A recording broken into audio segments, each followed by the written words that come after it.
Hello everyone and welcome to the tracc.eu V4H at Silverstone. My name is Julian Strauss and you might hear that my voice sounds a little bit different than usual, and that is because I'm ill, but that's why I'm not alone here.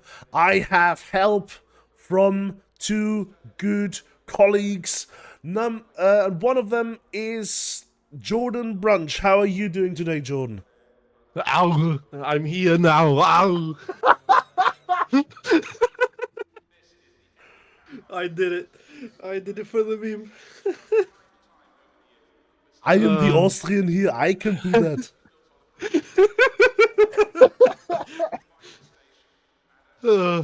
How are you doing, Jordan? I woke up early and didn't have a drive, so I said screw it, we're doing commentary, I guess. That is great. And oh my god, we just switched into the qualifying session and it looks like it's raining. Ow, it's raining. Ow. Come on. Be careful on the track now. Yes, all of our drivers have to be very careful on the track. And the reason why I said earlier that we have two people.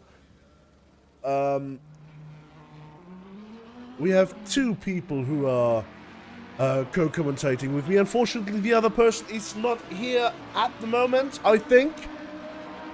Actually, I am. Good day, everyone. Yes! Oh. Hello, Adrian. That's Adrian Dubrovka, the third person in the commentary squad today. How are you doing, Adrian?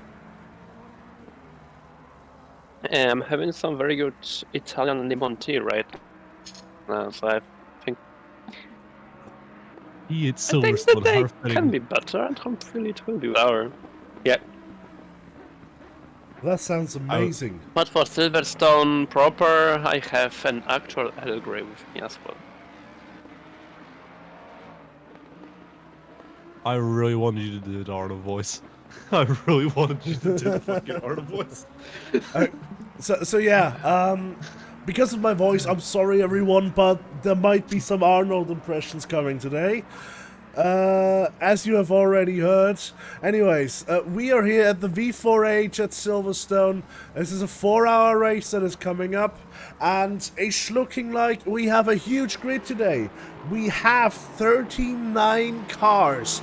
And some of these cars are solo entries, some of these cars are team entries, and that's beautiful to see. The first person out is Ford Mustang, which is a car that we have a very good relationship here at tracc.eu, simply because, and I have to flex this as long as I can, well, we have won the SRO Community World Challenge using it.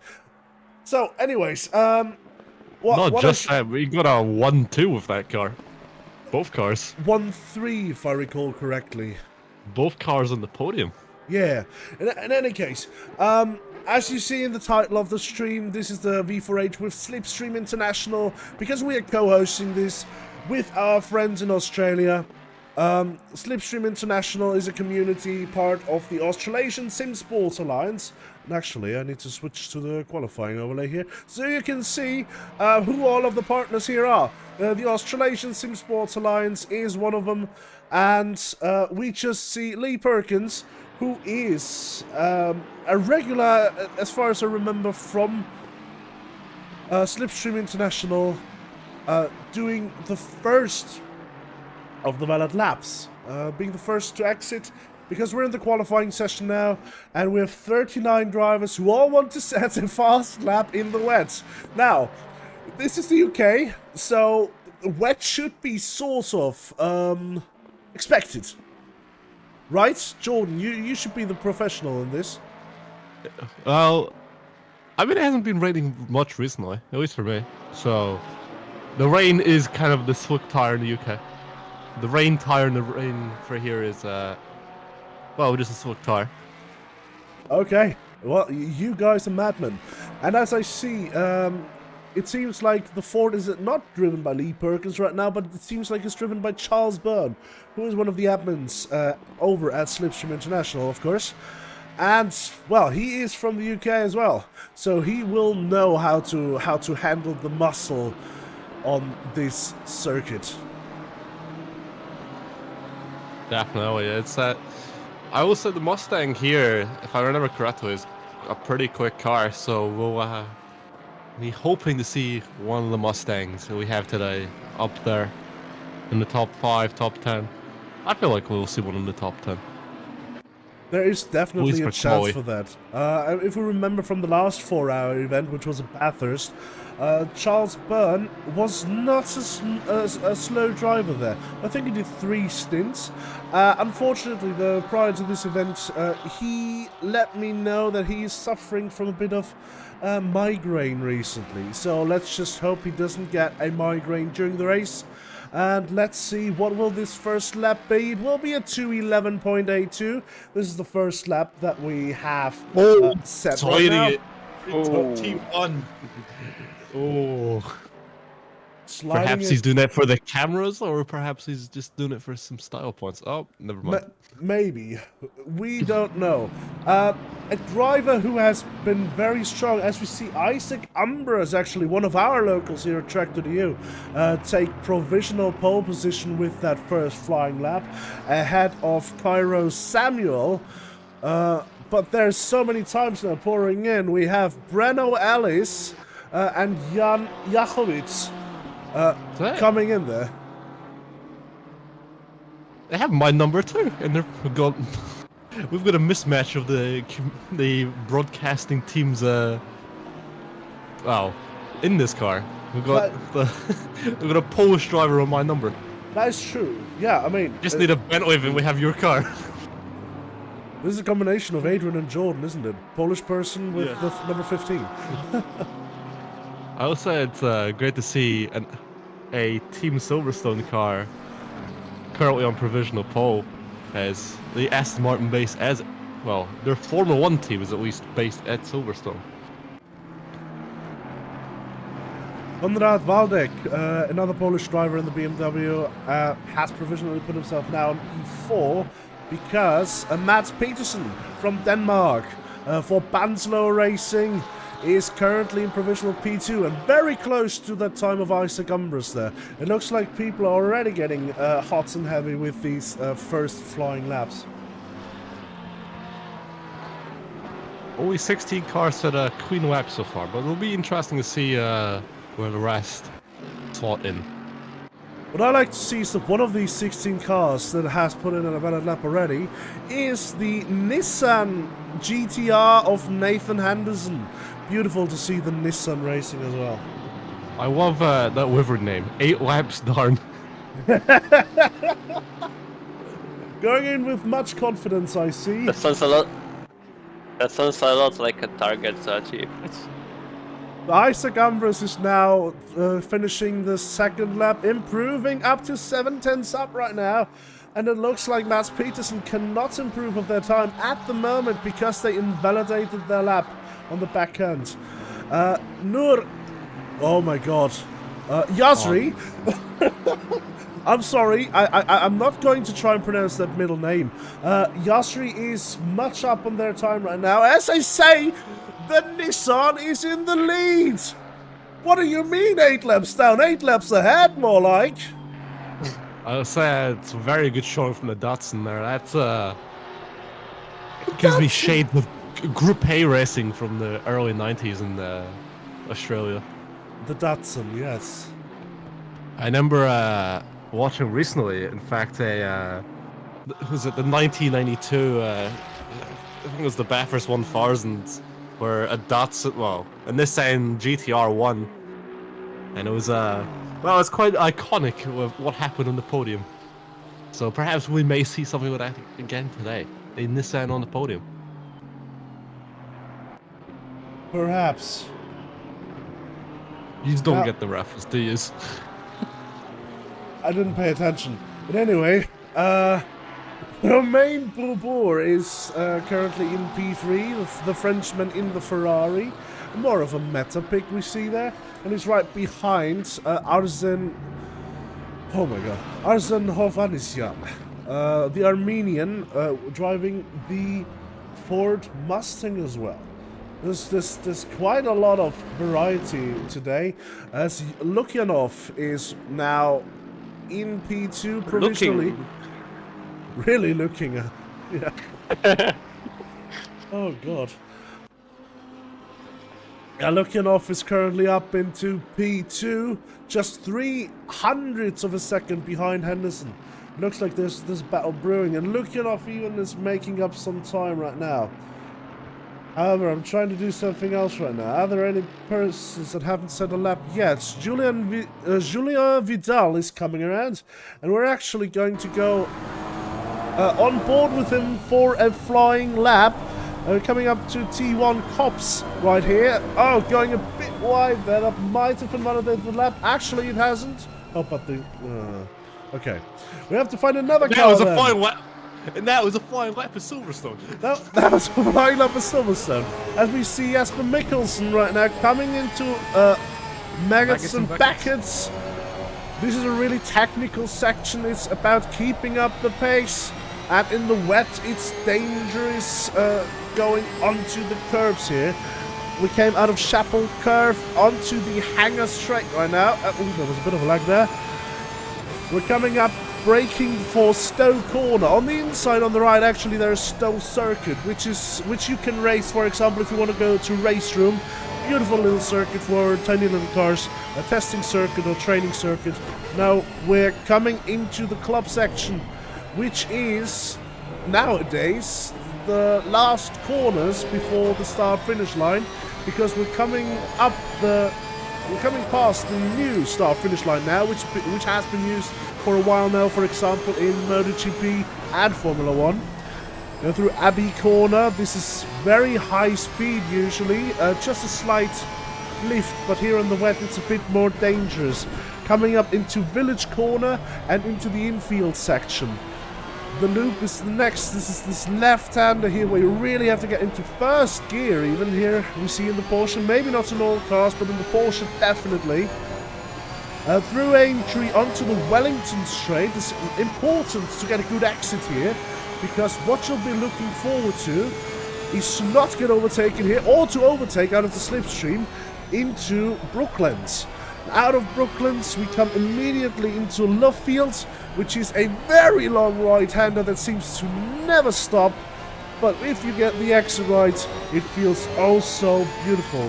And now, through Woodcote as the last corner, and we have finished the lap. Jasper Mikkelsen up into P12.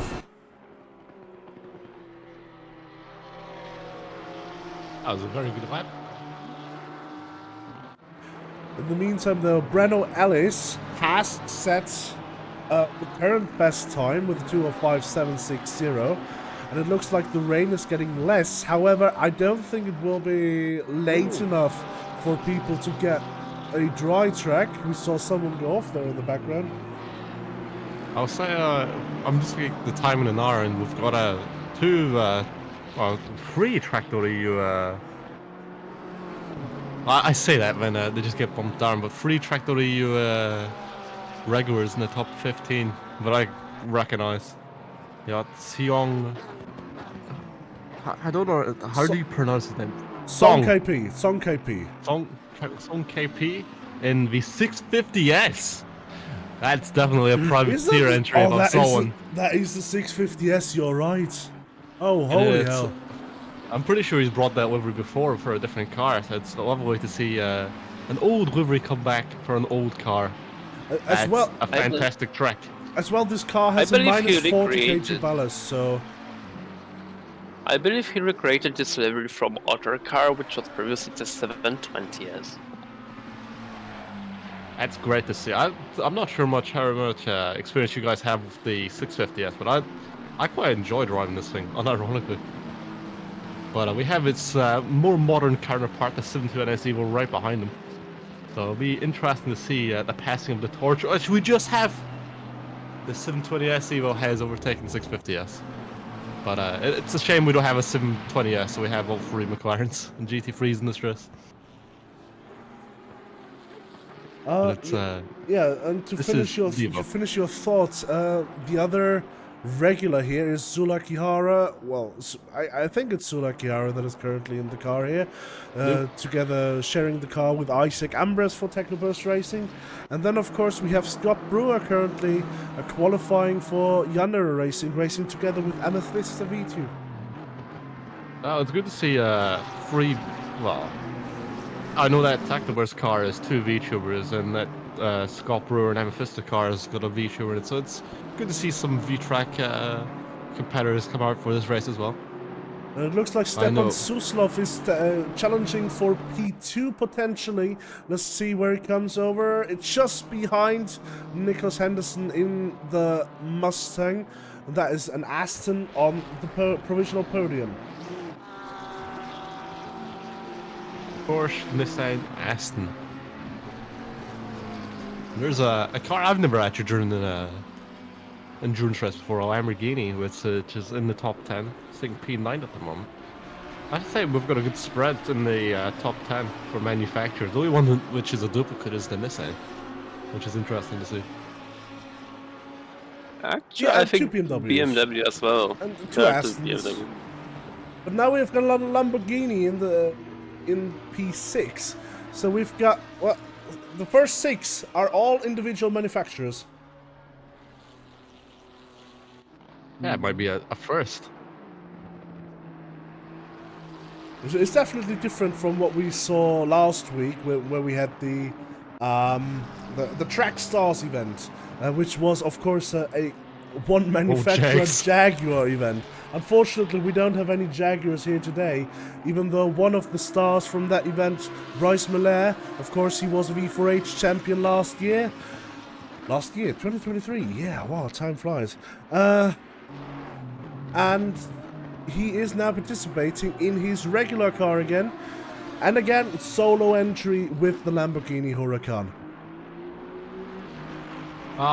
As you were just talking there, that I've noticed there's another car has joined the server, so we've now up to 40 cars.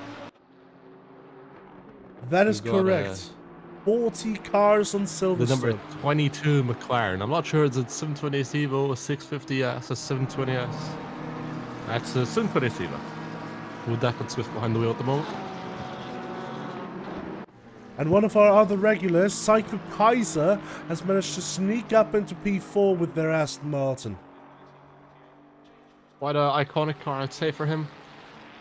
He's originally used to drive the Lexus with me, and funny enough, I used to be teammates with him when he started driving that car. So good to see that the Aston is still kicking strong. But I just wonder, will we ever see the evolution version of that car come to ACC? Whoa. There is already an Evo, which is just the V12 one. And that's this 720S Evo 2019 Evo, I have to say, of Mads Peterson is, well, it is, right? I don't think this is the Evo, mate. Is this the normal 720S? No, wait, I think this is the Evo. The Evo came out in 2023. But this Evo. Okay, Yes, this is an Evo version. It's the Evo and it's now in P2, and it looks like Mads Peterson is even increasing on the pace right now. Currently 3/10 up. We'll check back in with them later. For now, though, Jan Jachowicz unfortunately just invalid right now. Maybe on an ad lap. Actually, no. Doesn't matter. Kranias, Bruno. So many new names to pronounce today. This is a Belgian name, so you absolutely have no idea how to pronounce it. It's either like German, Dutch, or French. Or all three. Or all three together. Yes. Anyways, Bruno Kronius is currently looking to finish the lap, maybe improving a bit on the time. Let's see where they go. They go up ahead of Isaac Umbris, P12 now. It's a very competitive field just in qualifying. But I've just found out that the car which is currently sitting in P3 equal at the moment, Nathan Henderson in the Nissan, is a single person team. Well, that's a single entry as well. Wow, amazing. Interesting to see how There is a height. I have the utmost respect to anyone who tries to do an endurance event. Look, this is a short endurance event with 4 hours. It's not a 12-hour event. But anyways, I have the utmost of respect for people who try to do that. I couldn't. I know that. So it's beautiful to see. Yes, Matt Peterson Wow. equals the P1 time.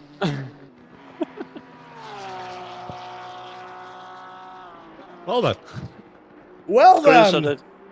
We need to screenshot that one. So, Did it. Oh no, Take it's a being picture. ruined. And now Suslov ruined it by being 7 tenths Ah. ahead. That is a humongous time advantage there by Suslov, though. I mean, perhaps not a drawing track? it could be slightly drawing out now. Maybe that is why it's getting a bit faster right now. Anyways, Suslov, yeah, rough fight behind that. Also setting a faster lap ahead of the 2 equal times. The track is still wet and it has stopped raining. And we know that in ACC it can go quite quickly for the track to dry out. Australasian now is also improving on their time, up into P8. And right behind them we have Alexander Hoshkorn, I think. I hope I'm not butchering that too much. The Frenchman is improving, is looking to challenge for P2. And the McLaren qualifies in P2 for now. However, there are still some people on a lap. For example, Nathan Henderson, the solo entrance from earlier we mentioned, in the Nissan is currently 7.5 tenths up on that time. This could challenge for P2, and if there's enough time to be made up in the last few corners of the racetrack, this might even challenge for P1. Currently 9 tenths up on that time. What can they do through Lovefield? Is there enough grip now through Lovefield to gain 2 tenths? It looks like there may be. How will the exit be for Nathan Henderson? Currently 1.1 second down. Currently about 1.5 seconds up on that time. Are just barely missing out on the pole position behind Seslov. However, Nathan Henderson is in provisional P2. Bruno Ellis, however, is currently, well, entering the final sector. However, 6 tenths up on their time. Further down the field, we also have a few other drivers improving on the time. Jan Jachowicz, the number 15 Polish driver, is currently looking to improve the time. Someone else I just missed has improved the time. 9 tenths up is Jan Jachowicz. And he's up into P12. Now this seems like a free-for-all right now. Isaac Umbris, 5 tenths up on that time. Before that we will have Bruno Ellis cross the line, however, who's currently 8 tenths up. This might challenge for pole position. Bruno Ellis is looking to challenge for pole position. And it's just 25 thousandths down on the lead. Isaac Umbris now improving into P12. And I think that's it. That is all of the valid lap times we are going to get today. And the sun has come out to play.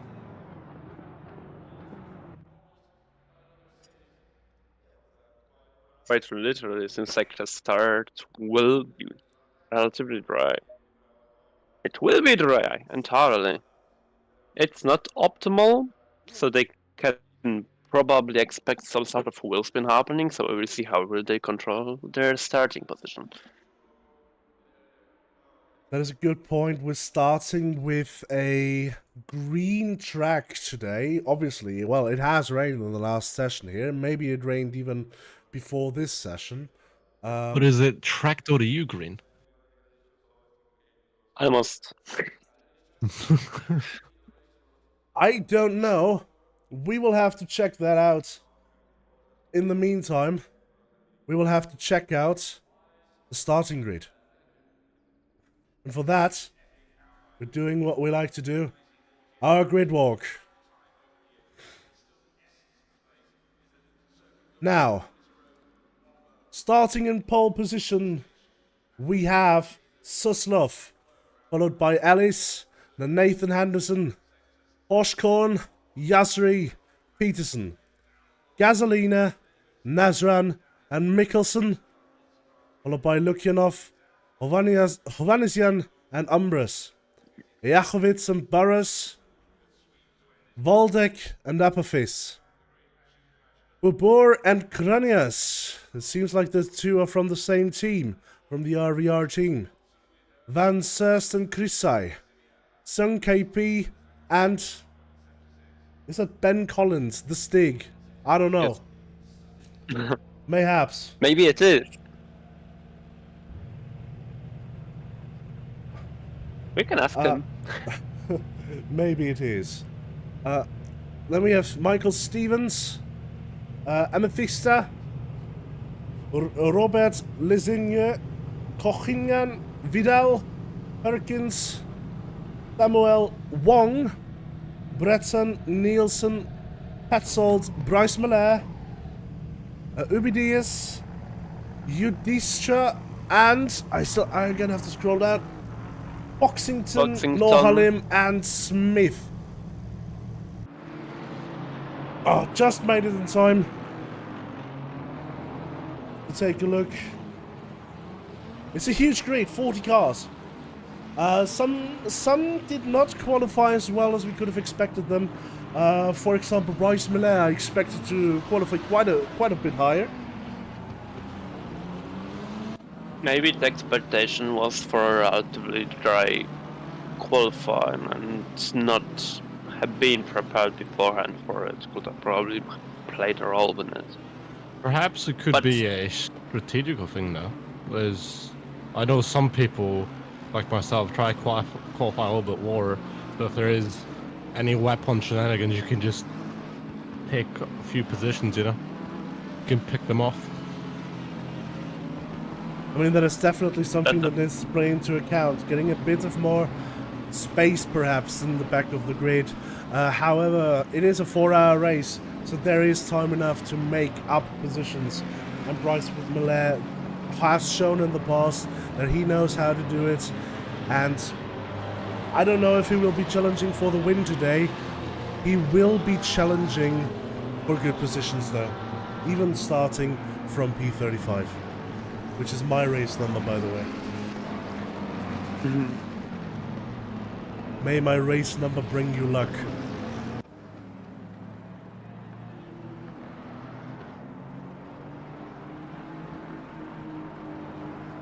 We sounded dangerously close to Star Wars quote. You don't want to unleash that with me in my interview. No, I definitely don't. I've already started, and now my voice is going again for the Arnold Impersonator of the Year award. It's near the restart. We are close to the race start. Yeah, no, I'm not hoping to continue like this forever. However, Suslov will be looking to continue like this. Look at that for a transition. So Stepan Suslov is in pole position here for Team More Esports. We'll have to see, can they defend? We know at the start it's... Well, Suslov will start on the inside for T1. However, is that such a good thing? You might be pressured into the inside curb a bit. And if that happens and Suslov doesn't get the best start, then Ellis might be able to take advantage on that just by having the outside, having a wider radius and perhaps more exit speed. I'm low-key expecting that Aston to pull up into the Porsche very close already at the very beginning. I believe we can agree on the fact that Porsches are not the best in the straight line speeds, though Porsche might be on the down the hill right from here essentially. Well, the question that I have for that though, is the straight after T1 long enough for that to matter? Is it only at top speed or is it at the acceleration level already? I guess we will have to find out as we're just a few seconds away from going green for this 4-hour race at Silverstone. We have a stacked grid of 40 cars.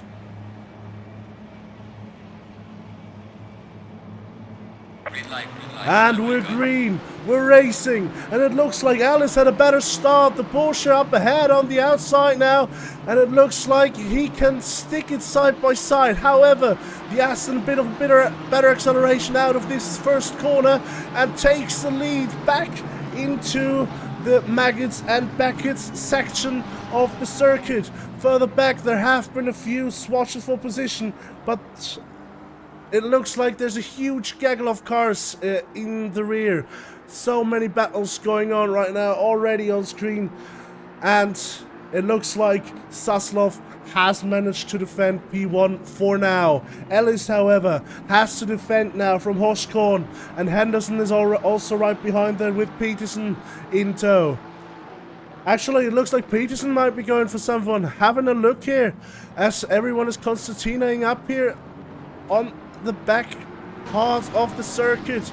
Let's see, sir, there's a bit of rear ending going on, we can see, and it seems like one car has been turned around, maybe due to their own issue, maybe due to being helped. The stewards will have a look at it. Suslov, however, managing to save, and there has been an attack by Hoshkorn on Alice. It was one very close from that McLaren, almost touching the rear of that Porsche.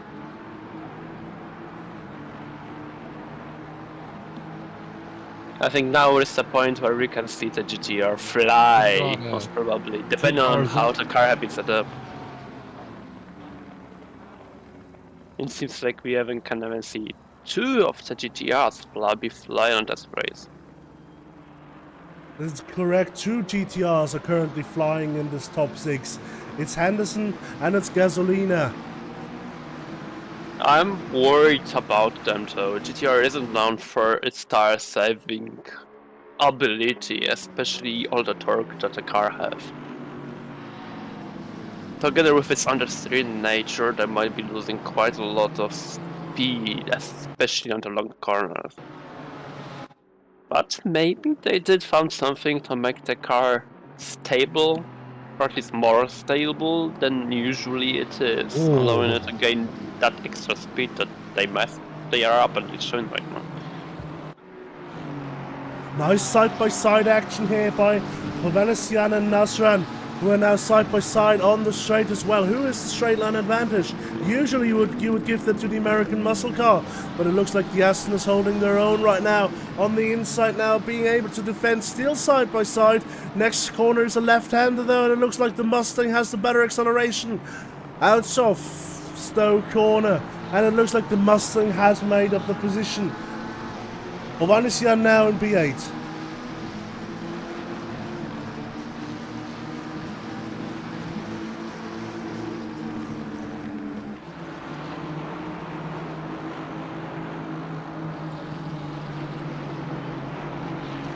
This battle for P16 going on here. Look at this gaggle of 4 drivers right behind one another. Valdek is looking very racy right now, attacking Apophis, and there has been some movements in the front.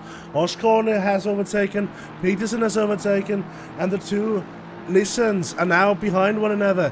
However, they're on the straight. Will there be enough straight for them to get the straight line speed going? Not quite, but the McLaren might get a bit unsettled here on the exit, a bit late in the brakes, a bit unsettled into the corner. This might help the Nissans down the line, seeing that there is not 100% stability in that McLaren.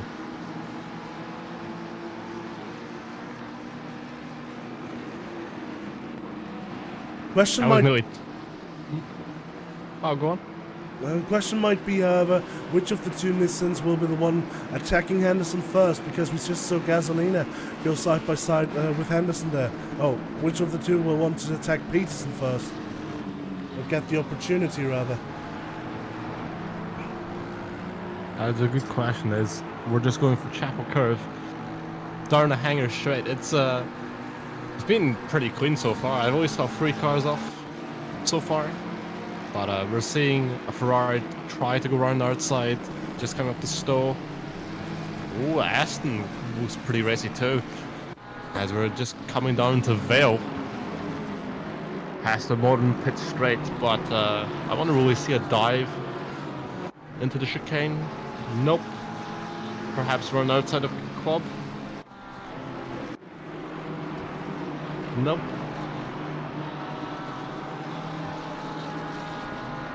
I feel you might see someone try to be racy through Abin Farm Curve. I think Abbey might be a specialty of 650s. But did they have the downforce to go flat there is the question I'm thinking. I think it does. It's one of the more nimbler cars, which is pretty much on par with the likes of Porsche. It's the top speed, which is a problem. If the car doesn't have it, it will be able to keep all of the speed it has achieved beforehand, but it will not be able to go above that. I can definitely imagine other people seeing the car in front of them thinking like, what? Because that's not a car that you see usually, like, at all, pretty much. Scott Brewer has just overtaken Isaac Umbris, and it looks like Barros is side by side with Nabil Nasran. Barros on the inside here for T1, and they're coming together. However, both of the cars still in the race. It's fender banging clocks, but as we come up to Maggots and Buckets, it'll be interesting to see how these two settle their differences. But Scott Brewer's just right in the back of Wickerville. No. So the pink and purple car. Let's see, and Scott Brewer try a move. Or Wukanov. I'm sorry for butchering that name, but I'm not long woke up. Looks like Applefist right behind there went for a move on Isaac Umbris. However, Isaac Umbris being able to defend. However, there's a BMW of Waldeck now on the inside of Applefist. Now on the outside for this next corner. However, gets a better run, and there's a Porsche also going past. What a move! That certainly, unfortunately, was a very bad choice to fight with Isaac Umbris at this point. Seeing losing position that way so quickly works really demoralizing for pretty much everyone, included, other than the people that made an overtake at that point. I feel like the Lamborghini was focusing too much on trying to get past Umbris, where he didn't defend and just got the double overtake taken on him. We go back to the front. We have Brino Ellis currently fighting with Hoshkorn. And right behind that is Mats Peterson, who is actually currently the fastest car on the circuit, the purple lap, with a 59.977, which, okay, it was bested by Suslov in the previous lap. However, that was an invalid lap. So Henderson stays right now. The Nissan with the fastest slurp, getting a bit unsettled here out of T1 and trying to catch up to this three-way battle here for P2.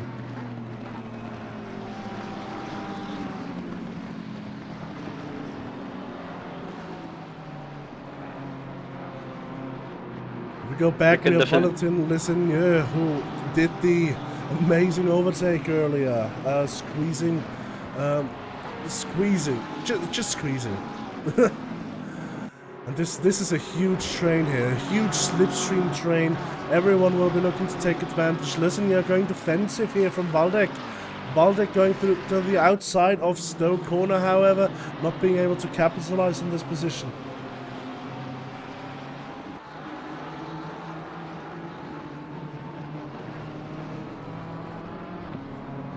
Home defensive moves that you could see.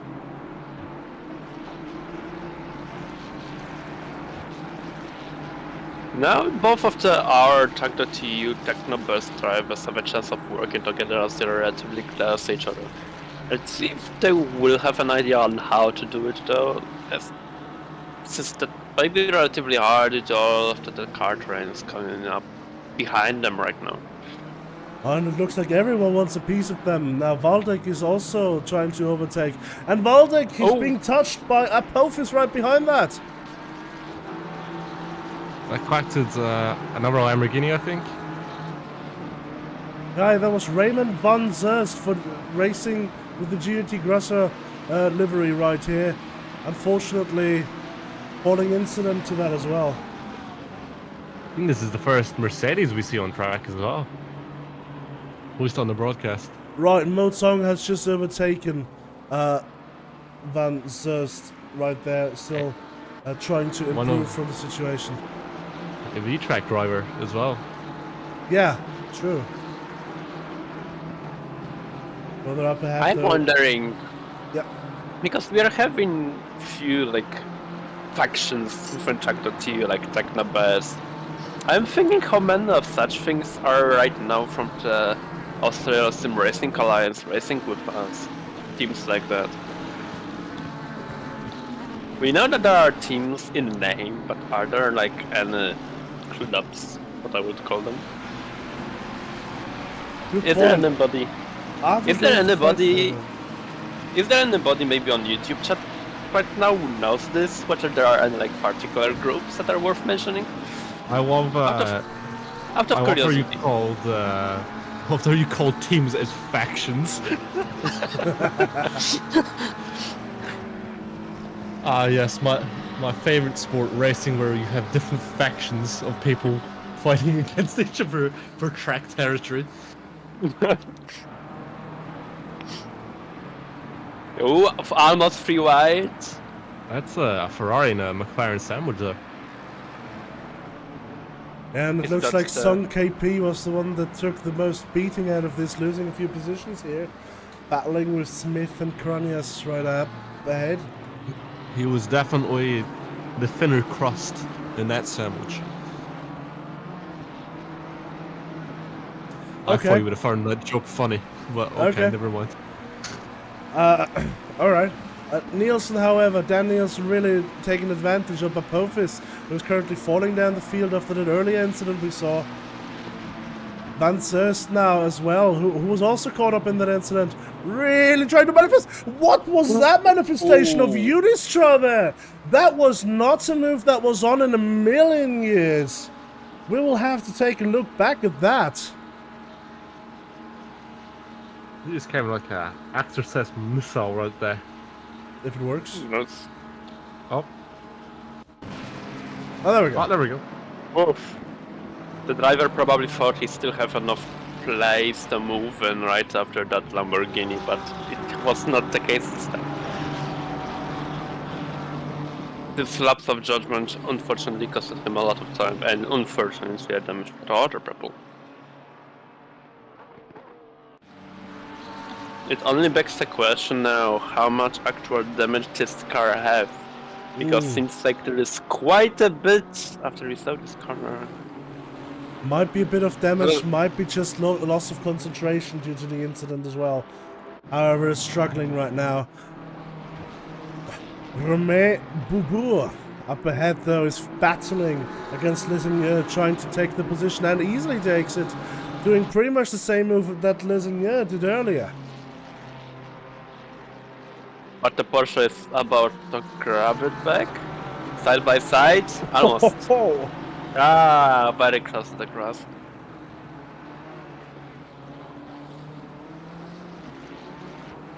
Another team doubles getting close to each other. Now they will be looking again at the top speed. Baltic losing a bit here, Lisignier. Up ahead though, directly in the slipstream of Boubour. Not going for a move right here. Isaac Umbris is directly in front of that, and it seems like Isaac Umbris might be losing a bit to the cars up ahead. There is a gap of 1.5 seconds between this gaggle and the gaggle up ahead now, and it looks like, well, Boubour might want to overtake in order to try and close up the gap.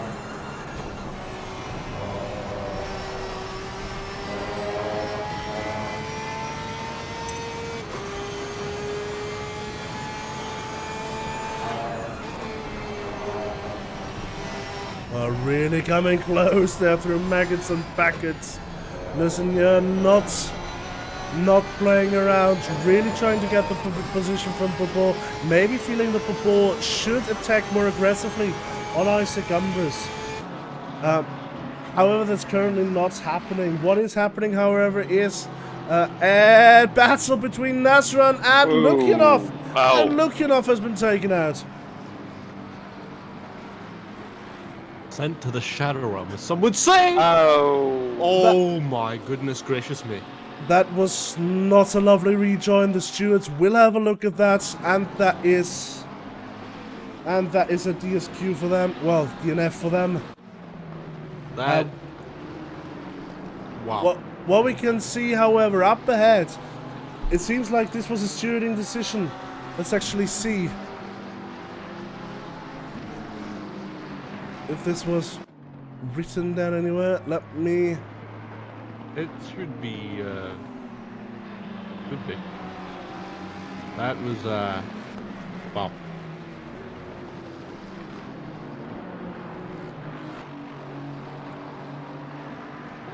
It was a 5-second penalty for a bump and run, basically. Bump and run between cars 329 and 17. So the car 17 is right now ahead. However, Hoshkorn did receive a 5-second penalty. And that will be served in the next pit stop. Peterson is right behind them, trying to capitalize.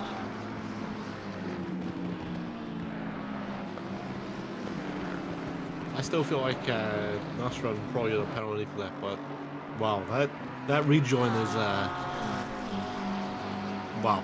I just don't know what to say. That is just dangerous. It was. I don't know how to explain it in a family-friendly way, is what I should say.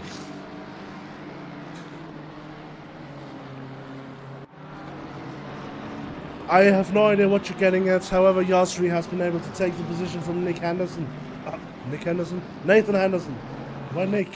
Where am I getting Nick from? I don't know. That's their twin brother. I think he managed to take the time and then he managed to get that position within a nick of time. Maybe that would fit. God damn it!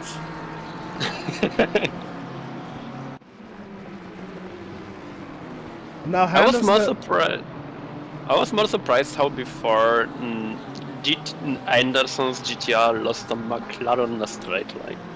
It's really the GTR so big that it leaves so much of a slipstream for other cars behind it. Oh, Henderson's looks like they're about to try a move. Oh, up inside looking? No. Oh, maybe. The Nissan will not be the only car that is punching a huge hole into the air. The Ford Mustang as well. And this is now the battle of the giants here, quite literally. Ford Mustang versus two GTRs. Only thing missing is a Bentley and an M6. Don't you find it interesting that every Godzilla movie happened somewhat in USA, or at least with a main cast being made out of Americans? It's quite literally the same case here right now. We have an American and two Godzillas behind. It is. You have never seen the original Godzilla movie, I reckon. Okay. Probably. I mean, I remember its original was, I think, on an island, right? The original was very much Japanese. I know, right? You're right. Yeah, now I remember better. It is. If you want another movie reference, it is Godzilla versus King Kong at the moment for P5. You mean to tell me Ford Mustang is King Kong? As Matt Peterson has gone off. What happened here? Let's try and get the replay going. It's struggling again, but we're getting there. Sunday. You may have to wait 3 to 5 business days with replays with how many cars are on track today. Side by side with Hoshkorn here and spinning out on the inside. Just a lack of grip there for Matt Peterson. Very unfortunate. He had the fastest lap for quite a while, which has in the meantime been bested, however, by Suslov. I believe it was only a small touch to the wall. Unfortunately, it's at the rear of the car. We don't know what happened there. It's just all of those cars are very well drive. That's the first time I ever saw someone spin and hit the inside wall. That's a new one for me. I'd say Declan Smith from starting all the way back is already halfway up the field. I think that's. I'm pretty sure they started last, but now they're up to P17. That's another sole entrant as well. Yeah, that's a very strong showing. My call, unfortunately, Bryce Millet update, currently in P28, seemingly not having gotten the best of starts. Isaac Umbris, however, now is battling Nabil Nazran. This is a battle of the quote-unquote teammates. The two factions are emerging. The two factions, the sub-faction versus the main faction. Red Bull versus Toro Rosso. Trying to think what other. AF Corse versus Scuderia Ferrari, you know? It's free wide for wise? No. Oh. Looks like Umbris has won out in that one. So Umbris is one out and Nazran has lost it all, losing 2 positions in this regard. Nabil Nazran now behind Bubour and Lesennier. Lesennier keeps being in the center of all the battles here. What a driver to watch. However, we have Nabil Nazran now being attacked by Vidal in the BMW. Easy move there by Vidal. Maybe Nazran just didn't have the best exit out of Maggots and Beckett's. Right ahead, however, we are side by side into this section. And listen, you're trying to go for the undercut once again. It does it. What a move. But this battle is not done. Lesennier is being attacked again by Bubour. But he's not giving him an inch. Bubour's trying to get the bitter exit though. And is now side by side. It's not sufficiently for a move. However, he makes it sufficient. Oh, slight touch. Oh, there was a slight touch that we could notice. Yeah, there was a slight touch there. Maybe either Bubour understeered or Lesennier turned in. Oh! A bit too early. Oh, wow. Ow. Chain reaction right there. Don't it's make not a chain reaction, not a chain reaction. Don't make me sing the chain reaction song right now, please. As we see behind that, Apophis has gotten a 10-second penalty, which was probably due to the incident we saw earlier in the race, where they tagged the rear of another driver. I forgot who. We saw it earlier in the stream. Anyways, I should check it. There wasn't much happening. It was car number 12. Who was that? Valdek, who is now almost 10 positions up on Apophis, was on the receiving end of that incident earlier. Apophis, however, getting the 10-second penalty, now having to serve that. Further up ahead, there's the battle of the Nissans. Gasolina is right on the rear of Anderson. As the two are catching some back markers, I think.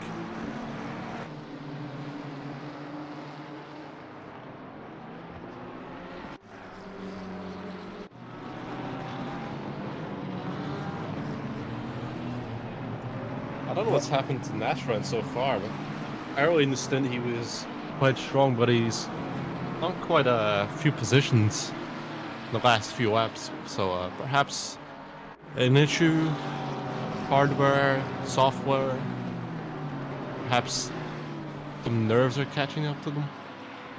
I mean, that is classically something that is happening when a driver gets overtaken once, twice, then they are on the decline, and everyone behind will try and make a move. Song KP is trying to make a move on Van der Zerst right now, and seems to be able to do it. On the inside of this place. Look at this 650S go. Look at the 650S go. It went on the corners. Oh, I'm thinking if we switch back, but no. If I remember correctly, I think the Lamborghini has some damage. Mode Song in any case has a drive-through penalty. Maybe that is for off-track limits already. I will check. Yeah, there is. Ben Collins. Oh no! There was a rear-end contact under yellow flag, which prompted the stewards to give Mode Song a drive-through penalty. Oh! And saved it. That was a mark going a bit squirrely. That was a save in the background there, yes. I wasn't sure were they going to pit or just the last seconds not to pit. The only two Mercedes on track together fighting against each other.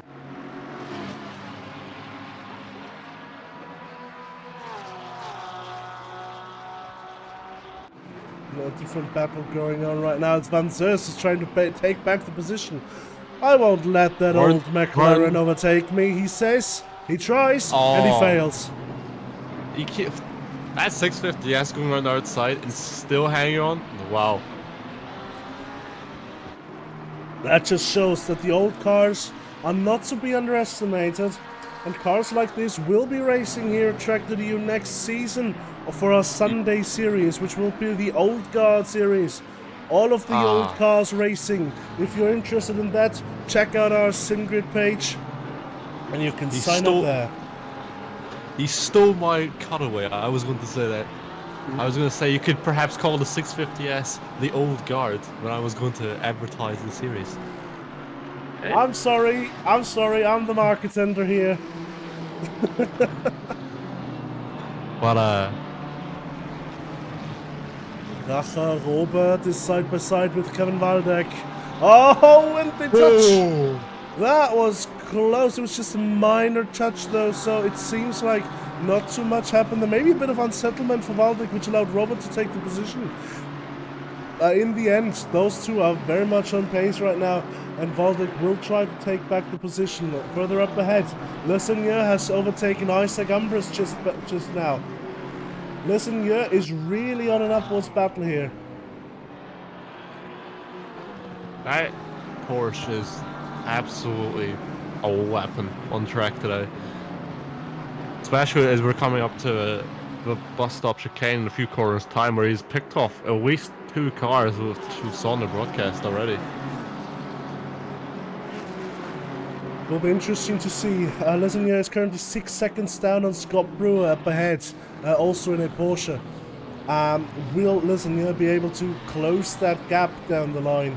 We will check back later. For now, Declan Smith, B15 already, starting from all the way back on the grid. And this is what we say when this is what we mean when we say endurance racing. I mean, it's only been half an hour. He's already up to P15, and I reckon he's not done.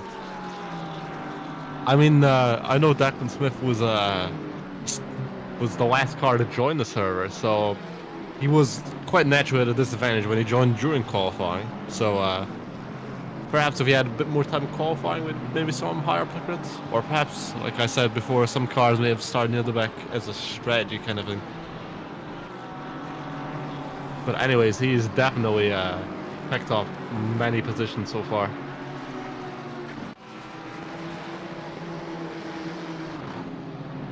I love like when you see the long shots, when you just see the 650S in the background. It's just so fun just seeing an old car like that still thriving. All we really need is its fellow British stablemate. We need the 2015 Bentley and the V12 Vintage, and they have the trio. Oh, that would be lovely. Unfortunately, since we don't even have a 2018 Bentley, very unlikely that would have happened in either case. However, this battle here is still raging on. Van Zer still not giving up on getting back that position. Now, these cars are very different. The Huracan Evo 2, high downforce, so that means higher drag in a straight line, however, more cornering speed. And this older car, the McLaren 650S, of Sung KP, slower through the corners as we saw here through Megas and Beggars. However, on the straight, will just pull away most likely, as we see here, pulling away even though he's giving the slipstream to the Huracan. I don't think 650S is more exception of the rule, which confirms that older cars have lesser downforce and are quicker. It's not the case with this car. In this one, it's actually the opposite. It's much more corner-heavy car than top speed. For the old cars, yes, but compared to the new cars, which have much higher and more downforce, it's still a straight line wonder. But yeah, among the older cars, it is one of the slower ones. Well, the slowest one slowest ones are the Mercedes and the Bentley, as we see Sven Zest going for it, going deep though. So Son KP on the outside, however, not able to take back the position. But we're coming up to a straight, correct me if I'm wrong, the Wellington Straight. Yep. Yes, you're correct. Let's see if there's enough. Going defensive there, Raymond Van Zest. But not needed. Son KP seems to be behind for now. Okay. We're going back up the grid. Nathan Anderson and Gasolina are still fighting. Gasolina, in the meanwhile, is at the top. However, Barras has joined the fray. The Ferrari of Gauthier Barras, French name, I don't know. I'm sorry. Has joined the battle here for P6. Whereas actually Henderson seems to be losing a bit right now compared to Gasolina. Almost a full second behind now, losing 10th after 10th. This will be like a found breakfast for Barras. It's 8:30 a.m. Yeah, nice time for a breakfast. Maybe chomp on a bit of a lizard. Or perhaps he's having some brunch. Is that why he's slower? I have to make a brunch. brunch joke. Hey, whoa! What's that supposed to mean? Oh. Hey, you are quicker than me. Well, I don't know. I haven't done much ACC recently. Car number haven't 15 either. check, by the way. Passing a back marker that is staying on the side of the road. The Polish 15 is on P10. He's also got the same first letter of the name as me as well, and driving my number. he's having two first letters, same as your name.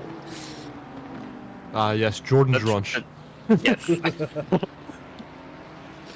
Anyways, back to this battle with Barras and Henderson.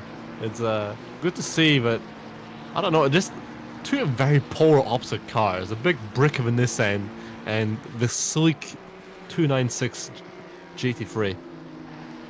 I will say I do have a soft spot for the Ferrari, as I won a V-Track title in this car, but it's good to see that the GTR is up there.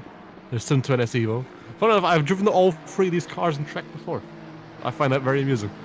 What we will have to mention here, however, is Mads Peterson, who earlier had a bit of a spin, actually coming up here just after Stowe Corner, is now directly on the rear of Barras. Is looking to take these two positions and get back into the fight for the top of the grid.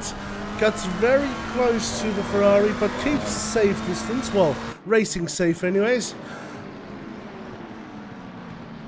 Despite possible damages he have gotten from that previous spin, he's still doing around a second quicker laps than both of the cars in front of him.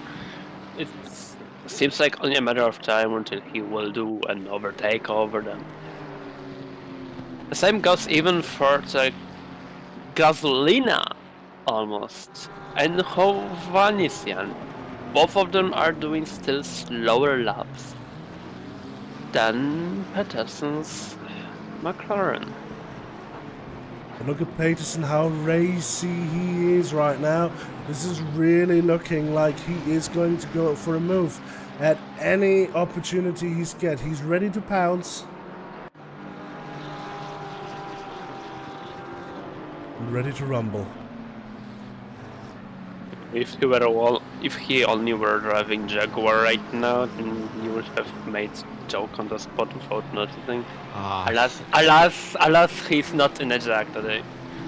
We're having a Saturday morning Raw. You have to explain the Jag joke there to me. I'm afraid I don't get it. Jaguar pouncing. Come on, it's like, come on, Joey. Really? Really? Really, How did you not Adrian? get- Oh god. You know, I thought that was quite clever. I liked that. Okay, yeah. I mean, I didn't even notice what I was saying there, to be quite honest. Scott Brewer is noticing, however, that there's a BMW right ahead. Oh! Oh. And it looks like there was a bit of a touch there, maybe, between the two. the back there, is it a back marker? I think it's a back marker there of the Ferrari taking the That was position the here. BMW. It is. Yeah, but the Ferrari back marker giving a bit of a slipstream here to Scott Brewer. The BMW having to take the shortcuts. The shortcut. Well, it is a shortcut. It's all tarmac through Maggots and Packets. It's like he took a Mario Kart mushroom and did a jump. Basically just about that. Further up ahead, we have a battle between Yazri, who's caught up to Hoshkorn, and Hoshkorn still with the 5-second penalty, not served it yet. Yazri, however, looking to make a move. Is it me, but these cars both look like carbon fiber, just full carbon fiber. They are, which is against our rules, but we will not mention that. Oops. Anyways, there's another battle on track between Barras, Peterson and Hannes. It's still going on, and Peterson has not yet found a way past Barras. The time difference might be there, but it doesn't seem like there's a line difference.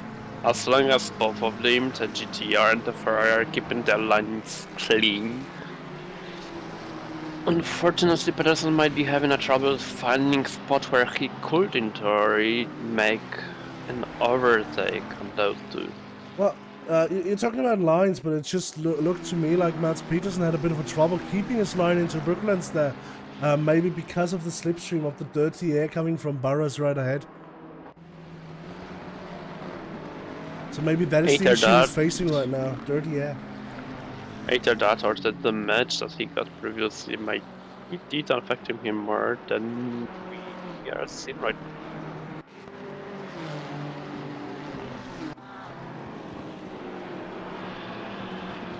Further down with the battle for P13, where Isaac Umbris is currently defending from Julien Vidal, and Declan Smith is right behind that. Up to P13. He made up 2 positions as 1 lap, I think. Showing on the bottom right. Oh, no, never mind, it's updated. But what a race so far for Declan Smith. And it's only been less than 40 minutes in already. Oh, but it looks like Isaac Umbris really has to defend here. The BMW of Vidal being really racy, and Declan Smith trying to take advantage of the situation. Look, if these two are fighting, if these two are taking away their time, Declan Smith is not going to miss the beat and is going to go for the move as soon as he can. Declan Smith has moved past Julien Vidal now, and now the next victim might be Isaac Umbris.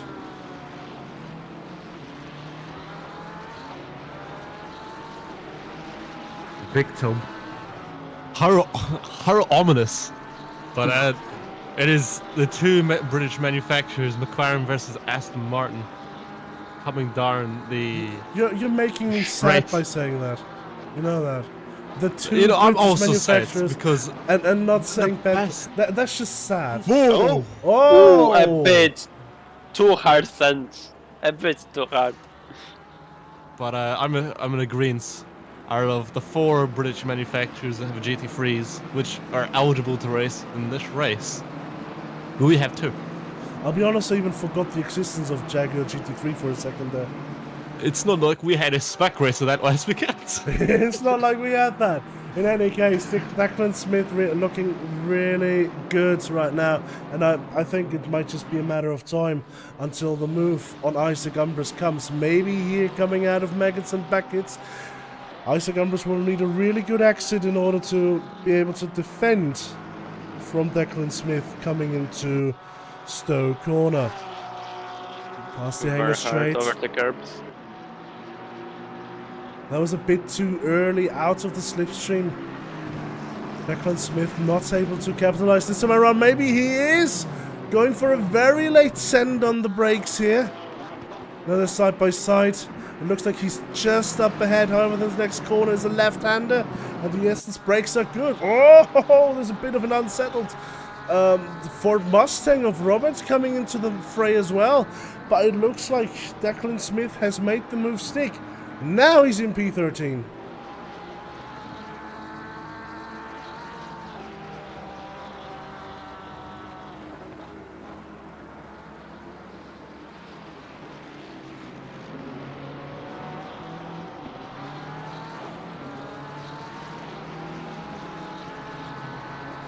track for the longer time have been on a green and fast spectrum. I don't know when it happened, but it finally turned optimum, so we can maybe expect some quicker lap times to be achieved by some people on the grid. Temperatures also rising. Going back to what we were saying, Julian, I'm also sad there is no Bentley or Jag in this. The best British manufacturer is not in this race, I'm sad.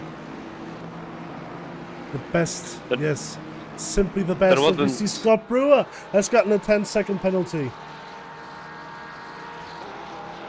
I feel like it was a little moment between Maggots and Buckets, maybe with another car. Oh! He caught it, nice. It was an incident between car number 15 right up ahead, Jachowicz and Scott Brewer. It might have been the one that we saw earlier in Maggots and Buckets. Yeah.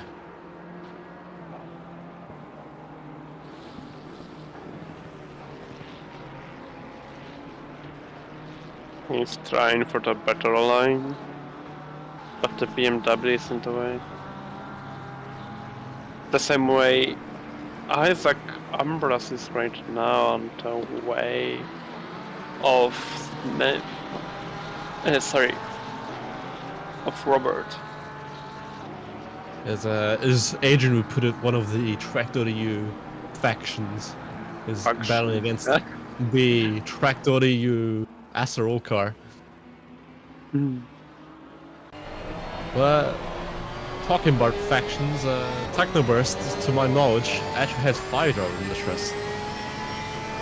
That 650S McLaren is not racing under Technoburst, but has a Technoburst driver behind the wheel.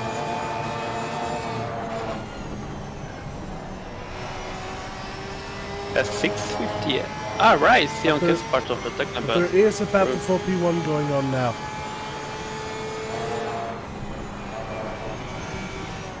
Power fitting.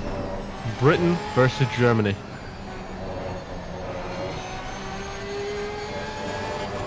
The two adversaries. Normally when it's football, Germany normally wins, but will Britain finally prevail in a non-football event? Oh, looks like a little bit of grass in the Aston. That might have been the Lamborghini up ahead. I'm feeling a bit patriotic with a British car winning at the British V4H round, I will say. Oh, but the Porsche trying to get all of the speed possible. So far it seems like the Aston Martin have an advantage within the first sector. Porsche have an advantage in the second sector too, but generally they are very similar in times. The third sector though belongs to Gasolina, who is right now on P6 out of all places. Let's take a look at this overtake here. Mats Peterson finally being able to get past Henderson here.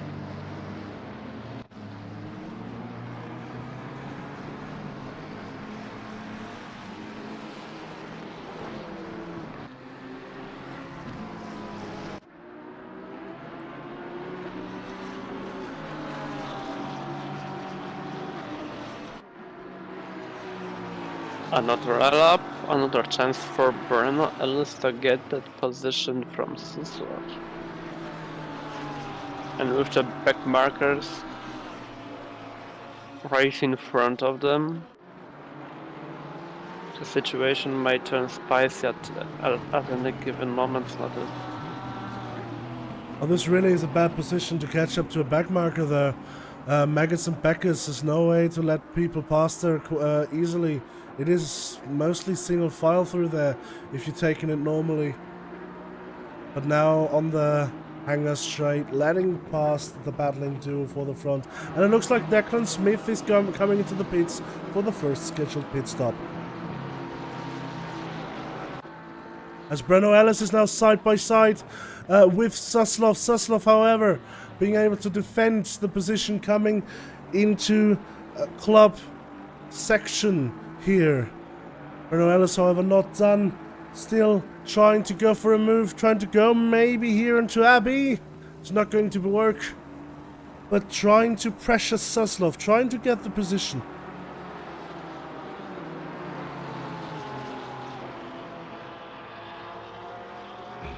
Trying to show his front at least a little bit. Oh, he just showed his front to the rear of Suslov.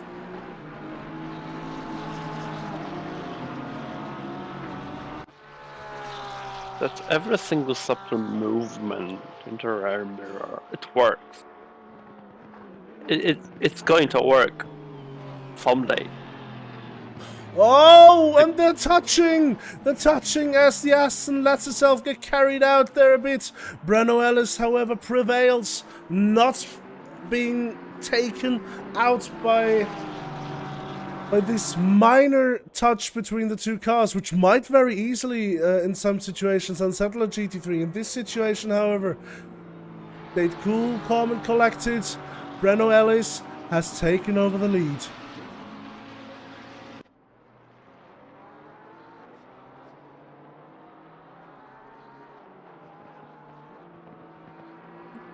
Do you think Bruno Ellis is racing with Logitech pedals and steering wheel? I don't know. Maybe. What sort of makes sense, wouldn't it? Being the Perhaps team being he's called driving. Cheese. Perhaps he's driving with a CDA setup, which you can, fun enough, get if you use our discount code. You can get a nice few % off your subscription from Coach Dave Academy setup shops. You can find the link in our Discord. See, and I in can the do. description of the video. Thank you. I can do advertisements as well, Joanna. Nice, nice. Further back we have Yasri, who is still behind Hoshkorn. However, Australasian and Gasolina have now caught up to this battle. Whoa! Everyone is going wide there on the exit. Small McLaren train. 650S is the leader of this small train. On track, not for race position though. Not for race position, yeah. Because the 650S is down a lap. I think they have already pit. And as we see, Dan Smith is already pitted as well on the broadcast. Declan Smith, yes. Oh, my apologies. Your personal hero, and you don't even know his first name. Oh. My personal hero here is Sion KP. We're driving 650S. I don't know what you mean. And you cannot even pronounce his first name. It's Song. Song Sion. I mean, He knows I'm not doing on purpose. I'm just. I know. There's a few battles, however, going on track right now. We have this battle for P13 here, where Roberts in the Mustang is a second up ahead of Valdek, who's being attacked by Julien Vidal right now. Oh, what a send! Valdek, however, trying to go for a better exit, not able to capitalize on anything. It seems like this was a very simple overtake there for Julien Vidal.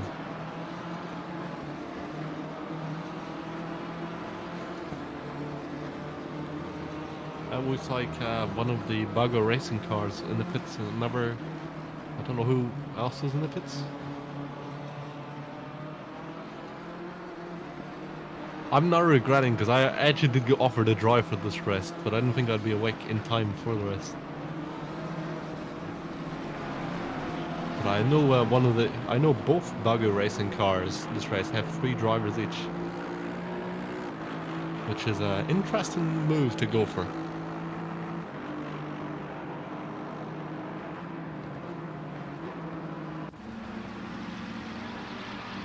To see the number 55 Ford, I'm gonna be blatantly honest on the broadcast. If I can't pronounce the name, then I'm probably just gonna say the car number. But we see the Ford and the Datsun both fighting against each other. Can the Nissan go around the outside? No, not yet. But perhaps we'll try later in the lap. You usually don't expect cars like GTR to overtake cars in the corners. I don't think it's the thing that the car was made to be doing. I mean, it is possible. I've done it before. I And know- I'm not saying it isn't impossible or something like that, but It is unlikely, is I think what you mean. yeah, precisely. The only thing that you have in GTR really is the torque, the top speed. You can see it especially well on the tracks like Spa or even, well, maybe not Silverstone as it's maybe a bit too short on the log straight, but maybe not batters. Just like with the V12. Yeah.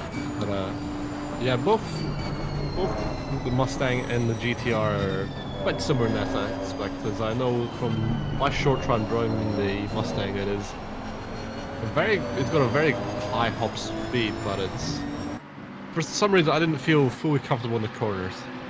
Sometimes it felt alright, sometimes it felt not too good. But Gasolina is getting eyed up by Peterson and McLaren, who's trying around the outside. Oh, this didn't make it stick. A little bit too far back. The next corner will be probably a going to the test of inside. skills. He Oh. is Oh. confident, he's McLaren, but so is Gasolina confident in GTR's ability to pull away. Oh. I said it's a very good effort by the McLaren. Just unfortunately just missed out there, but good effort nonetheless. We have the number 14 and 329 McLaren, which look identical to one's got a number Ouch. plate, one doesn't have a number plate. That's that is some weight reduction if I've ever saw it. But we see the number 55 Mustang who's like dispatched of the GTR, was like on hunt for some 720S Evo, Pete. We noticed one small touch from one McLaren to another. That almost caused the Ford Mustang to be able to take the position over. Oh, it's like Oh, seems like Mustang's we are having perhaps another the GTR car. will try its luck. Seems like it. If Or you're no. wondering why, for the people on the broadcast, if you're wondering why Julian has stopped talking, he's not particularly in the best of health at the moment, so it's having auto breath. So me and Adrian will just be filling in for him at the moment. At least a little bit. We'll try our best. Oh, Oh, we thought a 650S for a second and some dirt going up.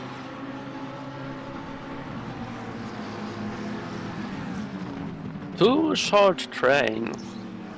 One with McLaren's and one with GTR. And McLaren. oh, it's Is like it? Gasolina is perhaps left the door open a little bit too wide.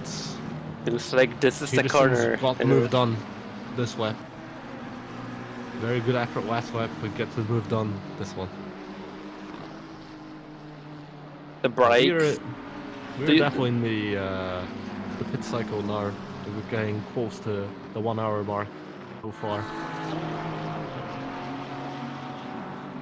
Either tires are going or the tank's nearly empty. So we'll see probably a few more people pit like within the next few minutes. Maybe even just fixing some damage. You can clearly see some of the damage, especially on this Lamborghini. The rear maybe not so much, but the front is definitely hurting a lot this car.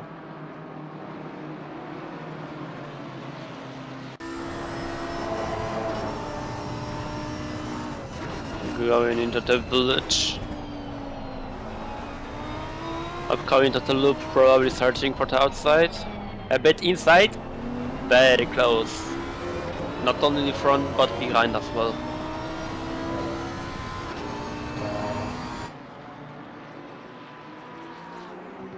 Some defensive move from the BMW going to the side.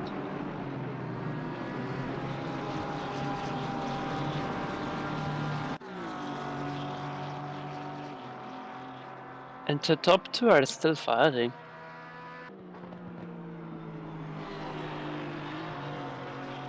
Their last laps have been 1/10 away from each other.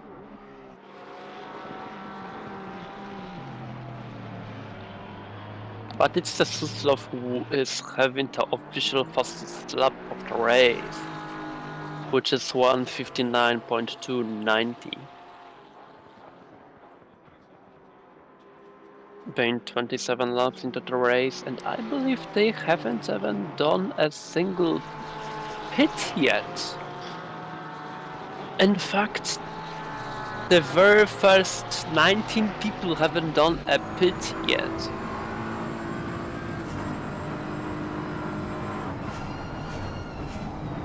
What's amazing though, I mean, amazing.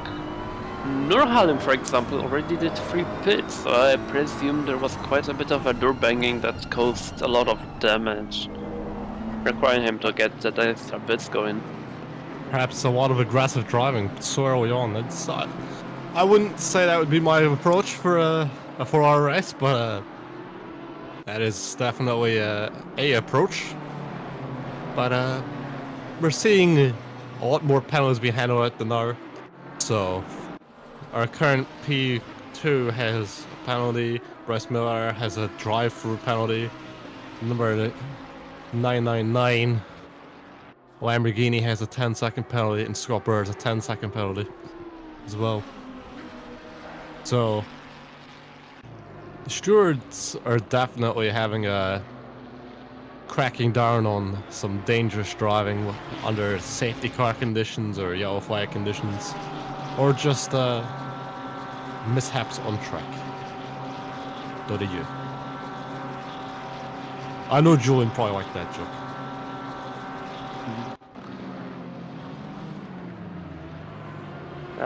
Sounds like touching after. I wouldn't say that's light touching. That's. I mean, at the beginning it was light touch, and then it simply went very strongly for ricochet. Oh, Ricochet. that's a McLaren we just saw off at Magazine Beckett.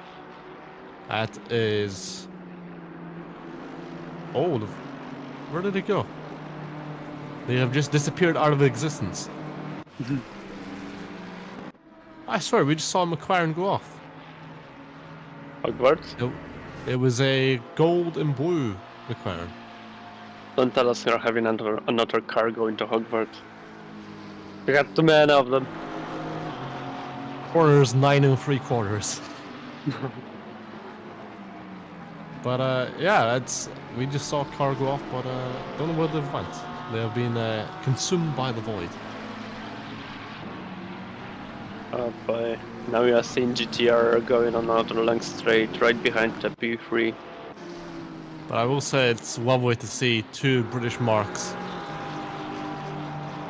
Well, on the podium at the British V4H.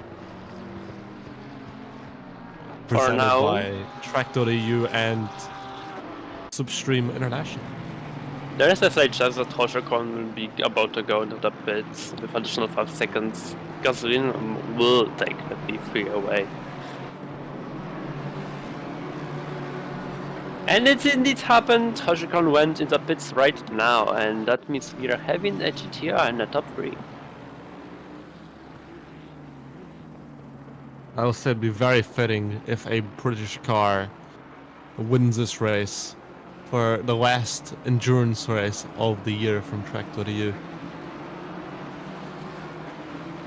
Would it be fitting only because we are racing right now on Silverstone, or is it some other reason there that I don't know? Ah, okay. Oh, no, I thought there was something more than behind it, that's why. I mean, it'd be even more fitting if it was a British driver as well behind the wheel. Or on the team.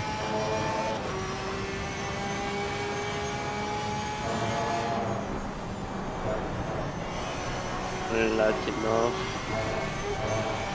Okay, there's some extra grip, not to slip.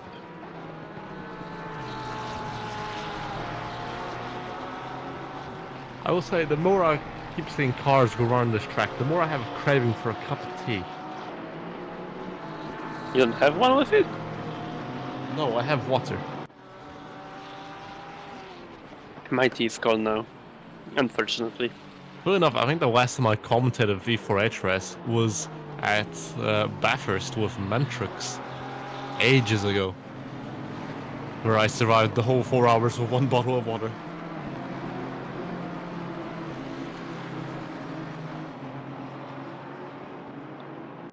We are seeing right now Konrad Waldek about to go into the Abbey, trying to keep up with number 9 to 8 Roberts Ford Mustang.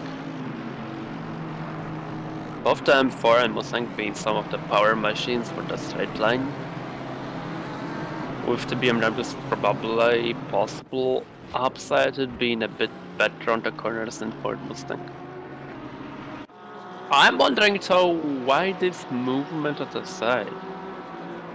That's kind of break the toe of sorts. Maybe, But but he's losing slipstream while doing that. Maybe even if it's for a split second, it still kind of loses you time, doesn't it? the two battle of the purple cars for the lead, Alice and Suslov, 17 and 57. The battle of the sevens. The battle of the purple cars. Who will prevail in this? And I'm not sure if they've pitted yet or not. If not, They this didn't. is... They must be close to run out of fuel. I don't know how much both these cars can carry in the tank, but they definitely must be close to empty.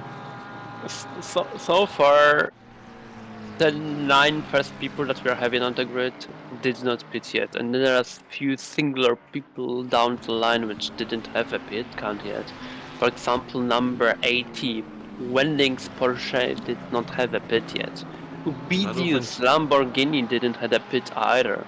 I think the number 48 Technoverse, the Aston Martin's pit either, as they were, last time I checked number, they were P19, now they're up to P7, so a lot of people pitting has definitely helped them a little bit, but when they pit, I feel like they'll drop a good bit back down the order. That depends highly on how much damage they have. If they don't have damage, there is still a shadow of a chance that they will not lose that much positions. You've got to remember, because you're most likely going to change tires as well. I highly doubt anybody here is going to be double stitting tires. Unless they are very good at preserving tire life, but I don't I don't know the majority of people in this grid. I only know a handful of people. And I don't know how well their tire preservation is. I believe if they will be refueling, then it still will take at least 30 seconds to fuel whole tank. So I'm not sure, I never did that one before. I know it's... But if it takes like 30 seconds, then they might just as well change the tires anyway, since it doesn't double. Depends if it's fixed, which I'm not fully sure of. I know some events are fixed, some are not.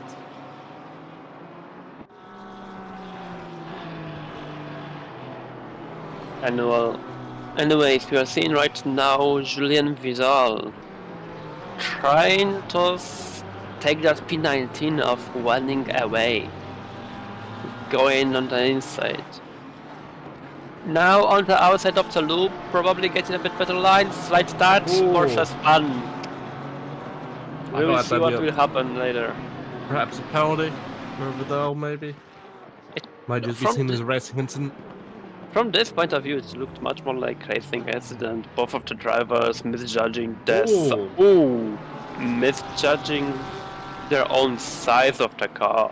That's the leader as well. That was Bruno Ellis having a bit of contact with the number 69 Porsche. I don't know who's currently driving the 69 Porsche, but I think it's 67. That's given Suslov. That's given Suslov the lead. And Alice, I think that is number 57, not 69.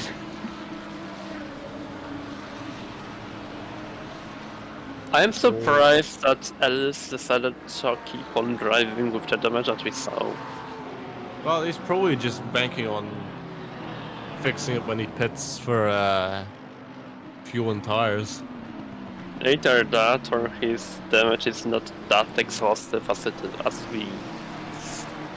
seemed to be. That's a Lamborghini going off-road. Someone thinks they're driving the, was it the Stavato? I don't know. I mean, Lamborghini have like off-road history, so Very short. I mean, they had good tractors apparently. It must Oh, have the something. what I meant to say is Stavato. But even then, I don't think this Huracan Evo 2 is quite as Stavato. There's a Coach Dave Academy, the Coach Dave Academy sticker in that car. Where, fun enough, you can get a discount on Coach Dave setups for affiliate. My apologies, as Julian just said, a affiliate link which can support tracc.eu in their future endeavors. Use the affiliate link at checkout.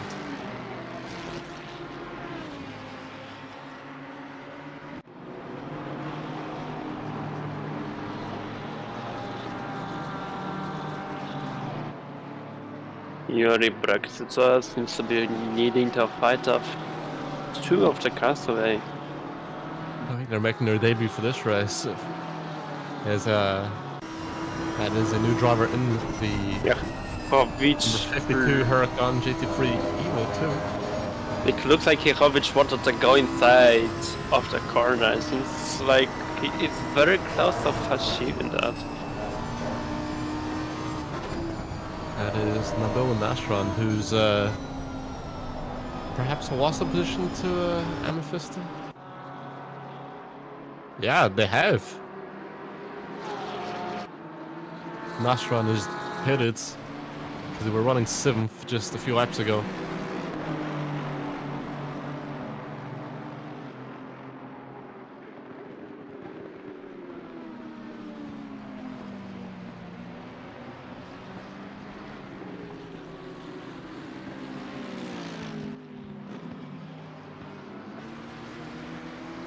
Let's see, what's the current situation with pit limits, with pittings? The top 7 did not do a pit stop yet. So more and more people are doing it right now.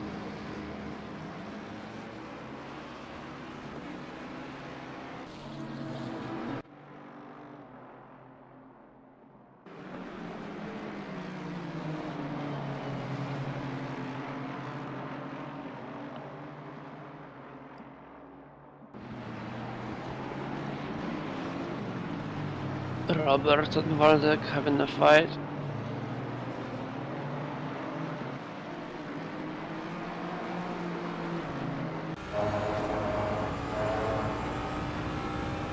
A lot of space in front, so he can really push the Ford to the edge.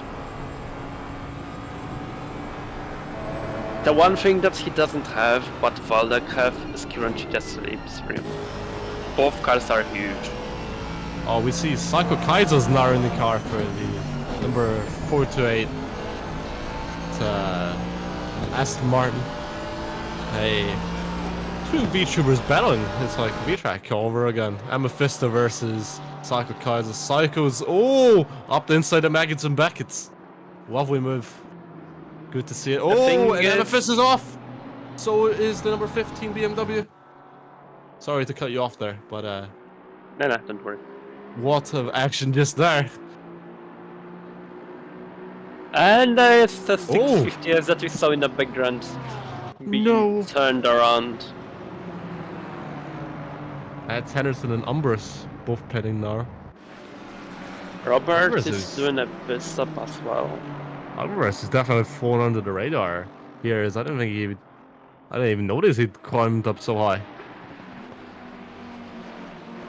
But he's definitely pitting now. Look, a lot of people are leaving pretty late to pit though.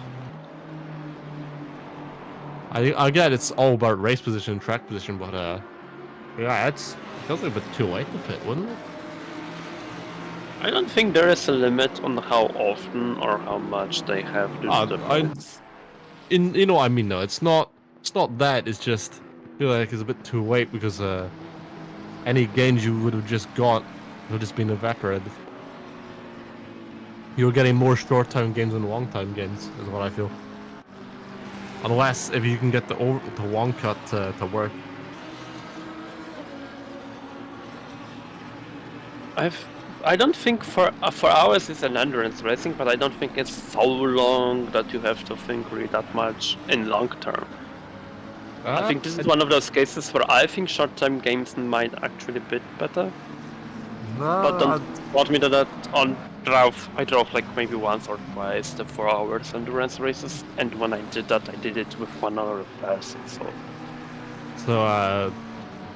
yeah, we're in definitely different side of the spectrum, I would say. Is I've done a good few 4-hour races and longer stuff. You're always, for me, and when I normally do it with a team, I normally think we're always trying to think ahead. What's where can we gain more? Is it better to long stint now, or is it better to do a shorter stint now and do a longer last stint? You know, it's endurance racing is like it's like a puzzle. It's where does every piece fit in, and can you fit them in properly? You know, it's a game. Endurance racing is a game within a game, in sim racing. It's like chess. It is exactly like chess, in fact. It's like where do you move your pieces next? What is the next move? But unlike you controlling like those 20 or like 22 pieces, you control only one pretty much. And every single other one is a queen that you try to avoid. There, do you sacrifice this pawn to get a rook, or do you sacrifice one piece for another piece? You know, it's like about Chevrolet is about to do to that GTR, he's just going to sacrifice him and gets that B8. Chess! No wonder a good amount of sim races I know like chess. It's always interesting to see what strategies play out. That's also one of the parts I find very interesting and fun about racing is, no matter how long the race, if it includes a pit stop, it's always interesting to see everyone's different pit strategies. And even if you've got a driver swap in there, it adds more to the mix.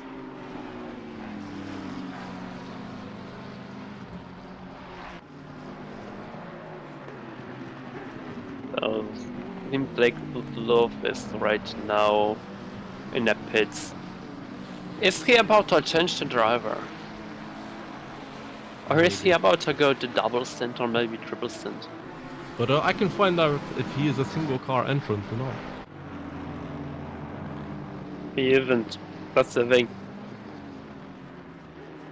He isn't? He's out. No, he isn't. He's out of the pits, but seems like he might be the double stinting. At least that's what the race control is saying me right now.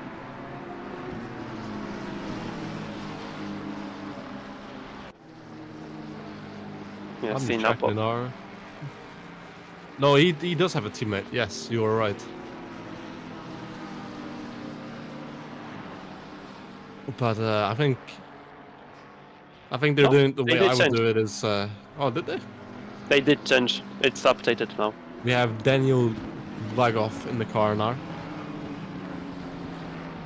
So I thought they were gonna. The thing about ACC is what I about endurance racing and ACC is what I find confusing is it takes a little bit more time than what I'm normally used to for the driver swaps.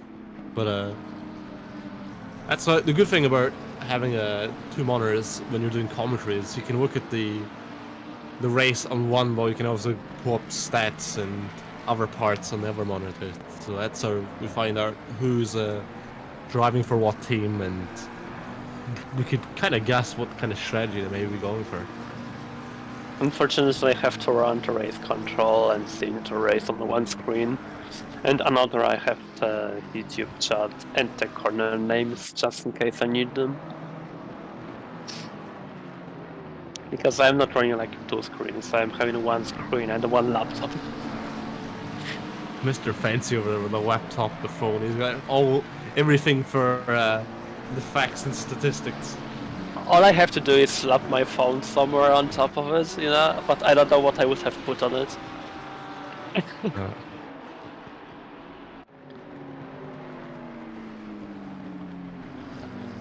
I'm still trying to wonder what that M on the frunk of yes, the frunk, because that car is mid-engined, is for. What is that, a sponsor of sorts? Like M for, I don't know. It's not McDonald's. Motorola. That's a name I haven't heard in years. I think it still exists. They're still making phones, but Really? I don't think. I think so. Oh, let me look it up. Does Motorola still make phones? Oh, they do. That's they not a do. Motorola. I'm looking at there. It's not Motorola. Yeah, it's certainly not that they are doing something, but they are definitely not as well known or popular as it was those 20 years ago. 20. It's like Nokia, you know. They Yeah. still make phones as well. Samsung is probably one of the only ones that still is kicking from back then. All right. We see Lord Schmidt-Begum trying to take the position from Brexiter. I keep thinking you're saying Brexit. I say myself. Yeah, I know. I noticed. I said it's relatively similar, but I'm not so sure how I would really But pronounce it. I guess. I've just noticed we have a current new fastest lap, and that is by Alvin Wong in the 233 Mercedes AMG GT3 Evo. So current new fastest lap. And that's from somebody who's right now on P23. I believe Mo Song changed, went in the pits, and they did a driver change. We see his career with great interest within the next hour or so.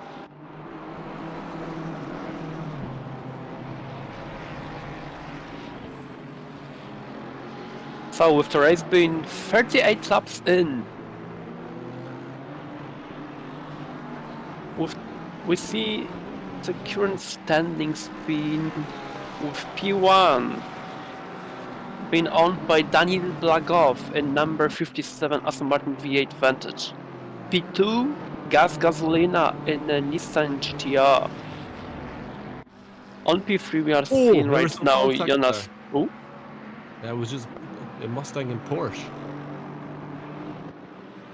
Number 7, I'd say very calculated Porsche, which has gotten a few overtakes, brilliant overtakes, but when contact with a Mustang. Germans are always calculating. They're not fun. They can't joke. I don't think that's a German behind the wheel though. Yeah, I think it's a French, but it's still a German car. Or Belgian. Belgian. They make good chocolate. And they also have arguably the best F1 track too. It was older. Anyways, enough talking about Zolder. But what were you saying?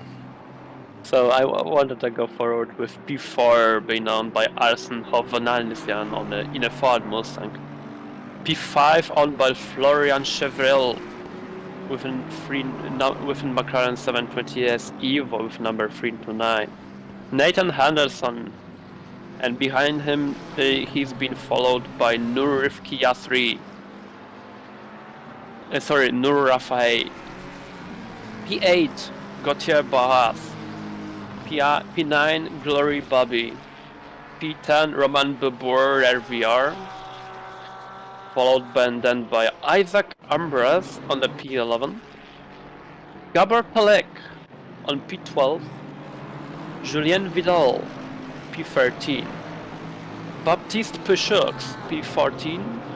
Konrad Waldeck on P15.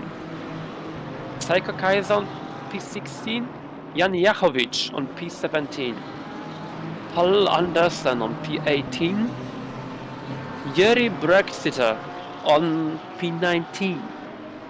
Pete Brexiter. Okay.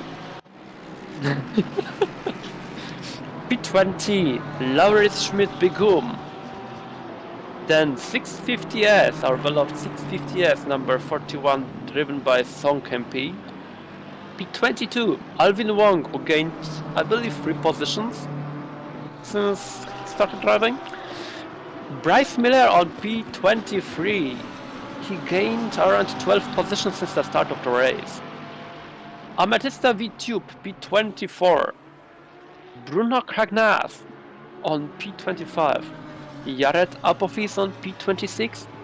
Tamas Kriksai on P27 in a Ferrari 296. Dave Petzold in a Porsche 992.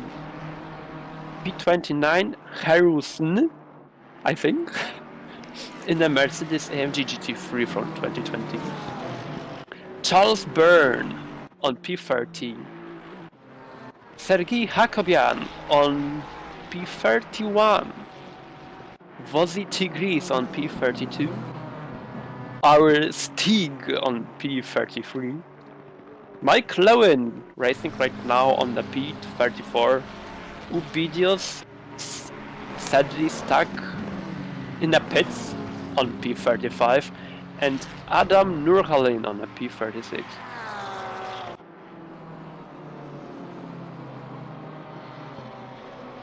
So that's more or less how the current grid looks like. With the top speeds of the current race so far, or at least the biggest top speed achieved, was 256 achieved by 2 cars so far. That is the Gasolina's GTR, number 67, and Telex for the Mustang with number 926 achieving the highest top speed.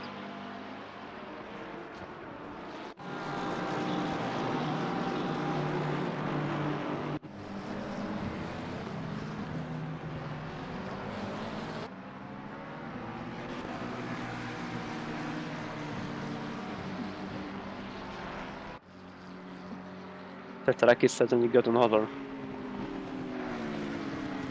Do you think the temperature will change a lot during the run of this current race? Or will it more or less stay at like 20 degrees?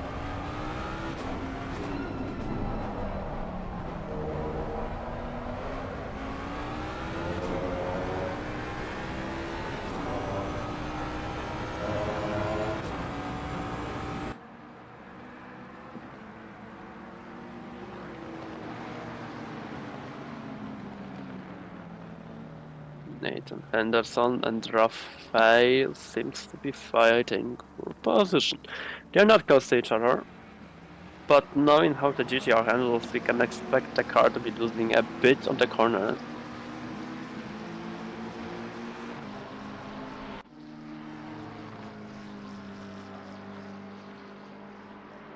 It doesn't help much that there is currently traffic right in front, so even if he could use all of his power on the straight that the GTR possesses, he will not be able to capitalize on it that much because of the traffic right in front of him.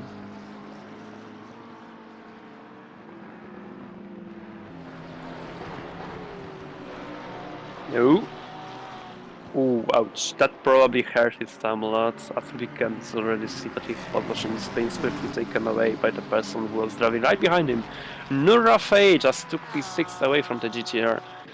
Will GTR be able to get that position back? Possibly by getting a better line in the next corner? Maybe another corner, but doesn't seem like it, as the car seems to be far enough to be able to keep that position free and safe for himself.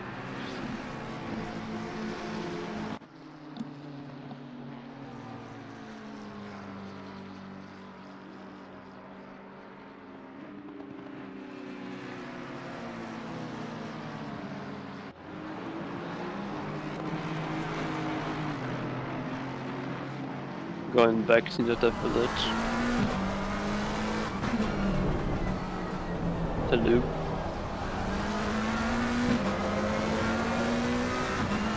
entry onto the Wellington Strait. Yet another slipstream train upcoming at the next corner.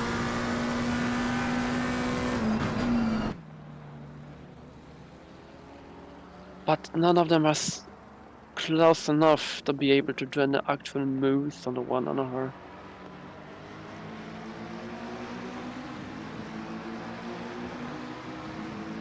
The sheer acceleration of the Ford keeps the McLarens at bay. So even with the very heavy slipstream potential that the McLaren 20s have, it might not be enough to keep up with the Ford on the straight. What I need to hope that they will achieve is being able to capitalize on the cornering of the cars they have, and hope that there is not too much bad air behind the Ford and behind another McLaren.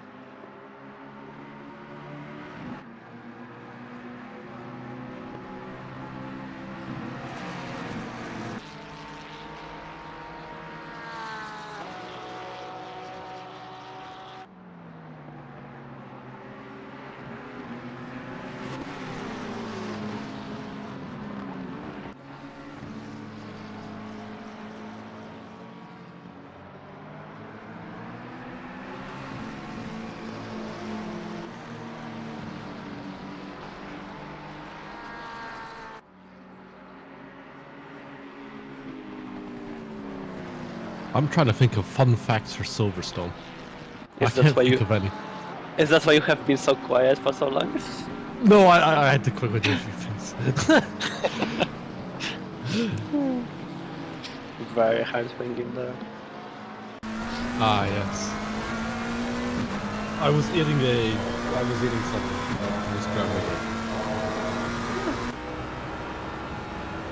I'm having those Lebkuchen things for the Christmas next to me, but I'm not trying to eat it too much because my diet for the past 3 to 4 days have been pretty much sugar only.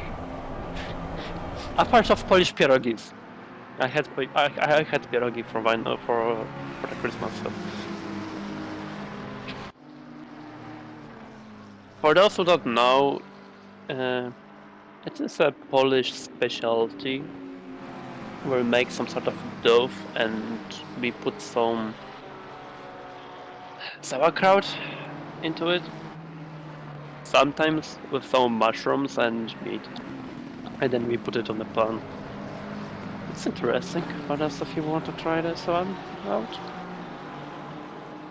Did you know that Silverstone opened on October 2nd, 1948? No. At Silverstone, a former RAF base. So, Silverstone, like many British tracks, was built on an old airfield. Another famous one in media is the old Knockhill track. I thought you wanted to say Donington. That would have made And Julian a Donington bit Park, happy. yes. My favorite British track. Favorite English track. No. Wasn't your favorite track Snetterton by any chance? No. No one's favorite track is Snetterton. They took the big angry tree away.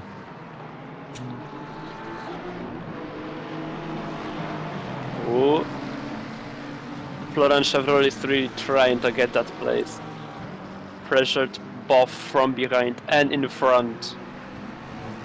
Trying not to hit that Ford Mustang going on inside of a very dangerous curbing. But he did it. He's keeping it alongside.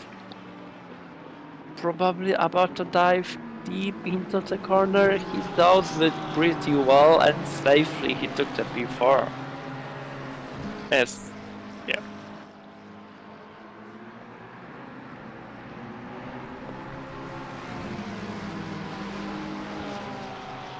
Another fun fact about Silverstone is the BRDC took over the track in 1951, and I think they're still the current owners of Silverstone. I could be wrong with that one though. What is BS? Is it like British That is Racing the Club? British Racing Drivers Club. So people like I'm trying to think of non-F1 drivers, which you may know. if you're talking F1 drivers, I guess Lewis Hamilton, Lando Norris, George Russell, that's F1 drivers. But I'm trying to think of. I'm trying to be interesting. I guess the majority of the British touring car grid and British GT grids. It's quite a big. I wouldn't say it's fun. I think it's just a group or a club. But I'm not fully sure what else they do. But I know they own Silverstone. I'm pretty sure they organize some events as well. I mean, they have to, otherwise they wouldn't have money to hold it in the first place. That's what the racing tracks are made, so they You know, have such events on. I'd love to see something at Thruxton. I think Thruxton would be a fun endurance race. A very short endurance race. A short lap time, but it'd be fun. You know, on the border of Germany and Austria, they are doing 24 hours race with tractors. Tractors? Yes, quite literally. Tractors.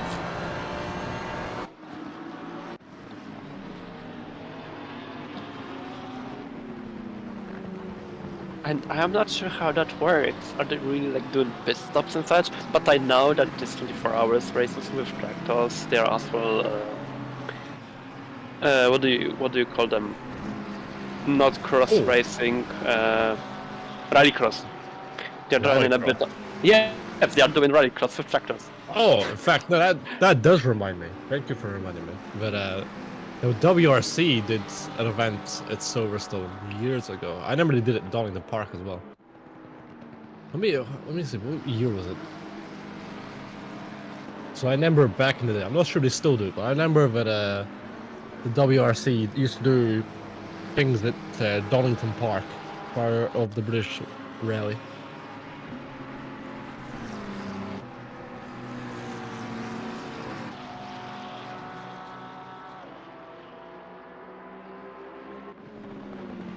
The WRC RAC Rally Superstage.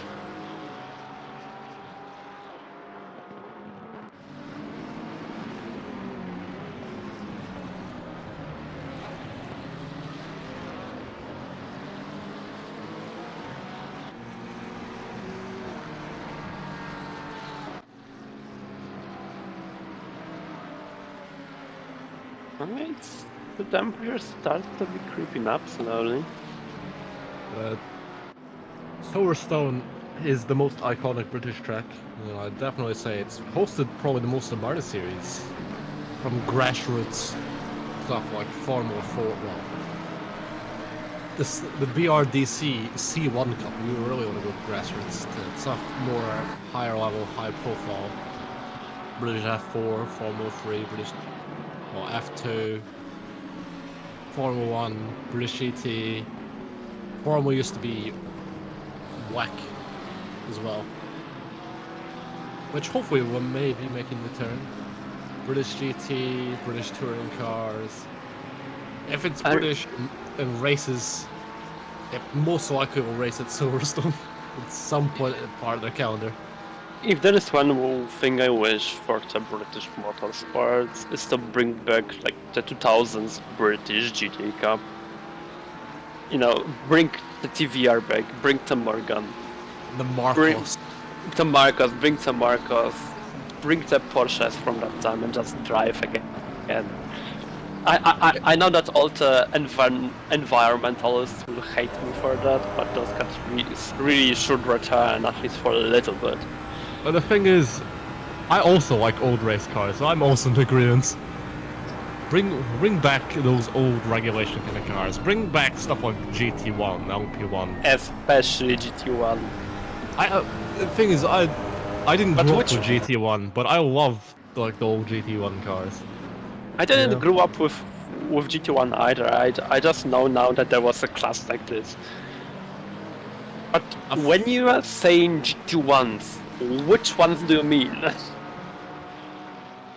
I don't know. I like both. I like the ones that raced at Le Mans, like as the top class for a few years, like with the quite famous 1995 UNLS Health Clinic McLaren F1. But I also like other stuff. I like the Corvette C5R GT1. I like some of the newer stuff as well. Because whenever I think of GT1, this is always the latter that I think about. The Corvette, the DBR9 GT1. That is my Those favorite. things. In fact, that probably is my favorite GT1, is the DBR9. That's still such a good-looking and sounding car. To me, there is not really a car that can really compete with that race car-wise. From at least in GTs, at least. Interestingly, if you compare the DBR9 GT1 and the unmuffled V12 GT3 Vantage, it sounds almost the same. I believe it is because it's literally the same engine, but in a new car body. And you could see what this engine could do even in 2017 or 2019 when it drove for the last time and it actually won Le Mans. Wait, it won Le Mans, the V12 Vantage? Yeah, I believe in the 2017, either it was the GTE V8 or V12. But officially V12 was driving up to 2017, if I recall correctly. Probably some weather privateer entries as well, I assume. I know that in 2017 it was an actual factory team driving this. A year before the transition to the V8 Vantage, the modern one. I don't know, I like the older looking Astons. Stuff like the DBR9 and the DB7, DB5. The old Vanquish. Oh! What? What was that? Was it? If we could have a replay, what was that? That's... I don't know, it seems like he wanted to let him pass? Maybe, but... miscommunication, maybe? I think you might be right with that one, that's strange. I guess we will find out what happened when we check this. I guess we will find out what will happen once we see the stewarding communication.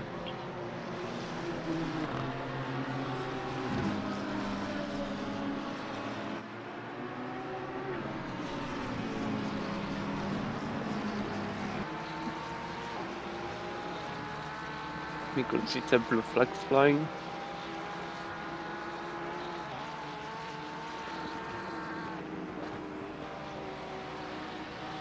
I would love to have seen a V12 Vantage this race.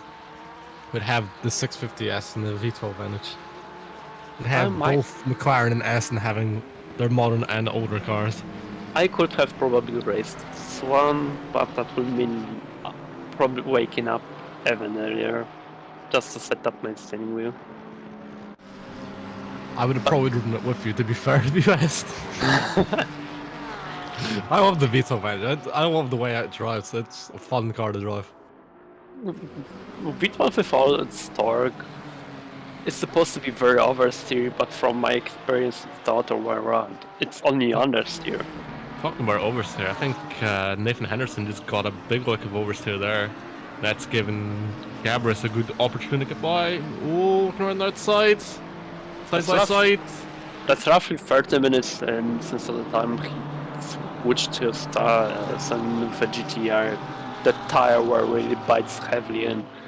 I would say it's hard to commentate this race, as there's that many battles going on at once. It's hard to focus on just one, you know? I mean, it's not hard to commentate, it's more hard to commentate on one particular fight. It's hard to keep up, is what I should say. Yeah, we can very easily, I would say very easily generalize the commentating, as long as we have an idea what to talk about. But yeah, like focusing on the one fight, alone when you check the standings on the left side, you see multiple people that are within a second of each other. Even 2 seconds can be considered already as a fighting spectrum. People within that time can be fighting, because it's a matter of one single mistake and somebody being able to catch up to you. Definitely. Like, I'm pretty sure if we see another possible drift within that GTR, that Porsche behind would have caught up easily. Perhaps on some style points from the GTR. Walking back to its Japanese origins. Ooh. Maybe. Someone that was gaining a lot of time and thus Alvin Wong got a 15 seconds penalty. I'm curious for what, so...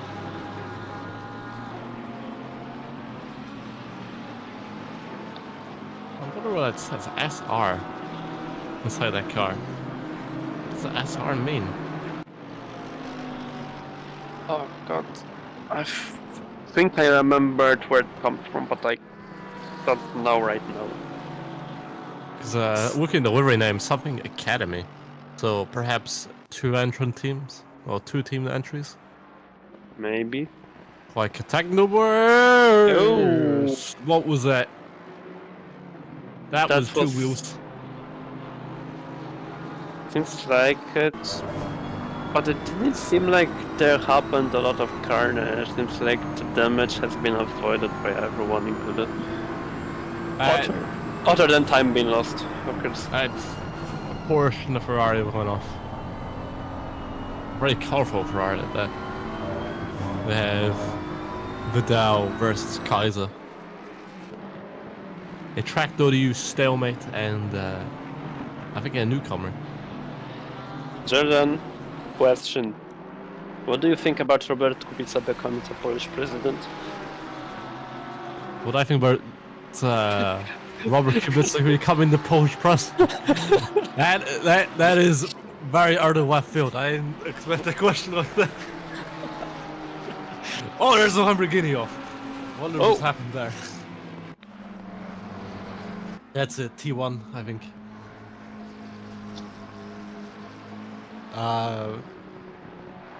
I prefer we didn't talk about politics. I'm a state that I don't think right now is the time or place to talk about politics.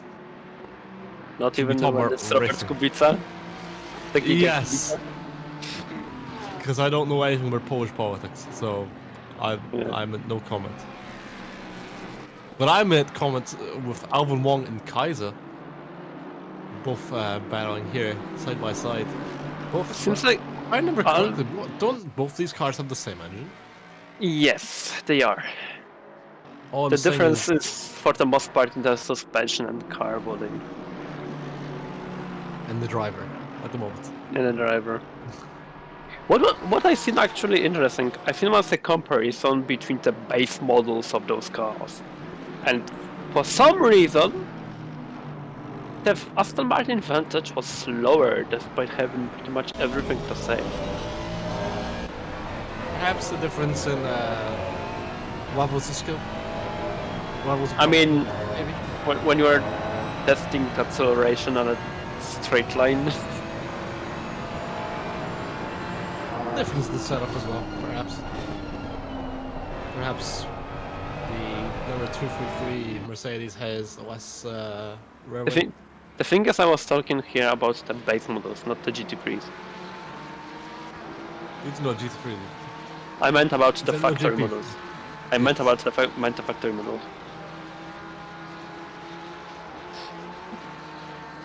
A nice equal gap between 6, 7, and 8. Perfectly balanced. It looks like the Ferrari is coming in a little bit in BMW. Not BMW, the Ford Mustang, my apologies. I mean, it's just as big as M4, so... The MSI 233 Mercedes is definitely catching up to the BMW though, so that Mercedes power is definitely coming to catch the Bavarian automobile. I'm trying to think of interesting ways to say car, which is not just car or brand. Automobile. Automobile, yes. Can the Vehicle. Volkswagen, Vehicle. the Volkswagen catch up to the Bavarian? We shall see. But I know from a little bit of experience I have with the Mercedes, very limited, don't get me wrong, but I know in ACC you can tune the front end of that car, and I know you can't do it with the BMW or the Aston behind, so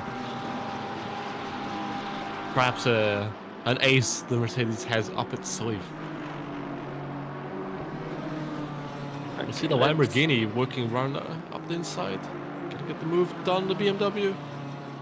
Where's Miliar is recovering a little bit. Oh, up this side, a lovely move. By the Frenchman. It was like, oh, BMW was like, go for a switchback. And back into Beckett. Almost. Working. He definitely hesitated. You could see in a movement, he was steering and then at a certain time he did like stop. Like I feel like in a if split he- second moment later he decided to steer in for that. I feel like if we didn't hesitate there, he could have maybe got it, but I don't know. Or maybe he did hesitate because he suddenly lost the grip. Could be as well, that was relatively steep angle that he raced on. That's 3 cars in the top 20 have 15-second penalties. That's quite worrying. Interesting, but worrying.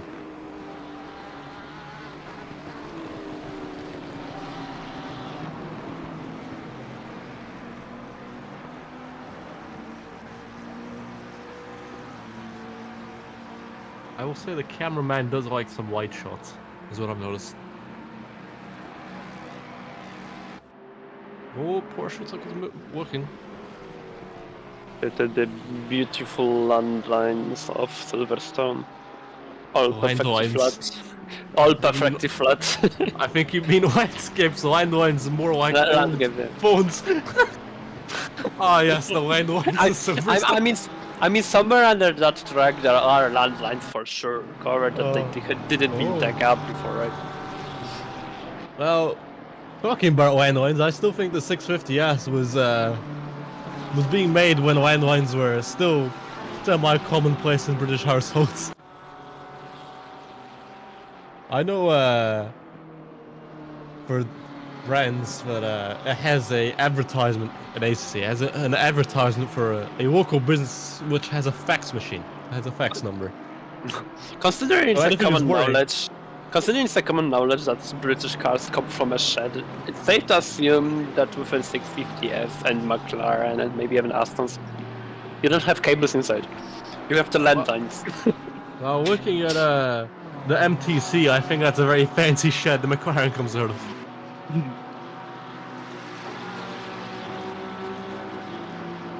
But he's sure keeping his way. It is Stuttgart versus Woking. No, it's Stuttgart versus Maranello, and I don't know where Nissan makes their cars. I don't know where the base of Nissan is in Japan. There's Michigan as well. Michigan, Stuttgart, Maranello, and Japan. If anyone knows where Nissan is based, like the main factory is, please let us know. I think it's in Japan. Yeah, I know it's in Japan, but I don't know where.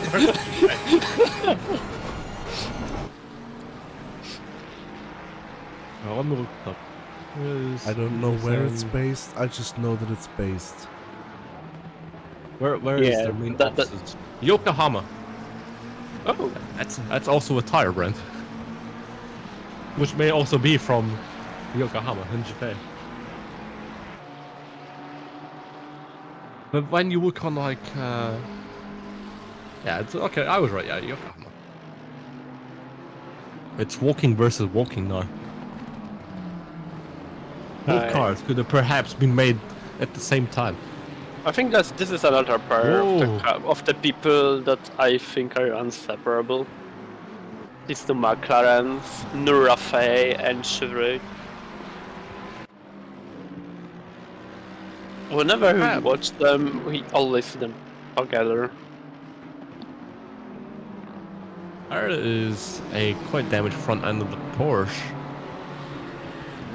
but it's German horses versus Italian horses. The power of the horses. Which prancing horse is going to prevail in this battle?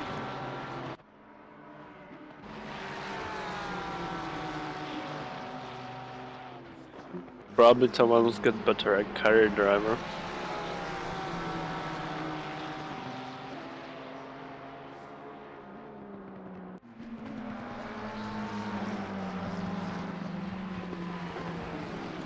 you could see in that Mustang how it moves on the sides, you know?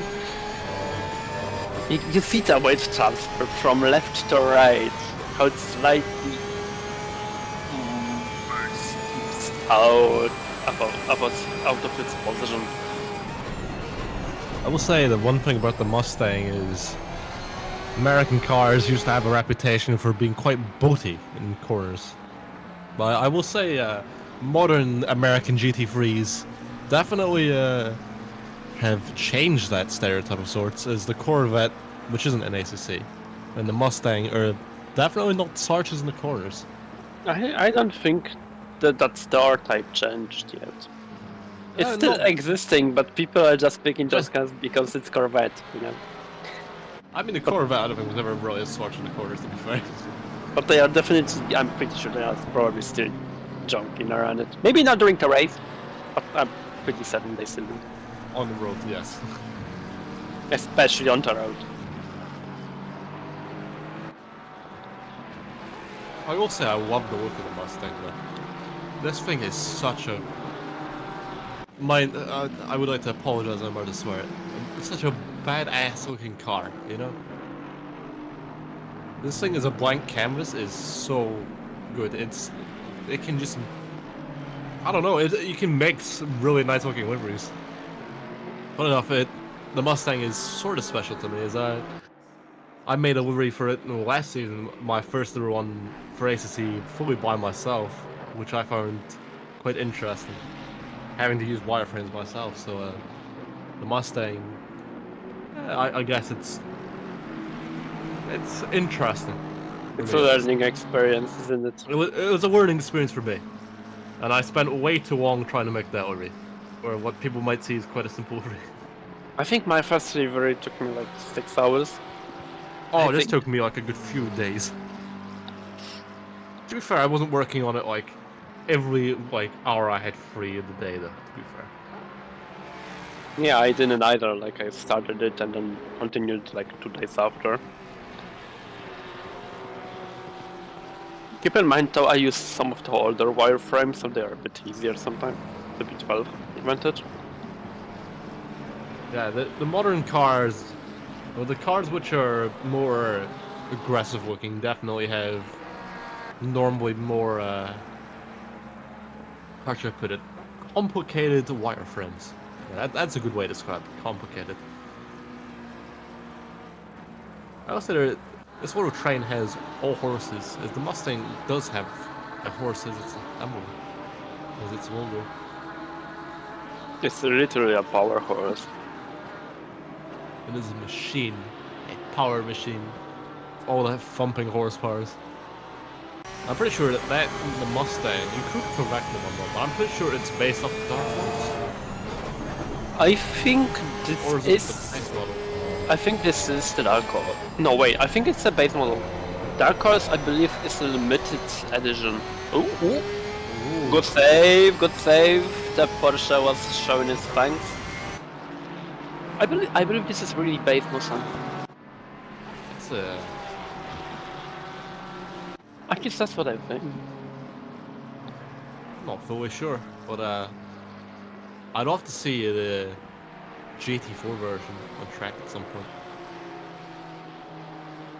Aren't they racing so far? Because we are having the GT. I know, I mean like Sims is what I'm saying. I shouldn't specify, to be fair. I know British GT has a Mustang. Talking about GT4s, this race was supposed to have GT4s, but sadly we didn't have enough signups for GT4. So that's just a single GT3 split. Every one of ours, this is everyone.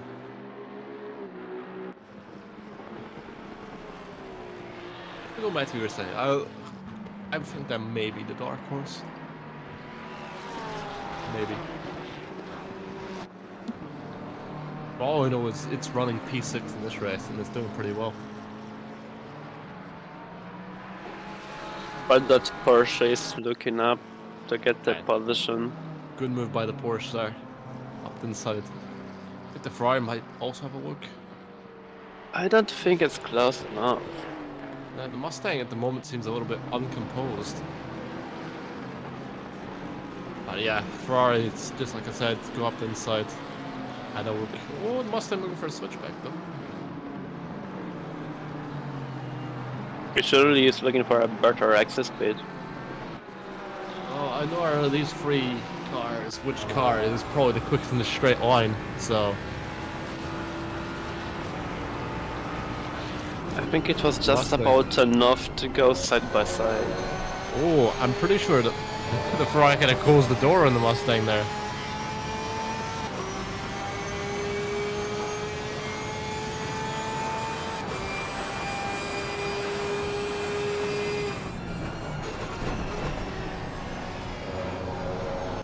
That seemed close for a second there. Bryce Miller going next to him. Also, I love seeing that Menfi racing Porsche 911 on track. When I first That- saw this green, I thought they have the tracc livery on it somehow. Oh, I know what you mean, yeah. I will say, I don't know, out of the 2 cars, I prefer this for some reason. I'm not particularly the biggest fan of like the cars or liveries with like big marvs with the front with teeth. It's not really my kind of thing, you know? I mean, it's sure a good marketing from their side. I know in IMSA, they, for whatever race they win, they change the one tooth to gold, which I think by the end of this season, the IMSA added a few golden teeth. Which is actually quite fun way to see how many wins they've got so far this season. Imagine winning only one race and then having like that gold teeth Gold tooth. that you have with like the teeth and such with the bull grass. Like the left teeth, upper one. Unless they choose are random. There must be like a process of how they choose the teeth. It could just be random. With some luck, maybe the driver is deciding which teeth they want to paint gold. But I didn't know that they are doing that. That's actually interesting to know.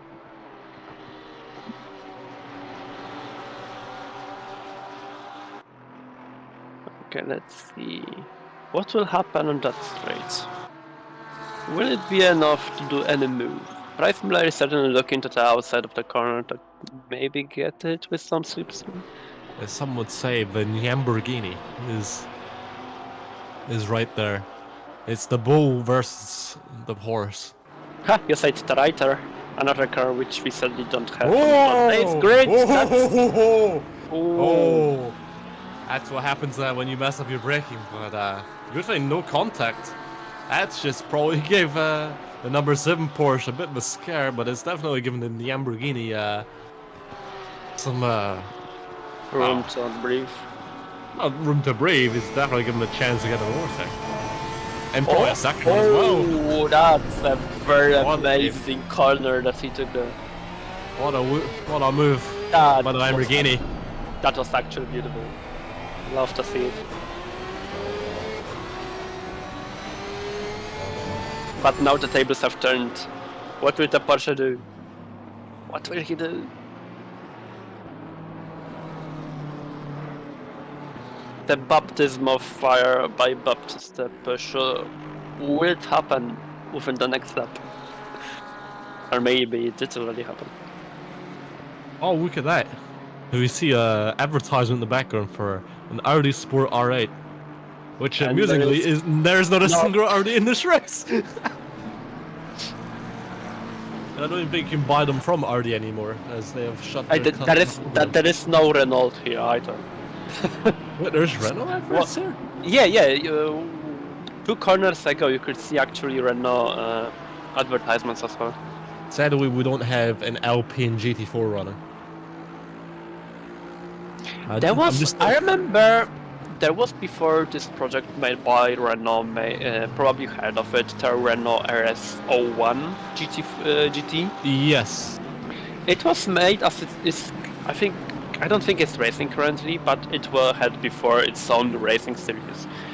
And there were unofficial plans of homologating it for the GT3 series, but it never came to fruition. You know, I don't like Imagine- that, do you? Imagine seeing Renault racing GT3 class with us. Have you ever saw the modern concepts Renault have been making recently?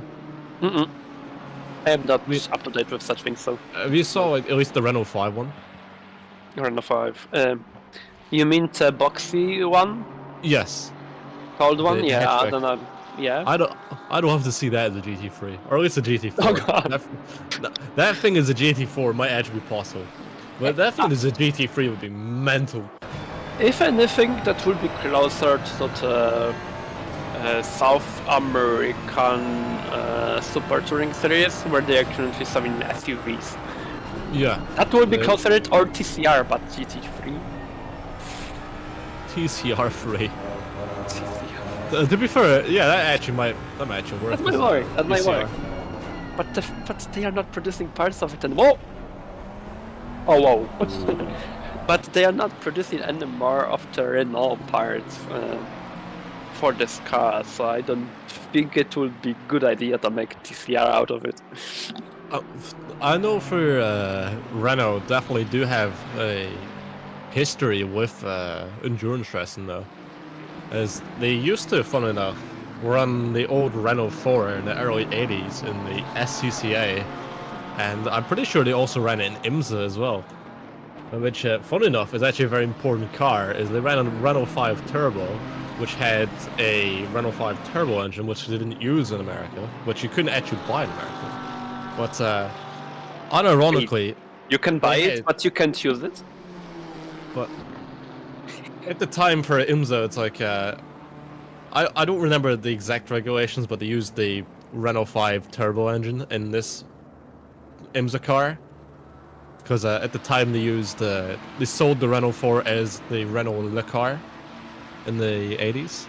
But the point I'm getting at is, unironically, a Renault race car was the start of the Hans device. Because I know someone had died racing this car in IMSA, and well, I think the owner or friend of the guy who died started working on the Hans device, and a decade later the Hans device was ready for people to buy, like in the early 90s. So I don't think it'd be fully out of the question to see at least that car become a GT4 car if they ever replaced the Alpine. I think it'd be a pretty cool GT4, to be fair. A lot different than what we currently have. Just imagine that thing running against the fucking Mustang GT4. My apologies for swearing, by the way. I'm trying to not swear. I'm trying to be as professional as I can. It just keeps slipping. What about Kia Stinger GT4? It could work. I mean, that looks like a Porsche. basis. That looks like a basis event for GT3 with how long it is. That was a Porsche we just saw there. Oh, there's McLaren. Looks like it's up the inside of BMW. In a blue flag scenario. Oh. And Peterson caught up. That has really good use of the blue flag traffic there.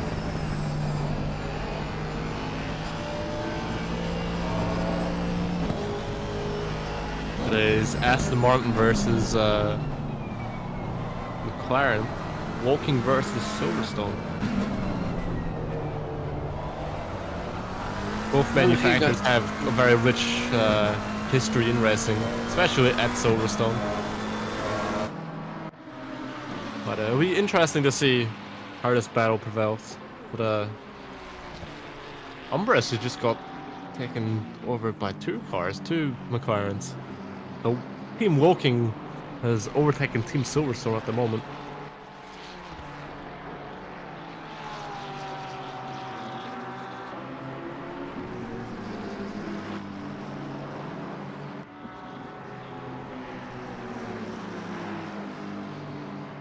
We are officially right now on the lap 61. I think we will be seeing 120 laps today. Well, considering it's just over 2 hours, no, I don't think so. But I think maybe 100 laps, maybe more possible.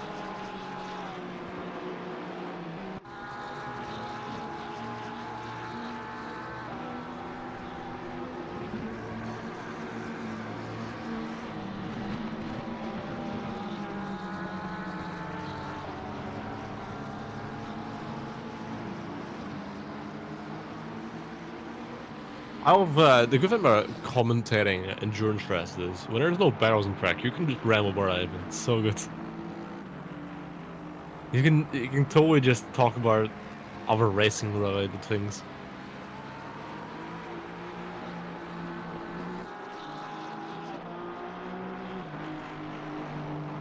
We see two very different cars in 20th Evil versus the Mustang. That Mustang's got 15-second penalty though, so it'll be interesting to see what the Ferrari and the McLaren behind can do. Like, perhaps if they do stick near the end of the race, perhaps if that's a post-race penalty or just next pit stop, which I think would be more next pit stop, be serving the penalty.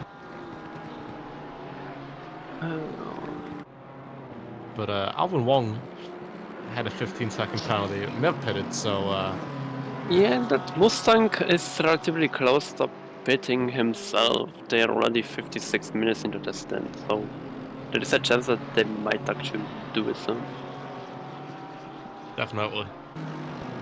As we see two German marks fighting against each other. Oh, Alvin Wong working. Can he make the move stick? Oh, a bit wide. Is he through? He is. What a move.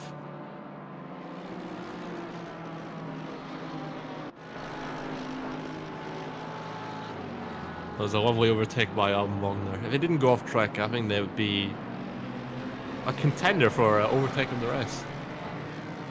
I definitely know that corner is definitely a hunting ground for overtakes, as we saw a few people overtake there.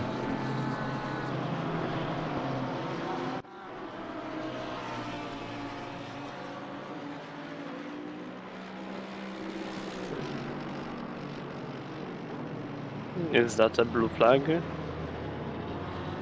Could be.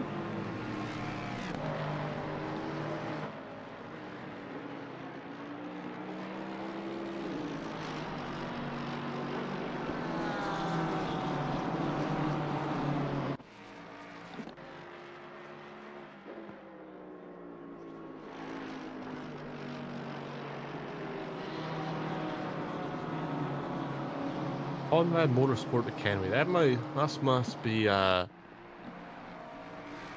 junior team of sorts. They're Warners. But I'm thinking to myself, do they have another car in this race? If so, what is that car's number?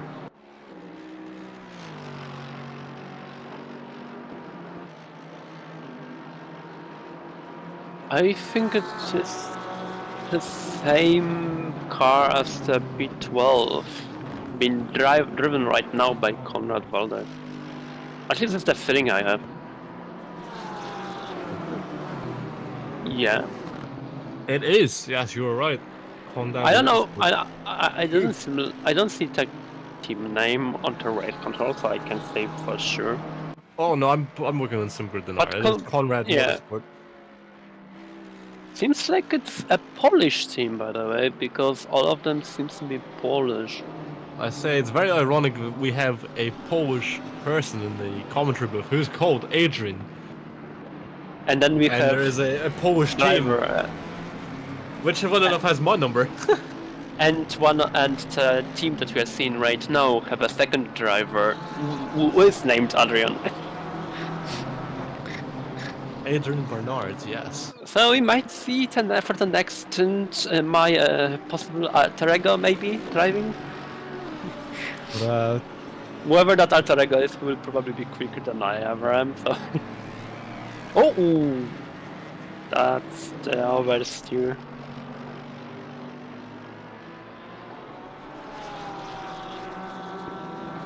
And a bunch of blue flags in the rest.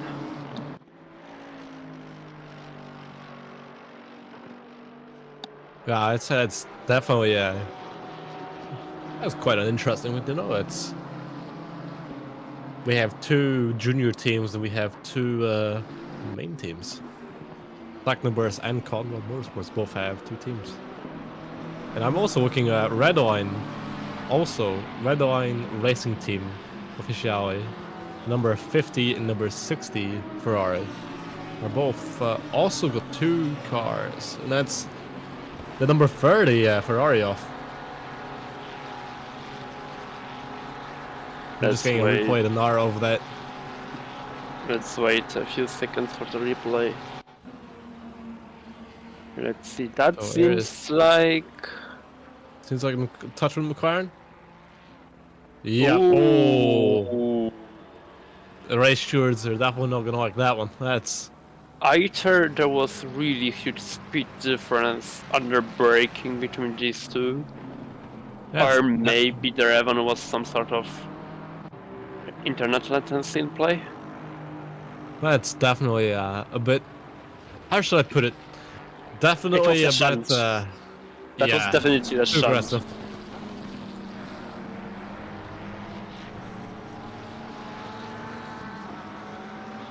Let's see.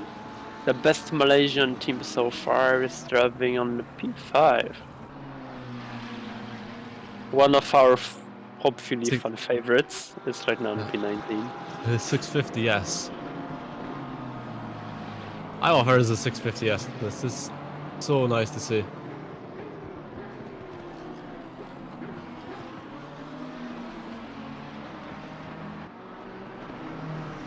Just imagine how stressed that BMW driver must be. Seeing 650S behind you. Must not get overtaken by 650S. No. I'd hate to see like with the older cars. Look the size difference. Look the size of difference of those things when they were next to each other. I'd hate to get overtaken by one of the older cars as well. That's especially in one of the quicker and modern cars, you know. That'd be like an insult, you know. Let's say Galal. Sean Galal in the rear wing. What does that say? Smashing Galal.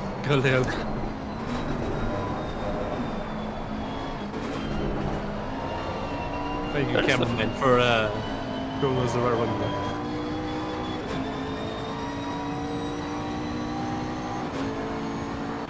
How far, the interiors don't look too different, despite the difference in the ages of these cars. At least if you don't look, at least if you look only on like maybe the McLaren and I guess maybe M6, but if you check like the Jaguar, then you literally have the plastic air tube conditioner in your to your face.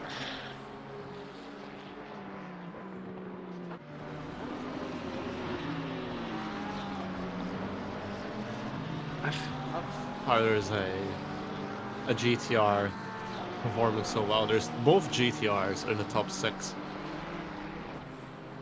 And in fact, Gasolina is catching Yasri. That'd be an also terrifying thing to see in the rearview mirror. You're driving a Sim2 and a Evo. You see a GTR, a big brick GTR. You don't see anything else. You see just the GTR. It's so big. It's like this meme with Audi, with BMW M8 being your rear mirror.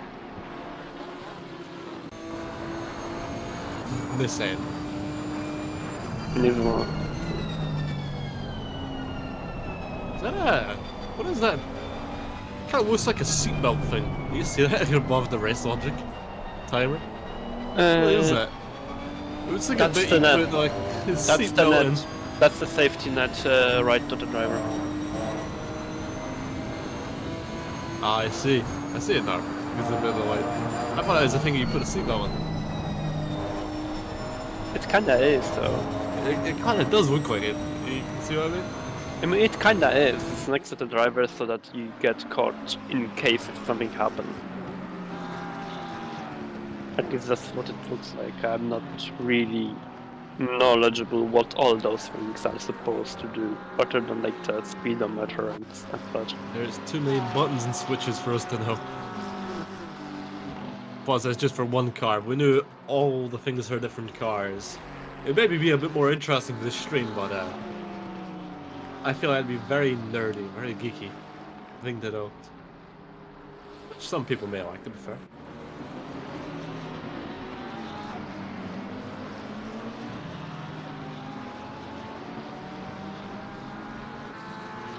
Alright, the track temperature have rise significantly within the past hour, from like 20 Celsius to 24.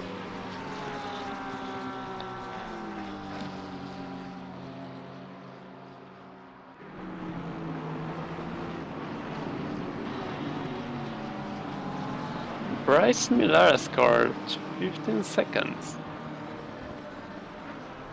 That hurt.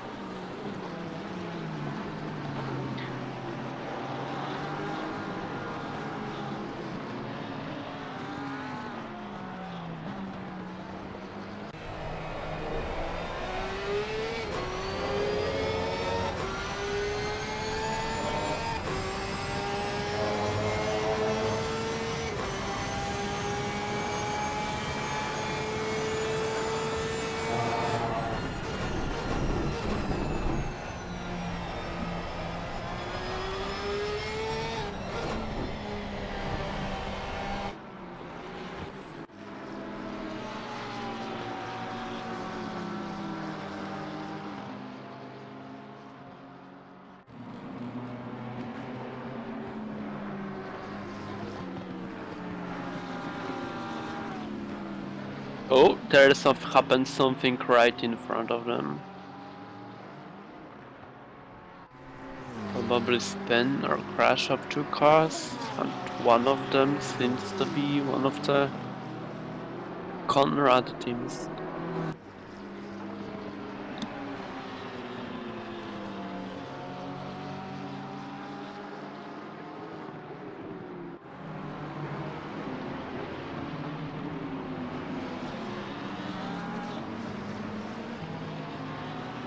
Searching for that every bit of a small space. Hoping to get some of that slipstream.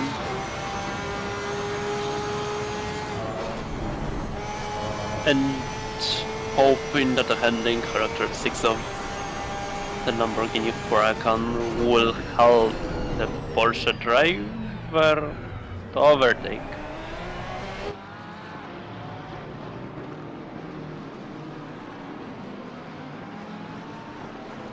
But I don't think this was how he wanted to overtake in this situation.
Oh, on the side right next to him. That Ferrari almost slowed him down enough for the Ferrari to use occasion to commit to an overtake. Ooh, BMW got a bit squirrely. It's what the Ferrari threw.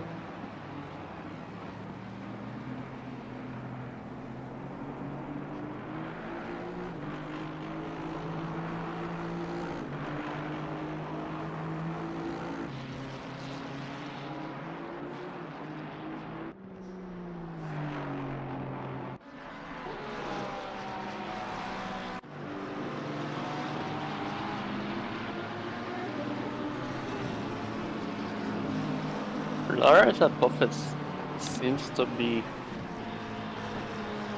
nearing close to his stint timer. He's right now over an hour into his timer.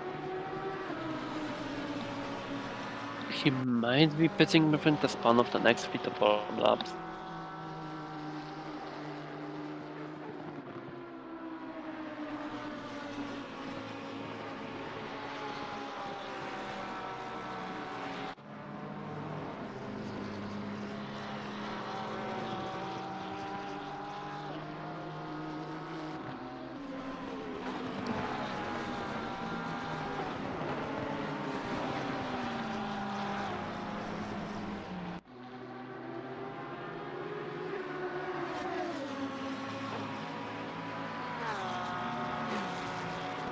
Is Bryce going for it?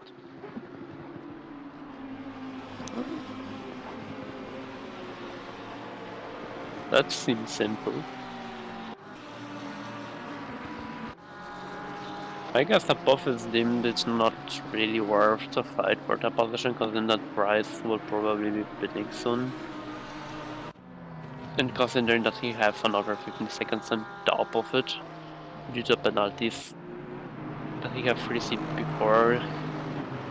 Oh.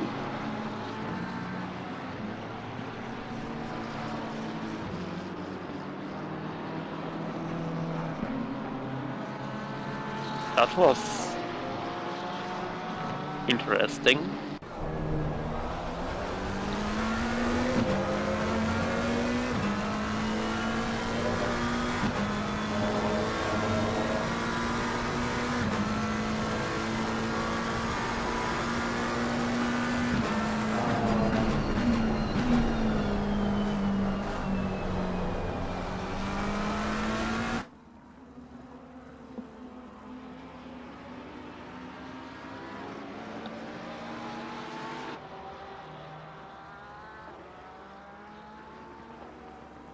Barra seems to be trying to get away from the Anderson's GTR. But he doesn't seem to be able to shake him away from him.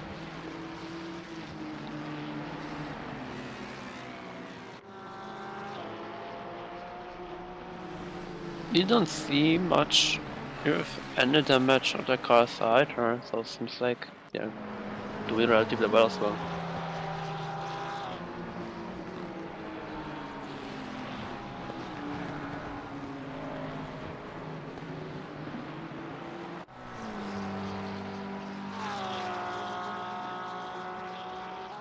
I find it interesting, if you check up the newer, notice that the hangar stage doesn't have much hangars on it. Maybe there is some background story of why it's called that way? Because that's where the hangars used to be when it was still an airfield. You don't even see a place where they were supposed to stay before.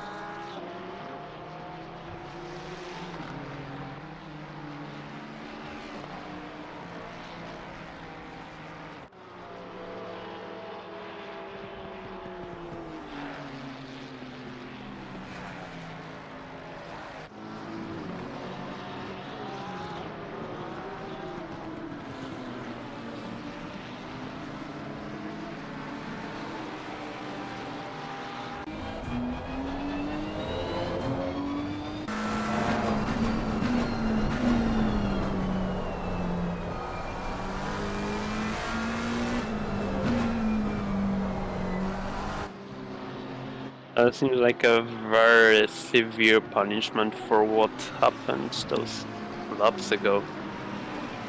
That we could see once in the background happening.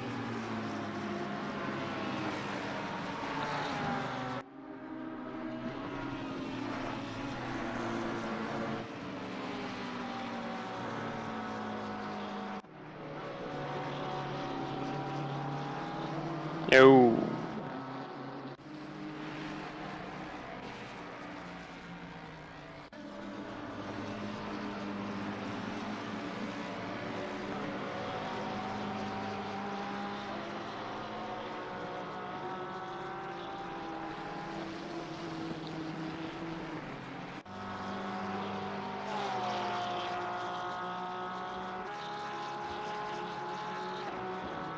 Alright, so let's take a look here at Nathan Anderson for a second. Currently following the Ferrari of Barras, trying to get back up into P7. Well, might even be into P6 then after the stop go 30 penalty for Yazri has been served.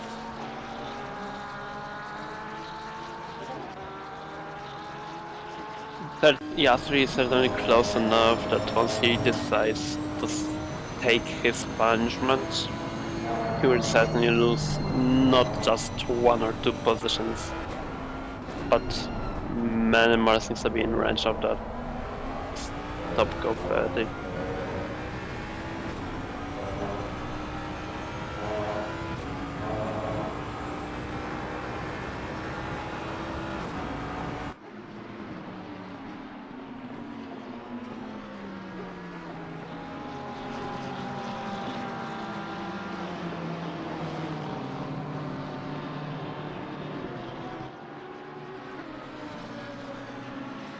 Another news, Jachowicz, the number 15 BMW, also has a drive-through right now. So that also will have to be served at some point within 3 laps of getting the penalty. That's one of the 2 Conrad Motorsport cars.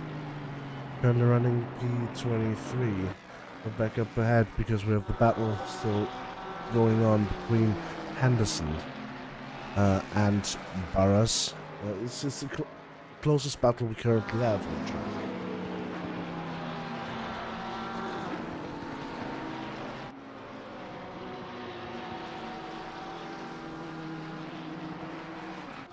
But I'm really impressed by both Henderson and Gasolina. I mean, you both said it earlier. It's that the Nissans are doing rather well today, and I think I would like to echo that. Like, it's almost surprising to see how well they're doing. I once tried driving the GTR Evo, or the 2018 GTR, as it's called, for a Suzuka endurance event. It was supposed to be a 12-hour endurance event, but, well, we didn't really get to grips with the car, to be quite honest. It's quite or it used to be at least, quite a handful. I don't know if that has been improved in the past.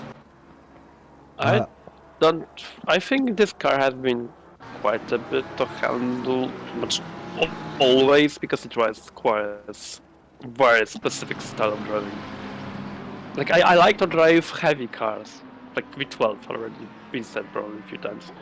But GTR is way another beast to handle. I don't think I felt the car be so heavy to steer as the GTR. Yeah, heavy steering is definitely... well, I don't want to say the car is not meant to steer. What I wanted to say, or didn't want to say rather, as Yasri is currently serving the stop go 30 penalty, is that I don't want to say that bricks like this are usually like that. Like, there are other big cars which are surprisingly nimble. I'm especially thinking about my own favorite car. It's the Bentley Continental GT3, especially the Evo version. And that car is actually, it's slow in a straight line because it has a very good downforce, very good aerodynamics, which you wouldn't guess by looking at it. But it makes it a joy to throw around corners, and it makes it really rather fast when going around, coming out of corners, especially because the Bentley is the second lightest GT3, just or used to be the second largest GT3, and maybe something else now, only after the Porsche. Imagine taking away like 1 ton of weight from a car, just like that, just so that it's could drive in a GT3 series. I mean, that's basically what happened with the with the Bentley GT3. Piastri is still losing positions here because, well, the normal Continental GT3 is not a light car, but it is a very powerful car. Like, I think the minimum spec for the 2018 is 560 horsepower, the street variant. Very powerful car. I mean, They just saw that new exhaust to get that extra 10 or 20 horsepower, and they have the GT3 spec. yeah, something like that. Also strip out, as you said, a ton of weight. And by that I mean it might actually be a literal ton. I'm not quite sure at the moment, but like the road variant, the road variant of the Continental is much heavier than the street variant. As there's another battle on track now. Bryce Miller is currently attacking Vidal. Miller still with the 15-second penalty, and Vidal just trying to fight for his life after earlier having had the defeat of being overtaken by a 650S.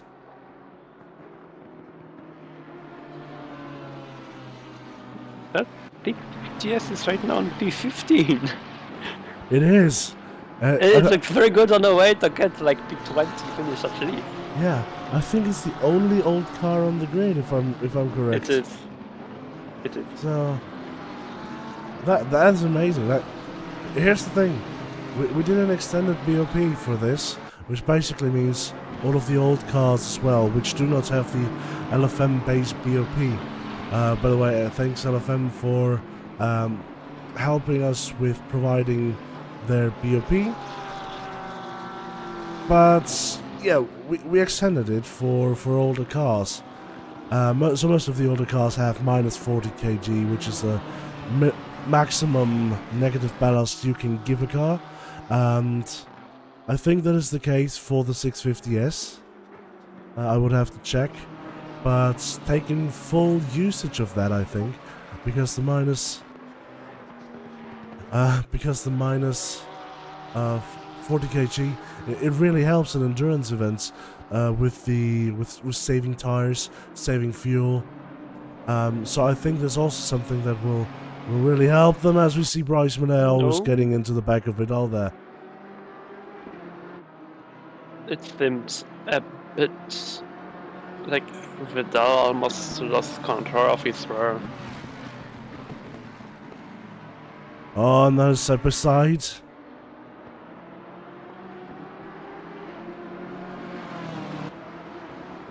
The Miller on the outside, though, for this corner. As long as he can stick it on the outside, he will have the inside, but no, not close enough. Robert right behind is, however, not helping. Yeah, the Ford is not helping. The Ford is really...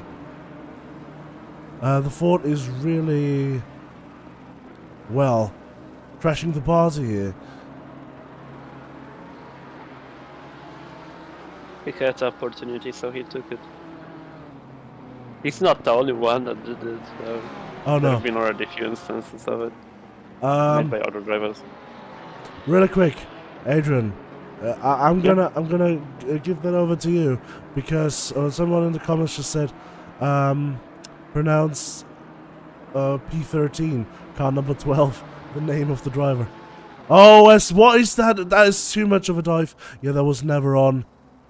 That cost the Ford Mustang a lot of time, and the BMW even more. So now, it seems like Bryce Miller has taken the position. And Bryce Miller now up into P17. So now, leave the stage to you, my Polish colleague. So, the driver driving on a P13 within a car number 12 is called Filip Przybylski. I don't know where he's coming from, but I know he's driving right now for Conrad Motorsport in a BMW M4. That's Filip Przybylski. Przybylski. Przybylski, okay. Yeah, there's a reason why I gave that off to you. Thank you for helping me there. For now, though, he's not fighting the closest battle on track. That belongs to Mikkelsen and Zula Kihara right now. Zula Kihara, of course, one of the regulars here at tracc.eu, and Mikkelsen here for this event today. But he's definitely showing that they've got the pace. Oh, ho, ho. That almost looked like he was about to dive, like we saw the Ford Mustang earlier. Luckily, it did not come to pass like that. Quickly going back to Rachel Robert, racing under the Hungarian flag with a white, quite German-sounding name. Fighting against Vidal now. Vidal really has really is going backwards nowadays. Like, Vidal had such a great battle in the beginning, but now just losing position after position. Now Robert is up ahead, and That's just the curbing and the grass. Happened to me once. You hate to have it. Now let's see if we can get a replay of that. Maybe. There we go. So we know that Filip Przybylski is coming from a city in Poland, which is translated quite literally to boat. Why is he not driving the Bentley then? Minus points from me. The Boatley.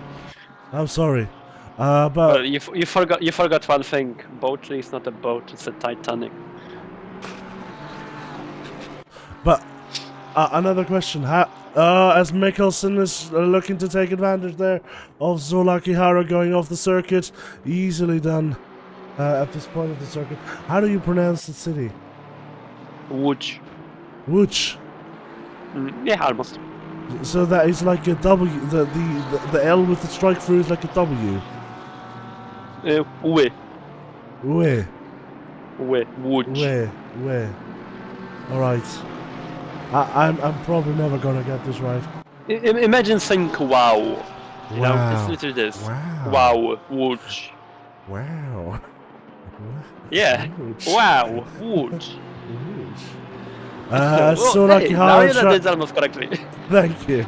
Zola Kihara outbraked himself really heavily there, trying to catch up to Mikkelsen, but now a second behind, and it looks like the Ford Mustang right behind that, who is, yeah, a lap down. Who's like a lap down or something. Is going to try and also unlap themselves. Further behind, we have a three-way battle right now. Nabil Nasran battling against Song KP. That is battle of two people that know each other very well. Nabil Nasran, of course, from Malaysia. Song KP from South Korea. Both are tracc.eu regulars, and both are trying to follow your cue, Adrian. Knowing Nabil personally and No, they're trying to follow the number 12, whose name is Filip Przybylski. Thank you. Now Knowing Nabil Nasran and Seong, I believe if Seong manages to do an overtake, he'll never let Nabil forget it, especially since it's the 650S that will be doing the overtaking. Exactly, especially since it's the 650S here. I mean, Seong, we know Seong is a quick driver. Song, sorry. I should do better. I really should do better now with so much South Korean influence I have around me. But Song with the 650S, yeah, he's prone to a bit of bragging. No harm in that. But that's really something brag-worthy. Doing well in an old car like the 650S in a field that is full of modern cars.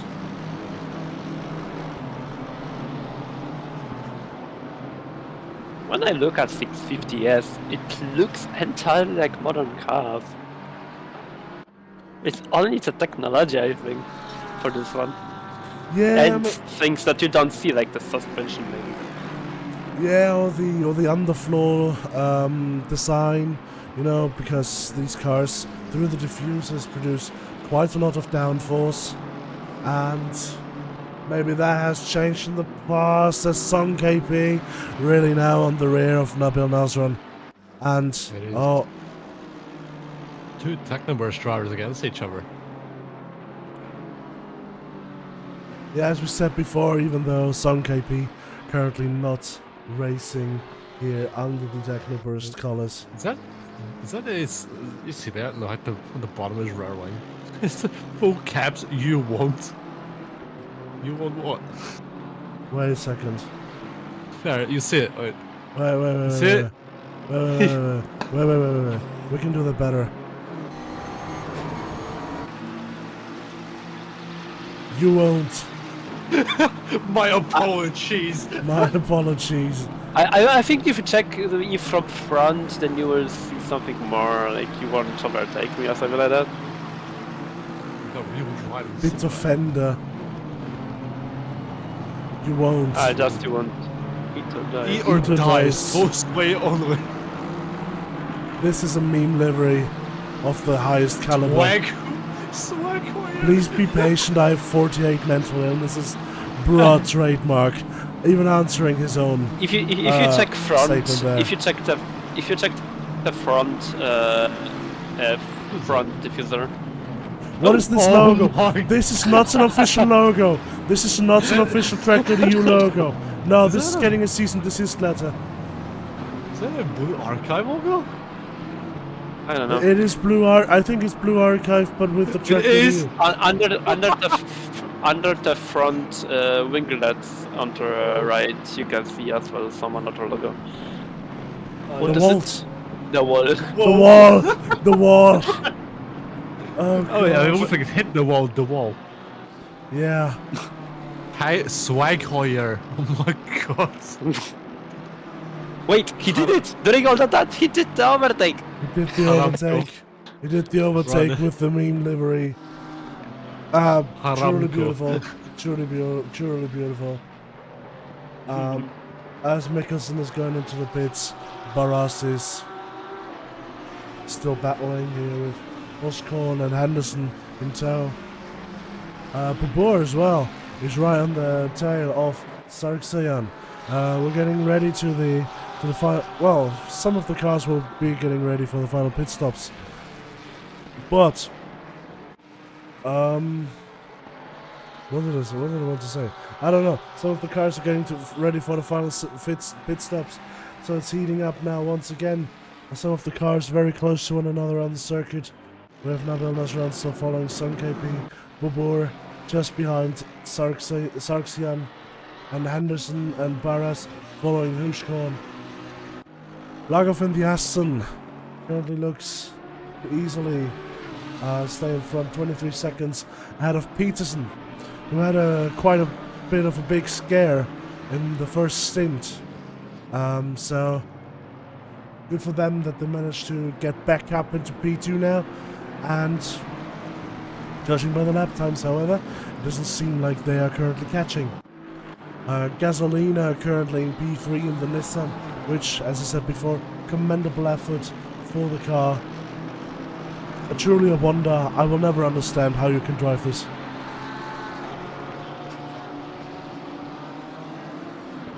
But I'll let my voice rest again now that both my colleagues are back here. Have fun.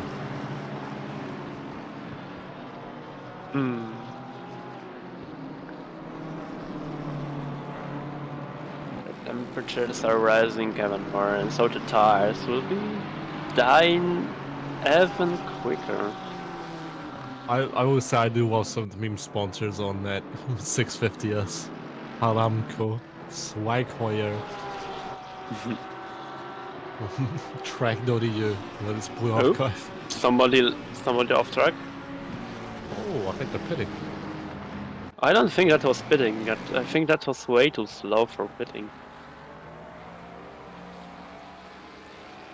I get it that doing picnics in Great Britain with tea is something of a favorite British pastime, but not on the racing track. What, a picnic? Uh-huh.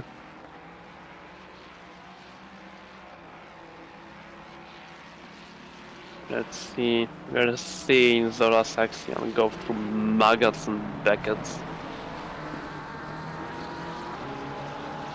Another instance of trying to shake off the Ferrari 296 of Bubur. But unfortunately he gained only time.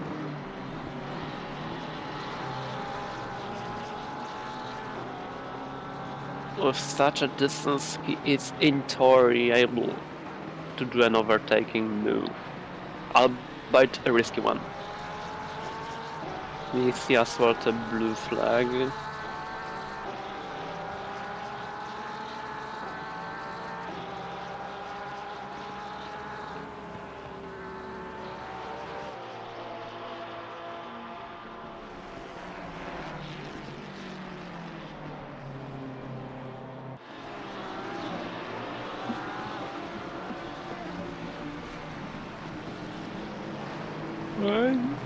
He did it!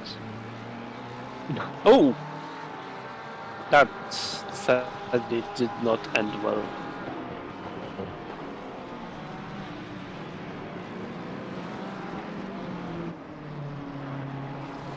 Well...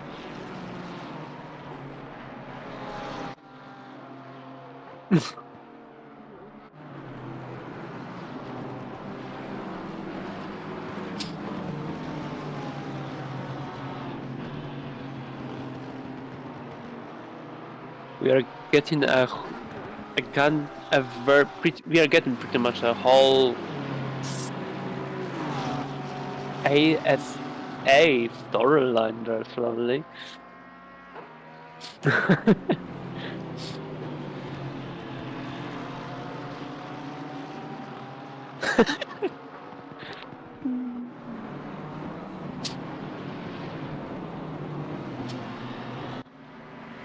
I guess it's safe to duck every poll here since I'm a Polish myself, so...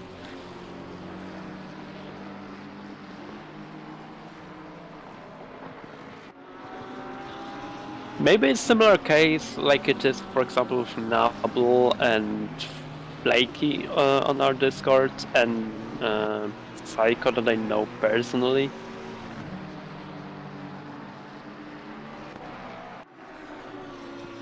That seems like it is the case with the two Polish teams that we're having on the grid right now. And we saw... A Lamborghini. Was it? Yes. Pink Lamborghini. I think it was Apophis 999 Lamborghini.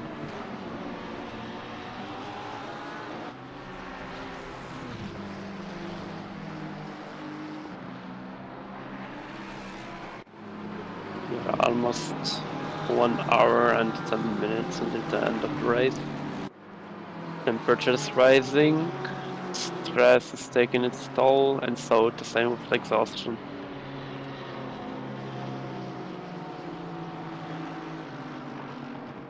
And I'm wondering how very hard are the arms of the people that are driving GTRs right now. When I was driving them, already like 5 minutes, took a strain on my body, enough for my arms to start hurting.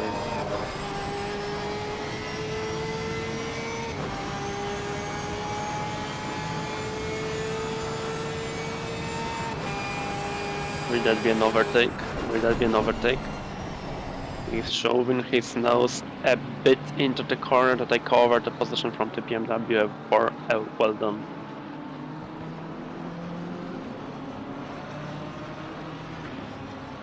Another blue flags happening.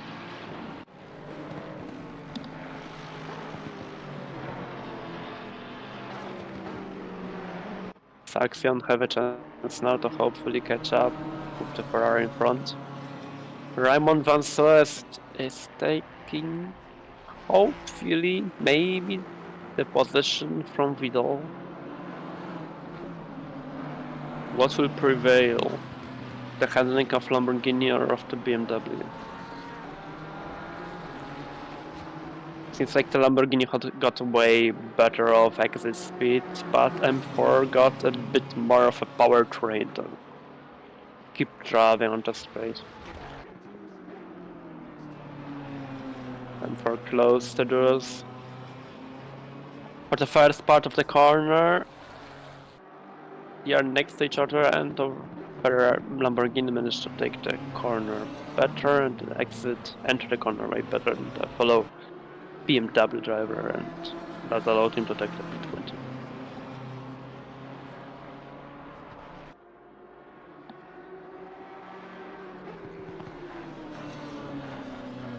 That's a very big difference in pace that we just see.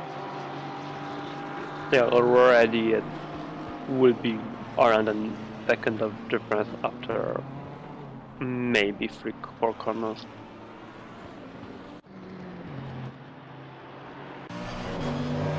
In the meantime, we are seeing Alvin Wong creeping up even higher and higher in the standings. He started driving from the P25 and he's right now on P10, fighting for a possible P9 with the fellow driver in the Ford Mustang. Entering the right now in the first sector, entering the Maggots. There is a driver right ahead of them, yellow flag. What will they do? No danger. Seems like it was Apophysis Lamborghini again. Now there is another power fight on the straight. Alvin flashing could that be a distraction? Could it be show off strength that the driver is slowing him down? But Ford Mustang's driver will not slow down. It's a fight for a P9. It's not a position that you want to just give away just like that. Even if there is still an ample of time to get that position back.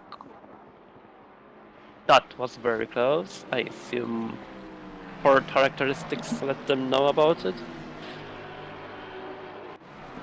It was somewhat of a Code Brown moment for him, for sure. But this costed him the P9 that he have been trying to hold on to the past 5 minutes.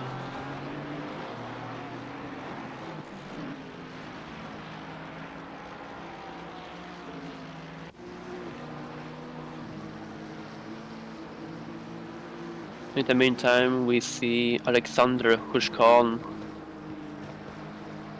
on P6,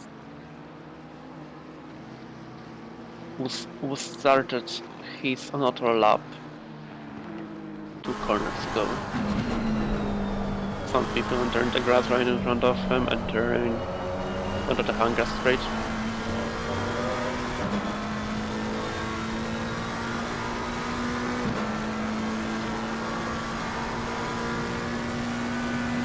And we can see a freeway battle in front. Either that or a blue flag.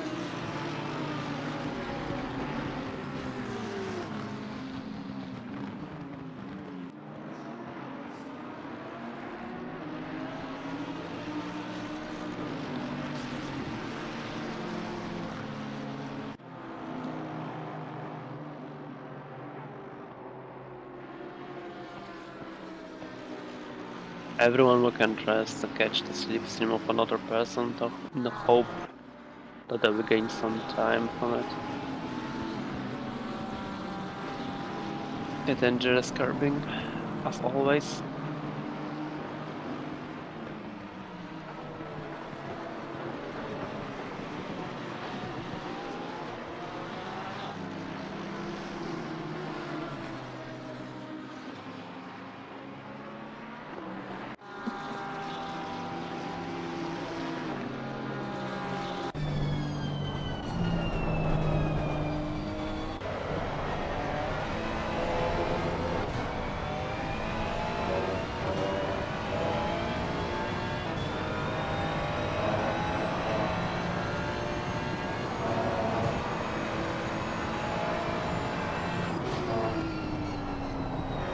So what I find interesting is how long Alvin Wong has had the purple lap so far. It's surely, I mean, what was it, 158.252. Let's check Then everyone. And Yeah. his lap time has been updated a few times, because I remember when his best lap time was around 1:59. That He's might been be the steadily case. improving it. There are some people who are in the 58. However, Alvin Wong with the 58.252, by far the quickest driver. Next up would be Peterson with a 158.587, from what I can read. There's no one down the screen. Then there's a 158.810 by our current leader. And a 158.9 by Hoshkorn.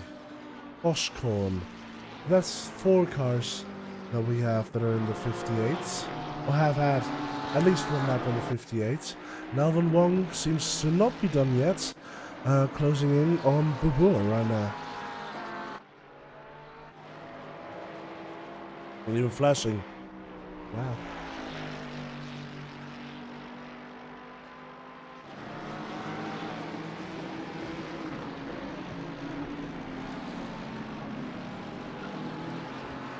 Very easy. A very easy there. Very simple overtake by Alvin Wong. Easily getting into P8. I think Bubur just have seen him coming slowly and slowly, just knowing that there isn't much that he can do about the pace of this man. He's just way too quick for him, so he safely let him pass, most probably. I think that's a good strategy for endurance racing as well, where it's just let a faster driver pass, to try and look at the lines, try and getting their slipstream. A person that is not doing that right now is Ellis. Breno Ellis, who I think was in the lead at some point earlier, is now in P4, or at least battling in the... Yeah. There was the Porsche that was in the lead at some point. Battling now for the top. The top.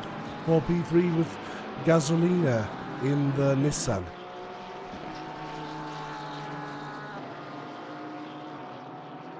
Breno is surely getting some good slipstream from that, but Porsche's characteristics are not the ones where you can say it's very acceleration and top speed heavy.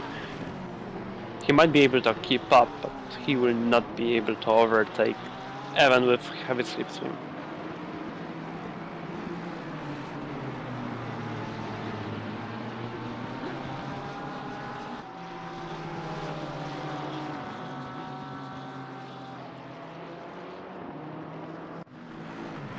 Yes, it'll be very difficult for a Porsche. Even if I see this correctly, a bit of damage on the front end of that Porsche might cause a bit of aero damage. But putting the nose there on the inside, in the middle of left field, that's one way to try and get past. But you can see when they're driving next to each other, how the GTR manages to pull. It just pulls. That'll be interesting. Who pulls back coming into Megan's Beckett? That seems like actually the Porsche. Ellis has pulled back.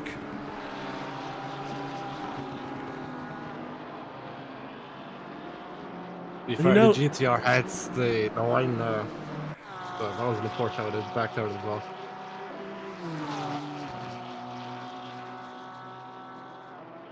Might catch him in these next few corners though.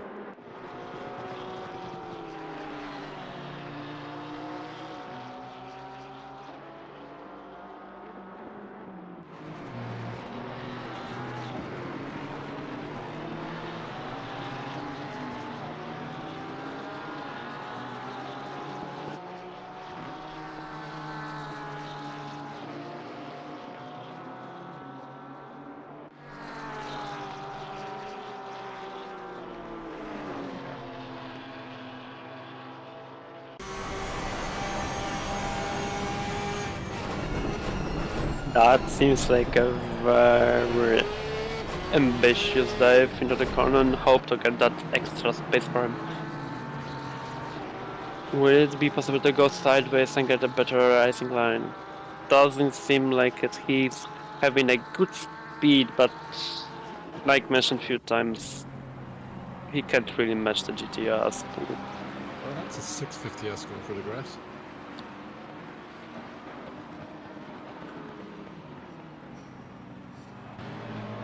I mean, the Porsche just breaks out a little bit too early. Lost 2 positions there. That's. I don't know what happened there. Oh, okay. I thought I was for a position.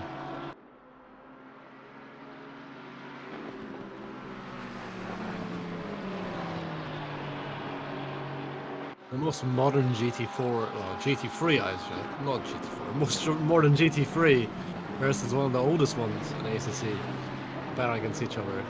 Will be quite a spectacle to see. If everything goes well for Song, he might not be needing to pit anymore, and if that does really indeed happen, he might be getting another 3 positions. I think he'll need to pit though, unless he just pit recently. He just pit. That's the thing. He pitted a lap ago. Okay, so he might actually be alright then. There's a bunch of at least half the grid that is still in front of Seong right now is still on 2 pits. They have to do it at some point. Someone who's on the move now is Scott Brewer. He's just got by on Maggots and Beckett. Will the Ferrari come back? Oh no. That's a long way back, in fact. But the Lamborghini has also got a position on the Ferrari as well.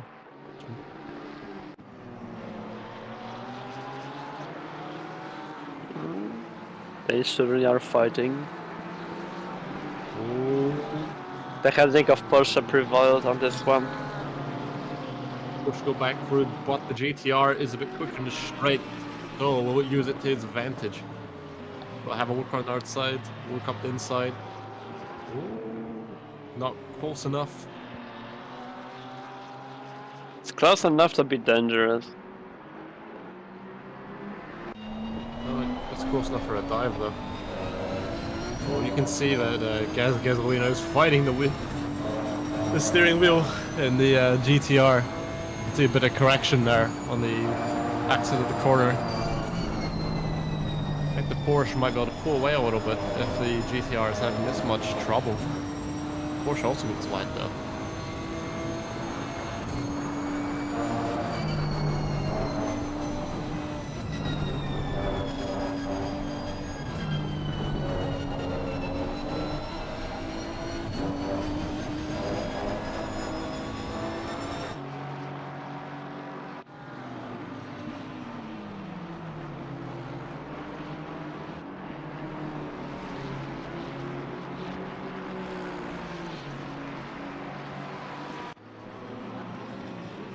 Mark Stevens in the Ferrari overtake the BMW? No, they'll have a look, but they're 2 laps apart. The Ferrari is 7 laps down. I don't know what's happened there, but it's a lot of misfortune for any car down P29 and further down.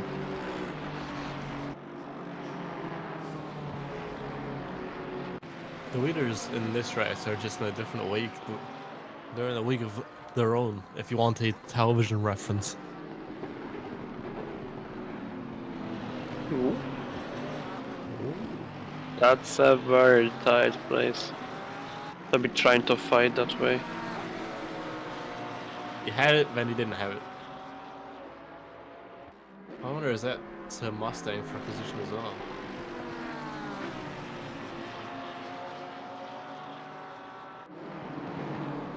Oh, Lamborghini is very unsettled.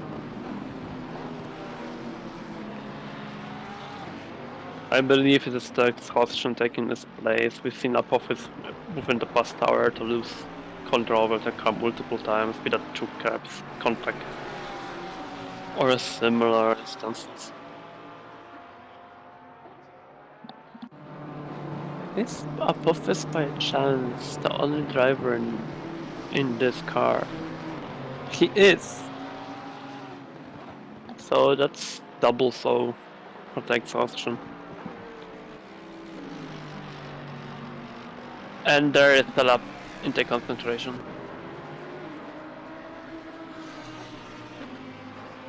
It didn't seem like something where a lot of damage would have happened, so that's at least a good thing for the Scott Brewer, but we don't know to what extent there are damages.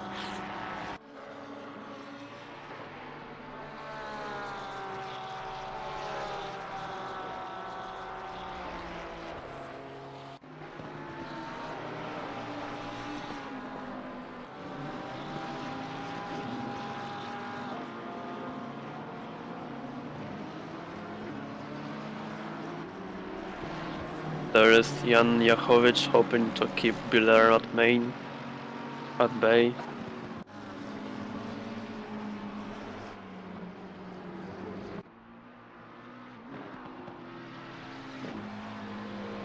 Seng just overtook a blue flag.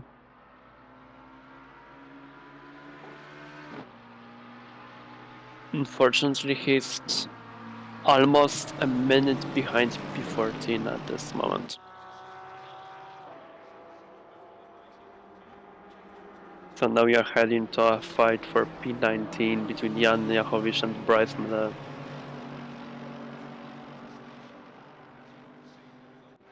Both cars under the hood are German.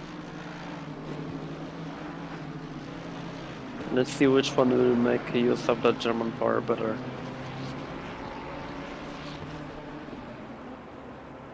It seems like a wonderful exit for Bryce Miller.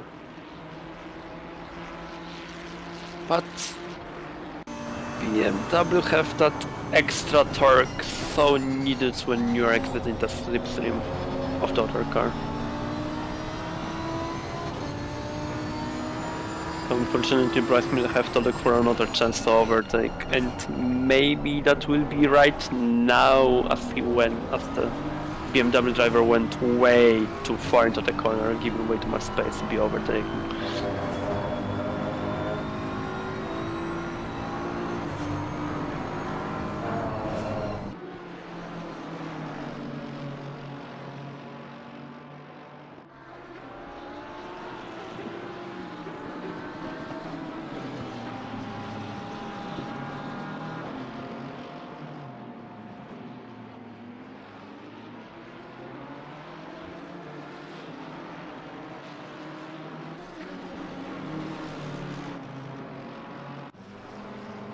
Another relatively unhappy position for the number 98 Mercedes. It seems like he can be of quicker pace, but he can do much when he's much quicker. And we just saw as well Alvin Wong finishing his stint. He potentially switched drivers. He gained like 20 positions, and then let's hope the team hopes that the driver number 3 will be quick enough to maybe either save the position or gain maybe even some new one. As this was a really wonderful push to trot the whole grid here.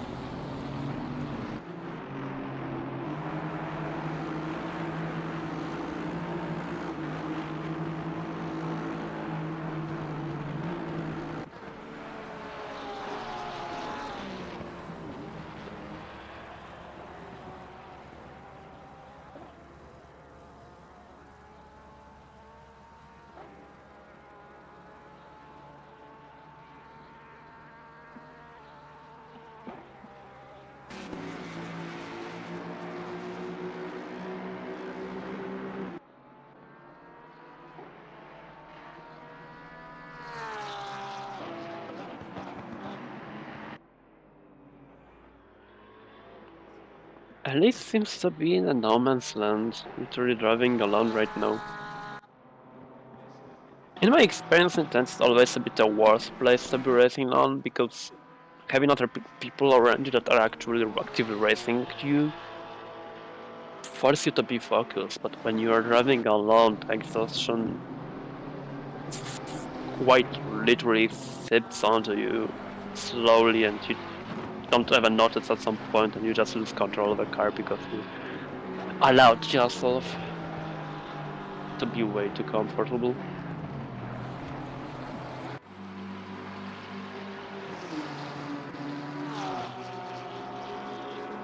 And not so long ago, we entered the last 15 minutes of the race.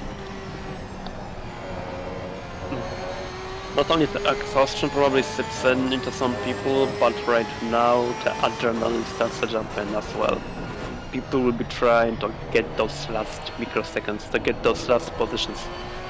They will be more prone to do more and more risky maneuvers that might have otherwise be not the best to pertain.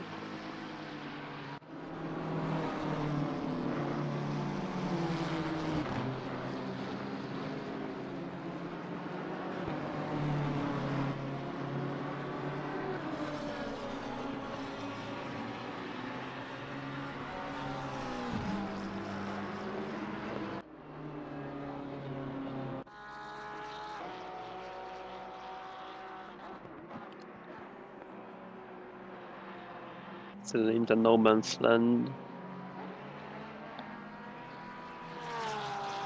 8 seconds ahead of him, there is Ente in the Lamborghini number 66. And Charles Byrne 7.5 seconds behind on P23.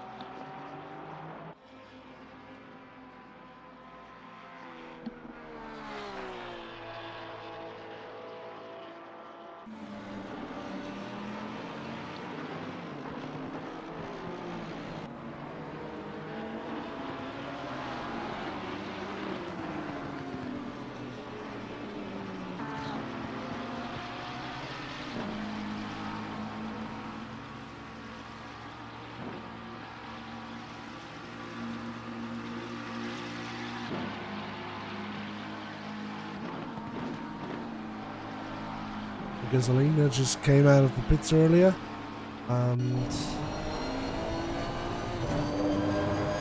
there will be the final stint now for Gasolina in the Nissan. Having extended the last stint might have been a good idea considering how tire heavy the car is.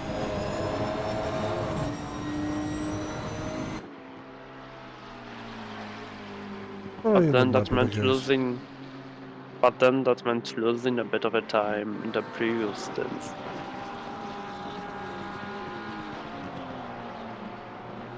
Some relative time, that is. I'm especially about track position, and at the moment it seems like, at the moment it seems like track position is pretty much everything. How many blue flags do you have to navigate, especially because no one is really close to one another at the moment. Maybe that will work itself out again after everyone has done the pits. We'll have to wait and see for that.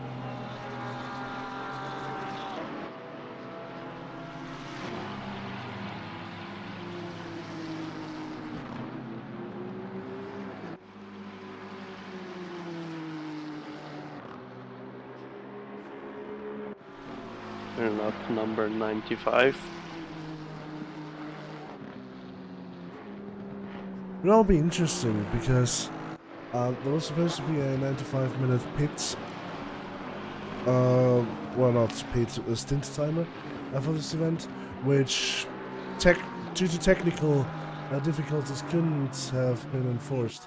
So that's getting interesting because there has been, I've seen the assumption already made that the number 17 will win this race due to that, because the Porsche is famously not very heavy on the fuel. So it'll be interesting to see when Blagov comes out. In comparison to Ellis, it seems like Ellis will take the position.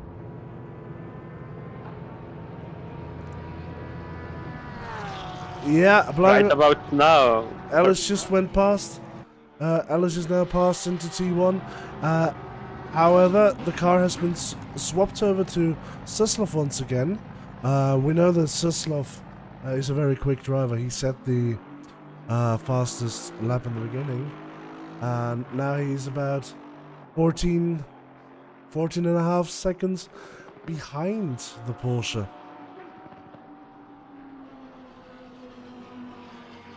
So this will be now interesting whether he can catch up. He will. Well, if we went for tires, we will have fresher tires now, because Alice has been on this stint for 34 minutes already. So that's when the tires can start to go away if you're on a less aggressive setup.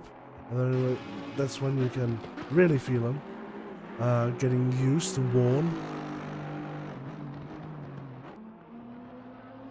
Apart from that, they should have a similar fuel load right now. So it'll be interesting to see if Suslov can make up the positions for that. I think with Porsche it's even more so regarding to rear tires because of heavy friction. The older Porsches didn't have such problem because their rear air wasn't as strong as the modern one. So maybe even we will see the Porsche pit within the next 10 minutes. Maybe he'll have to make a splash and dash, we'll have to see. That would cost them quite dearly though, as further down the field, our Polish colleague, whose name I am not trying to pronounce. Filip Przybylski. Thank you. And Kracha Robert were just in the pits. Robert is back out again, and the Conrad Motorsport 12 car is still in the pits right now. So the top three look fairly well fought for. We have Ellis in the 17 in the lead currently. Suslov is in second position, just 14 seconds down. And another 10 seconds down we have Nathan Anderson. And if I look correctly, Nathan Henderson has not yet done his pit stop, his final one. Currently on a 58-minute stint timer. And therefore will have to do one more pit stop. That will probably mean that Jonas Hartig from Banslow Racing, the Danish team, will be able to make that up once again.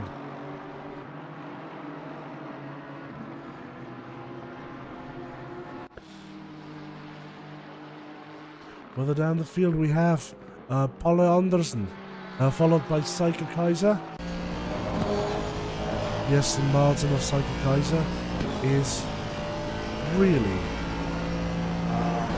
trying to catch the Porsche. There's a battle for P11 on the grid right now. Let's see, both of these cars. Wow, okay, this is actually interesting.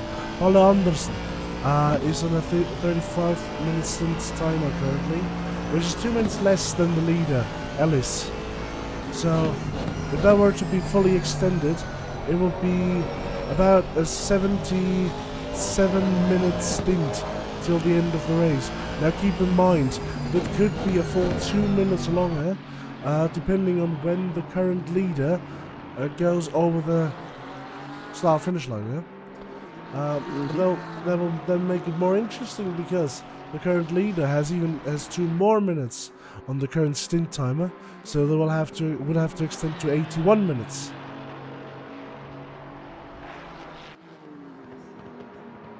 However, Suslov is already catching, now just 13 seconds behind, with 40 minutes left on the clock.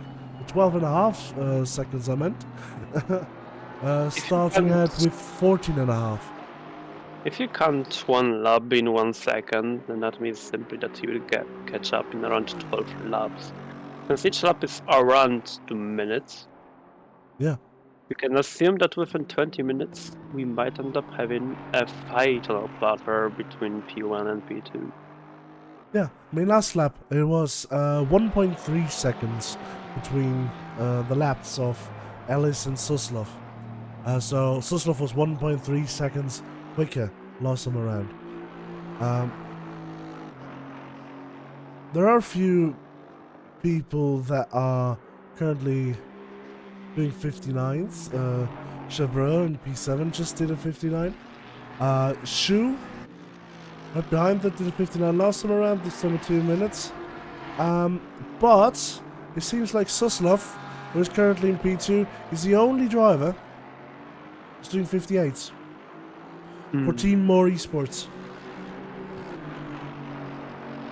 Did a 58.6 last time around, and this time looking to equal that lap. It's like they will not need much more time to catch up, other than what they already have. We'll have to see, because here's the thing. Ellis can extend the stint, however, that would mean less fuel usage. Just now did a 59.9 and Suslov did a 58.7, so that is again 1.2 seconds. Oh my god, look at that slide. He's doing it in James Bond style. Truly. So yeah, Ellis can extend the stint towards the end, but we'll have to save fuel. However, saving fuel means going slower. Going slower means Suslov gonna catch you. The alternative would be Splash and Dash. Splash and Dash takes, I'm guessing, 40 seconds around here. But then Suslov will catch anyways as well. Exactly. So, it seems like right now, And not Breno only Ellis he. is, yeah. Yeah, not only him. Hartig as well would catch that. And well, Henderson would not be close enough, because Henderson is still has to do one more pit stop. But yeah, it seems like Breno Ellis is currently in a lose-lose situation. Suslov is now 10.8 seconds behind only. Soon, we'll be able to see Ellis at the end of a straight. And as we say here at Track, 10 seconds is enough for a dive bomb. Whether it's a successful one is another question that begs to be asked, but yeah. Psycho Kaiser, in the meanwhile, is really taking the battle to Anderson now. Paula Anderson. I hope I'm saying that. Well, I just tried saying that first name in a bit of a Scandinavian accent. To be quite frank, I don't know how the Danish talk. Probably somewhat similar to German. Yeah, probably. It's probably Palle Andersen, and not Paule, because that would be the A with the ring on top of it, and I think that's more common in Sweden, if I recall correctly, as well as in Austrian dialects of German. Interestingly, so Austrian dialects has more in common, in my opinion, with Swedish than standard German, which is interesting, because the common usage of the R sound. Further behind we have Jol Brexiter. We need to ask him how we should pronounce it, maybe. It's probably Brexiter. Or It still Brexiter. sounds very similar. Yeah, but it's not Brexiter. I think that's the main thing here. Currently, I mean, I would love for the official pronunciation of this name to be Brexiter. Like, that would be so funny. But He was the idea giver for the Brexit. exactly, it would be so funny. But I don't think it's the case. In any case, Brexiter is currently catching up to Vidal, and Vidal is, well, I said before that Vidal didn't have the best of continuations. It might be stamina, actually, since Julien Vidal is racing this entire race solo, and it might just be the stamina that's going away, like towards this late of the race. It's just either lack of mental stamina or maybe even physical stamina. You know, now if you have a direct drive wheel, it might actually be physical stamina if you have that turned on very high. But more likely, in my opinion, would be that it's a mental stamina situation where Vidal would just, yeah, been racing for 4 hours. 3.5 hours now. You know. Did 20 minute qualifying before then. I probably did an hour of practice before then, at least. So... Their bones are gonna be absolutely stiff when they get up. Absolutely. That's why I've had to go quiet. I had to move about because my bones were starting to get all sore. And Raymond van Zurst just told me it's pronounced Brexiter. Mm-hmm. Okay, so that's further away from Brexiter than I thought. But it's good. That's good. That's good. So there's no need to mistake the two there. So Brexiter trying to attack Vidal here. Vidal's going very defensive coming into Stowe corner. Now onto this little Vale straight here. Hey bomb, dive. Is it dive? Oh. It's not dive. No, the line by Vidal is just too defensive here. No way to go for a move if you're not side by side already. So Yuri Brugzita. Now on the new start finish straight. Trying to stick to the slipstream. However, there's an Aston behind. Is that a front marking Aston? Whom might that be? It's not Sisnov. Oh, it's Ben Collins. The Stig is behind them. And the Stig is like a lap down or 2 or 3. I don't know. I think he's just looking how other people are driving and then maybe telling them how they should drive better instead of winning stuff himself. What do you mean the Stig and talking? No, that one. No. I don't subscribe to that theory. Okay, then he's driving and at the same time he's drawing on the paper sheets how other people are supposed to take the corner so that they drive better. Maybe he's just not listening to his smooth jazz today. Maybe that's what's got him so far out of it. And it seems like Paolo Anderson just lost a bit of time. Let me take a look if I can get a replay going of that.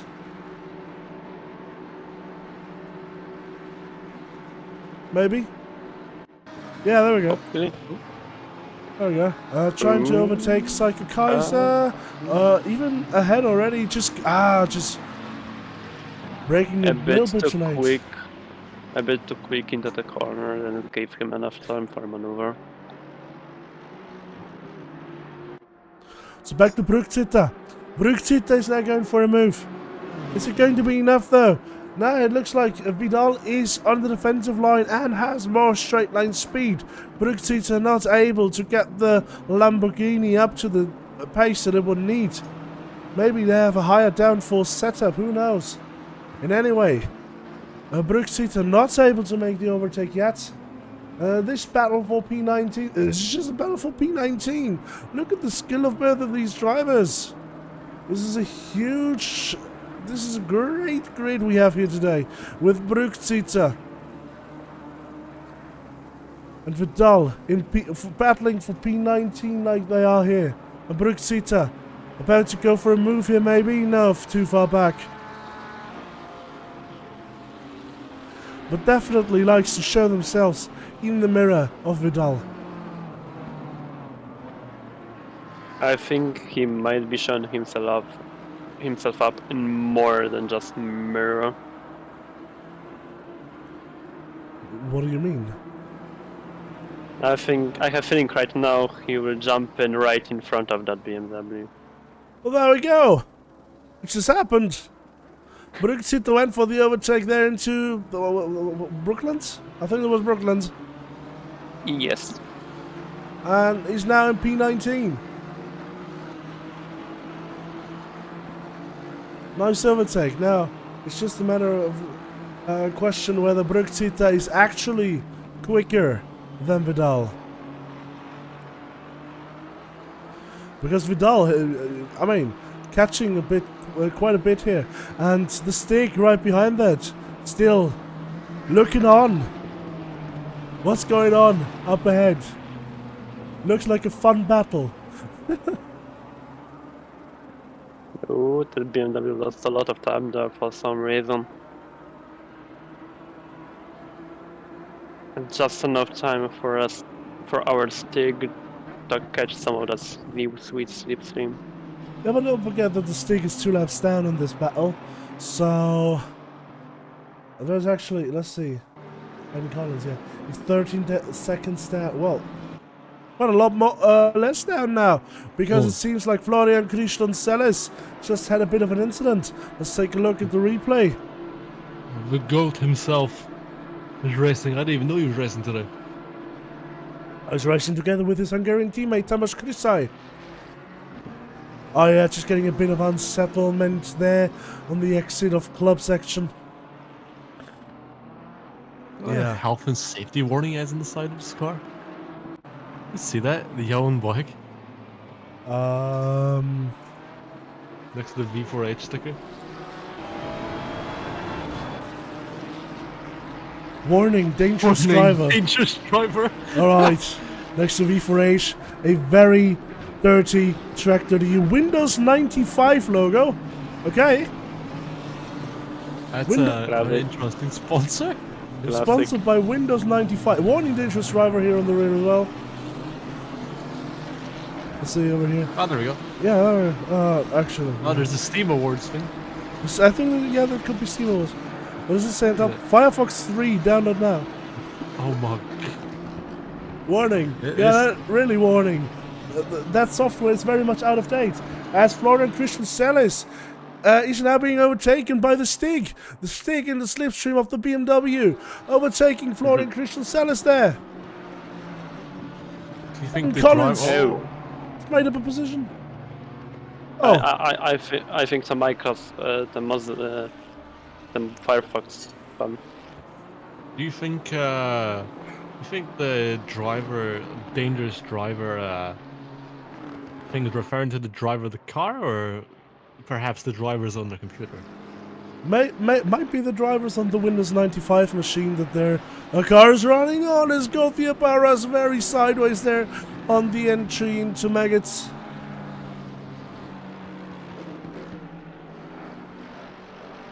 Wow, that was a scare. Barras is right behind Henderson. And by the way, since we talked about it earlier, a little bit of an update. It's 27 minutes left in the race. And actually, let's take a look at this. Yeah, you can see Ellis right up ahead. It's just 4 seconds now. It's just 4 seconds between P1 and 2. As I said before, it seems like Breno Ellis is in a lose-lose situation. If he pits, he can go faster. But pitting takes time. If he doesn't pit, Suslov is coming. Team More Esports looking to get this done. Get the win here. Suslov was the qualifier. Showed excellent pace. Brought the car into podium position at the start of the race. And now, the last stint, trying to claw everything back that they might have lost in the meantime. And now it's down to just under 4 seconds. Suslov is really looking to get this position back. The Swedish driver, or at least racing under the Swedish flag, is looking to challenge for the win here.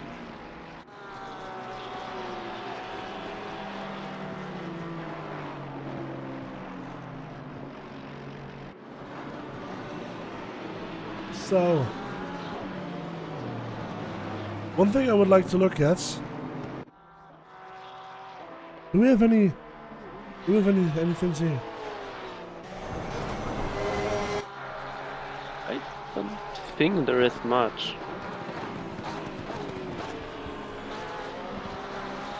Doesn't look like it now. Unfortunately, jokeless car. Well, bad. Yes. Okay. Brotmeisters. I'm pretty sure it's German for bread. Brotmasters. Yes. Beautiful. To the bread masters. Let's go. They're making bread. Making dough. Technically, I'm also a breadmaster. My other occupation is at the tracc.eu. Side Yeah, the tracc.eu. professional pizza maker. Your side hustle is making bread. Pizza maker. Pizza bagger. And it seems like Kracher Robert's side hustle is overtaking the Porsche, or at least he wants to, and he does.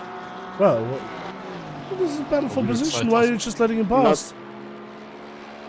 Oh, because both of them are being blue flagged by another car. That is the Aston Martin of Suslov. Blue flagged them both. And the Mustang and the is Mustang just took definitely it. just use that to advantage. Yeah, definitely. Now Suslov is just 2 seconds behind Ellis. Brano Ellis in front.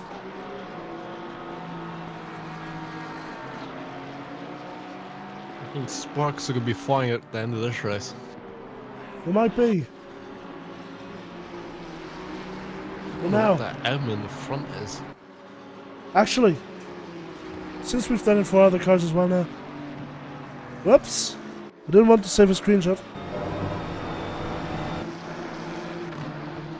That's M closing the circle. That doesn't bring us any closer.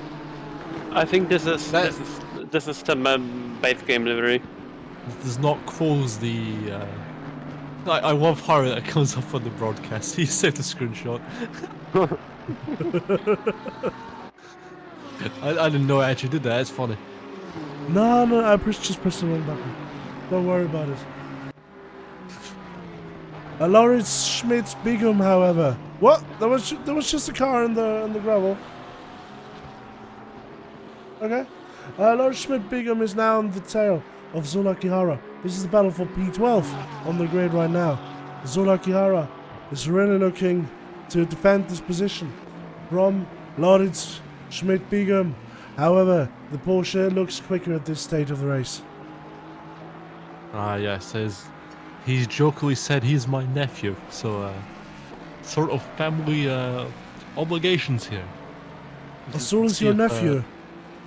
Quote unquote, yes, jokingly he is my nephew. Okay, it's confirmed. What is also confirmed is that there's a battle going on here. It looks like Henderson is still battling Barras, and Barras is now close enough to go for moves. It was just a try there, but it didn't work out. Will Barras be able to try it once more before the end of the race? I mean, definitely he will try. But where will be the position? It's the Ferrari versus the Nissan. The Nissan is of course a bit better in the straight line, just top speed wise. But Oh, Lamborghini. It was Apophis, asking. yeah, Yaret's Apophis not having the best day today, unfortunately. Still on P23, which is pretty much midfield out of all of the starters that we've had. Lauritz Bigum, however, really going for a move now. In the battle line is Sul, better exit. And now is the inside for the next corner as well. This looks like a done deal. Well, I wouldn't say so just yet, because the Aston was like go for a switchback. I think it will try to get position back, but probably not on those corners. As we both know, as we all know, that the Aston is stronger in the straight compared to the Porsche, so the hanger straight is coming up, so perhaps the Aston will regain some of that ground back. What Yes, you good probably know is that Sloth will try to do an overtake at any moment right now.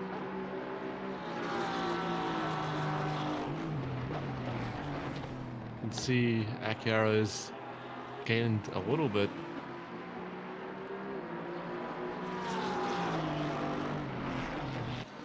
Perhaps he's using this race as a warm-up of sorts for tonight's VTCR round at Penawi at Mock Hill, which there's still time to sign up for if you go on the tracc.eu Simgrid page. Exactly, that is an iRacing touring car race happening today. I will want to quickly shout out Hongyun Zhu for having the current purple lap in this stint, I believe, or at least recently, because just did a 59.5 last time around. Well, that's not the purple lap in the stint, but there's a very fast lap in the stint. Pretty much one of the only ones currently in the 59s. Another person able to do that, as we saw the overtake, is Jesper Lind Friedrich Mikkelsen, and of course Stepan Suslov, who's now in the rear on Bruno Ellis. The battle is on.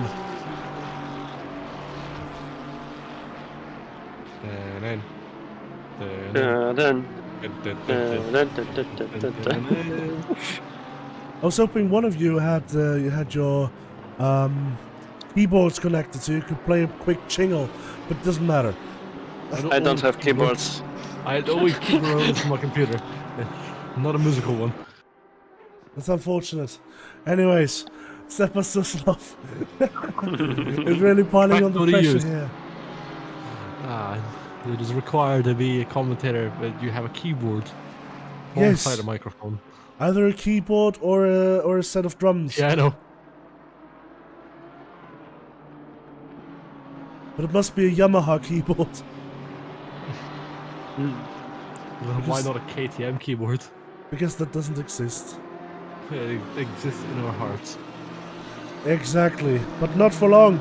Because KTM, well, has money troubles. What doesn't have trouble is Stepan Suslov right now. Because he's really trying to go for the overtake here on the outside of Stowe. That is a bit of an ambitious move, and that is never going to work. Well, never. It's not going to work here. Suslov, though.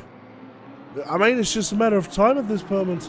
The last time around was 6/10 quicker than Ellis. So, pretty much it's just about when and not if. Oh, Ellis going defensive though. Not going to give this up easily. The leader for quite a long time now.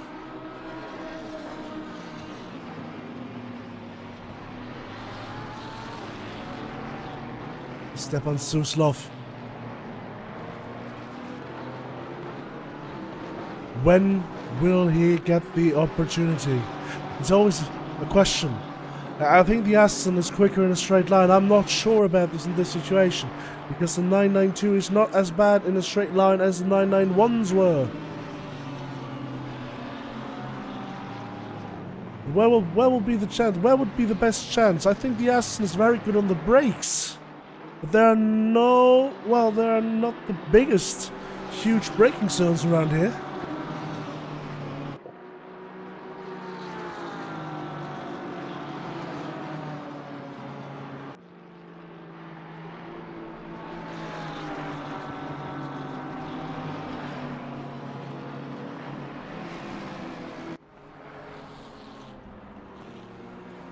Suslov still trying their utmost. Step.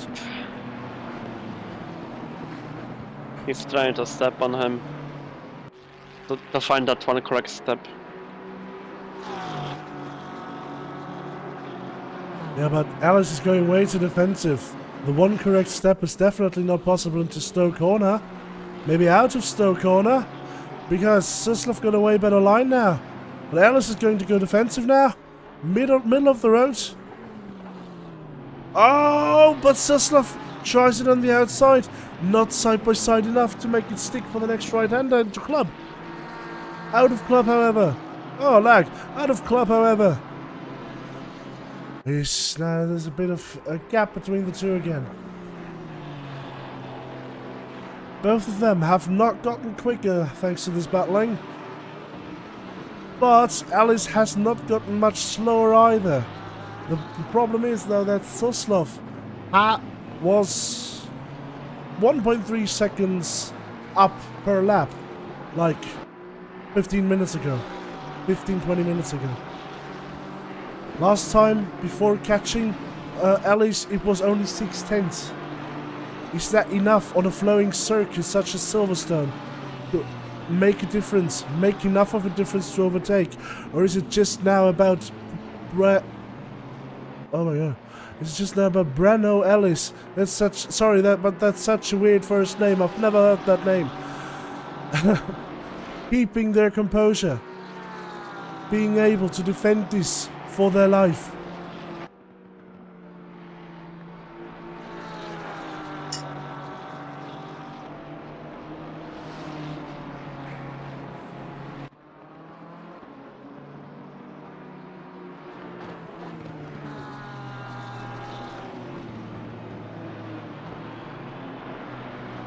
Looks like through Beckett's, Suslov is always quicker. But the defensive line of Ellis and the hanger straight doesn't help. Well, Suslov does have the advantage of the slipstream as well.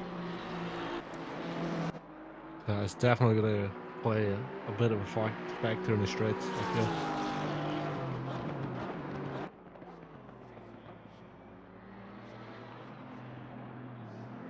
"15 more minutes ago. Well, 14.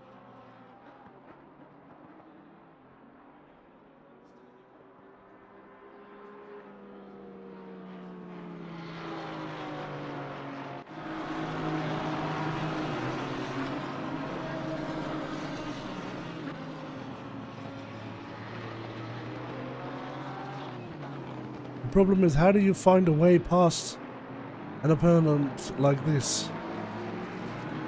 There's Maybe high just chance that driver.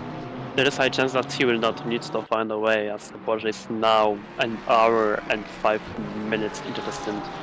That is true, but the Porsche is one of the most fuel-efficient cars, as the Aston goes for an overtake there. Oh, bit squirrely in the exit. Managed to make it stick as well on the inside of Luffield now. Can he get... Oh no, he cannot get the better exit. He gets to sail side by side and there's a bit of touching. The Porsche doesn't want to give up this position. The Porsche wants to squeeze the Aston to the inside. Goes for the switcheroo. Trying to go for the overtake here. Maybe not side by side enough. Seems like Suslov has made the overtake and has made it stick. Now it's about Ellis. Can Ellis catch up? Can Ellis keep up with the pace of Suslov? Wasn't able to before. Was only able to for the past few laps because the two were battling. Will Ellis have to fuel save to make it to the end of the race? Will he even be able to stay in the slipstream? He's half a second down right now on Suslov. Not gaining anything in the slipstream on the hanger straight.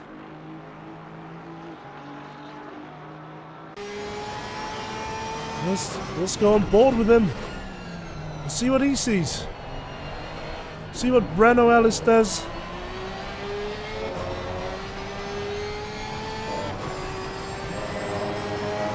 Oh yeah, it looks like such a good exit there from Suslov. It seems like Suslov just has more grip on these tires. It just makes sense. As you said, Ellis is on a 1 hour and 7 minutes old tire. Suslov is on a 33 minutes old tire. So in terms of tire wear, there's definitely an advantage here for Suslov. More grip. I feel like Suslov wouldn't have went for the move that he did to get past the Porsche if he was on the same age tires. I wouldn't have been able to, I think. Porsche was just a sitting duck. It was so long you can push on old tires before one called pop. In another place. Or nearly a gap already between the two of us. Yeah, it's almost a second already. And another place, battle for P5. And Nathan Henderson has been followed by Gauthier Barras, one of the two. And both of them, whoa! That was a move by Hong Yun Shu. Long way over, but America. The third driver in this battle. Chinese driver, a teammate of Alvin Wong, who set the fastest lap today, which is why these cars still has a purple lap. And Mu Kong as well. Mo Song, yeah, exactly. Hong Yun Shu. It's now about catching Nathan Henderson, and I think that'll be it for today, because Nathan Henderson is currently 16 seconds down on gas gasolina in P4. So catching 16 seconds in 10 minutes doesn't seem the most likely. However, getting one more position of a driver that is just 5/10 up ahead. There's a car just went off behind. Might have been a blue flag. Another car that is currently coming into a battle is Bryce Millar, our previous V4H solo class winner. Championship winner even.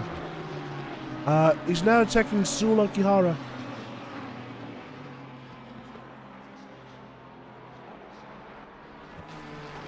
Sul trying his best.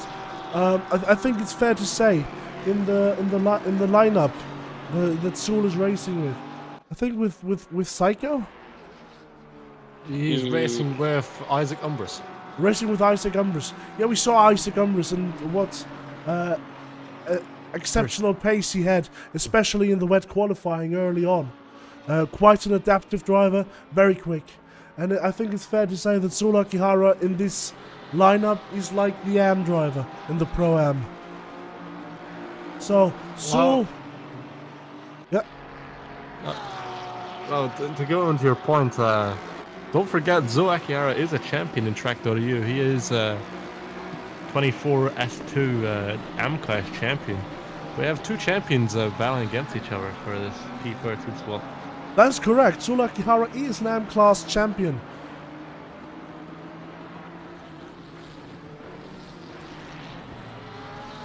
So, there's this battle going on, and there's also this battle going on with Hongyun Shu.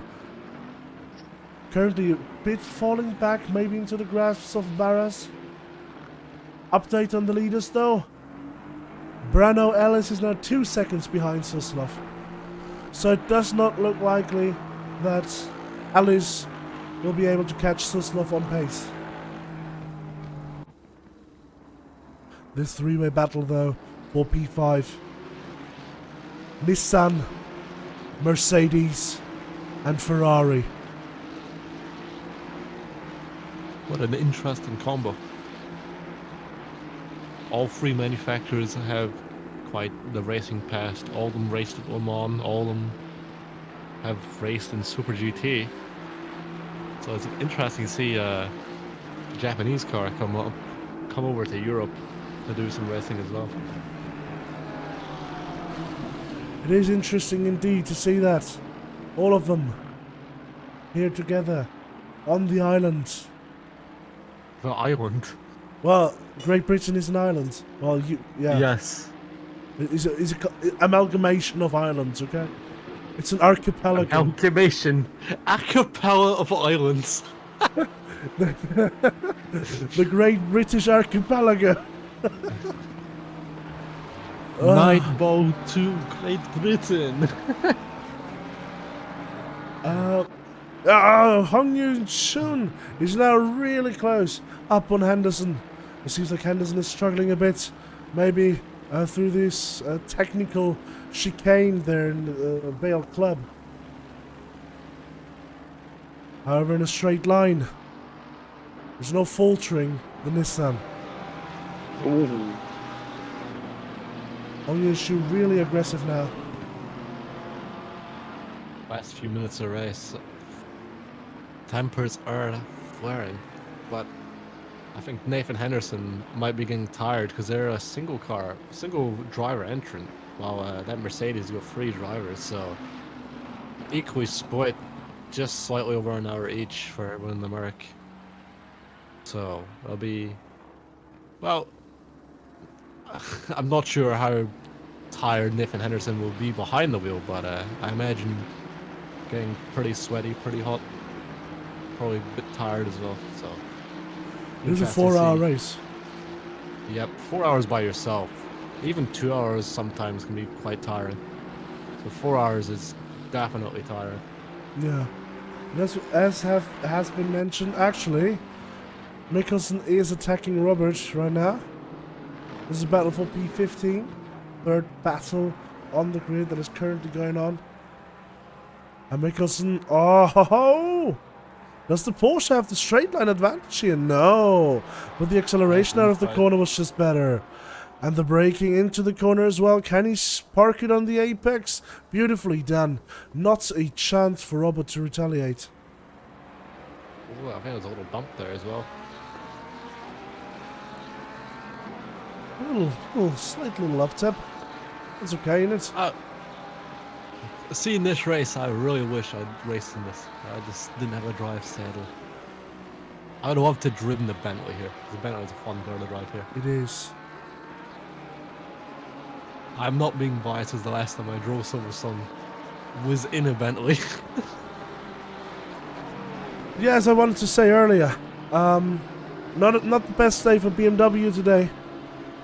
I'm not going to try and pronounce Philip's name here, Philip's family name. What is going on with the legs again right now? Trubisky, I guess, something like that. Yeah, I don't know. You said it's correct. I said it correct? Wow. Good. Trubisky in P19, Vidal in P20, and Bernard in P21. That is BMW brothers, one might say, as Robert has retaken the position from Mikkelsen just now. Might have been a bit of an issue there for Mikkelsen. As I know you're not particularly the biggest fan of BMWs, I'm feeling like you might be quite happy with BMWs being forward on the grid. I do not currently care about that. Ooh, What I care about wide. is moves like this. Oh, trying to go for the switchback there, the 284. Touching the rear though. It's a classic touring car racing between these two GTs. And there's multiple spots on the race course on the track right now where people are fighting. The race room. The race room. There's Hong Yun Shu still very close on the tails of Henderson. There's Bryce Millar trying to go for a move on Zula Kihara, not having managed to do that so far. Very nice defending from Zula Kihara. And there's Jasper Mikkelsen trying to retake the position ahead of Robert. Hong Yun Shu now seemingly though able to get a gap back to Barras. But will he be able, as we get a drive-through, last-minute drive-through for Robert. Gracha Robert, our Hungarian driver, one of our Hungarian drivers today in the field. Getting a last-minute drive-through penalty. This will have to be served, and that means Jesper Mikkelsen will have the position, whatever happens. That's a shame to see. This battle's been really awesome to watch. It's been a great battle. We have so much more as well. We have Hong Yun Shu still trying to... Honestly, I think they might just be trying to learn the lines of Henderson. Like trying to learn what are the strengths, what are the weaknesses, where can I go for a move. And trying to set it up for the last lap. Which, if we see where the leader currently is, yeah, there's going to be one more lap after this.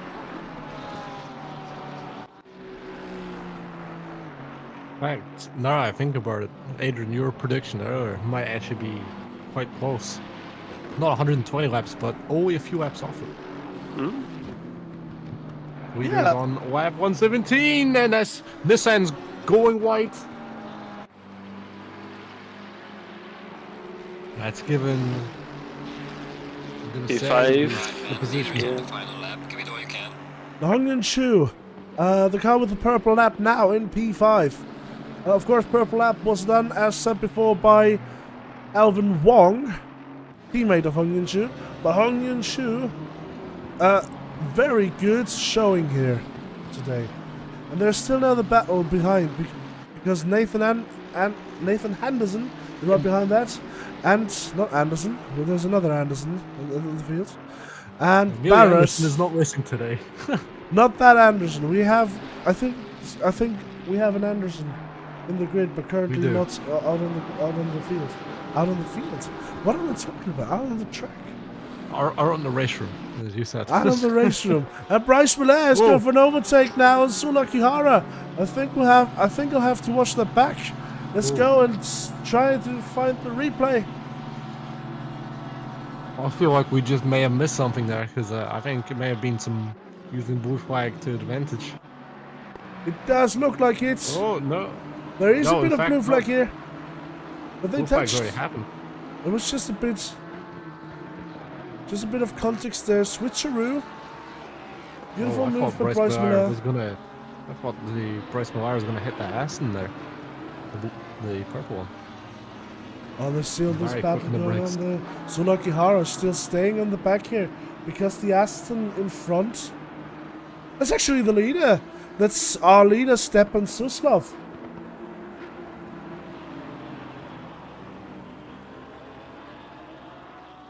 Will we see another lap? Nope. No, we're already on 0 minutes. But We're this on will the be last corner. this will be the last corner. We are about to finish lap 118 for Stepan Suslov.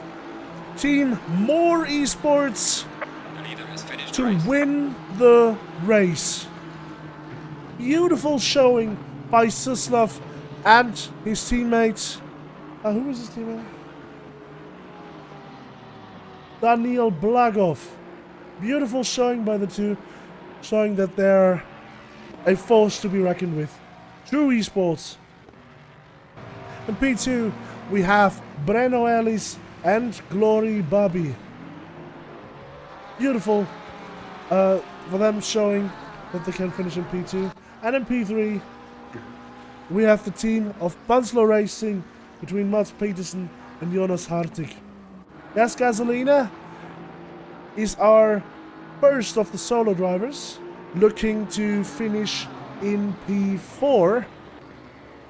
Just a few more corners to go, and I don't think they're going to risk anything. Oh! But there might be issues with lap traffic. I think that will be already a post-race incident, as it's way too late. I wonder, is the Mercedes close enough? Or did it get wide? No. Not the Mercedes, by far not close enough. Mercedes of Hong Ying-shu, Alvin Wong, and Mo Song finishing in P5, the purple lap car. Now Nathan Henderson, another solo entrant on P6. Gauthier Barras, a solo entrant on P7. Hoshkorn and Chevrolet finishing in P8. Romain Boubou, another solo entrant on P9. Song KP in the McLaren 650S, the only old car on the grid, finishing in P10 after 4 hours. Beautiful, beautiful show. And on controller as well. On controller as well. Nabil Nasser and Psycho Kaiser in P11. Dan Nielsen and Lauritz Schmidt-Bigham in P12. Bryce Millet in P13. Isaac Umbris and Sulaki Hara in P14. And Jesper Lind, Friedrich Mikkelsen and Palle Andersen in P15. That's the Andersen I was looking for earlier. Now, it has been a beautiful race. Honestly, this has been 4 hours of non-stop action. So, beautiful by the drivers. There have been a few incidents, unfortunately, and penalties given out due to that. But, overall, I think for the grid size, we had at the start 40 cars. It was a quite well-behaved race, I would say.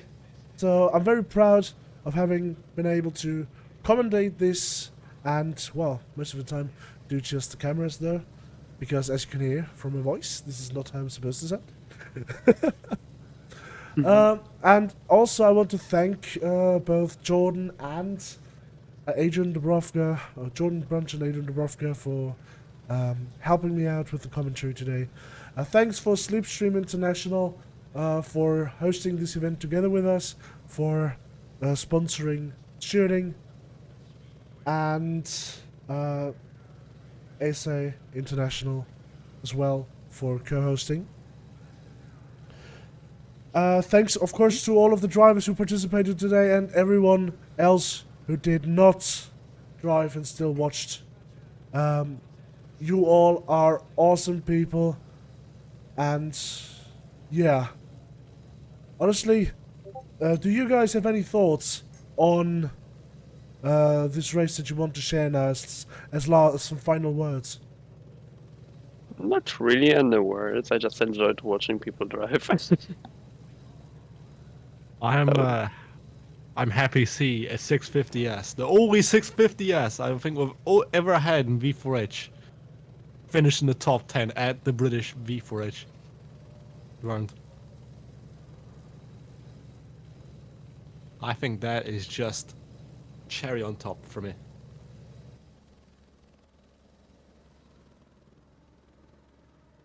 What were you looking at?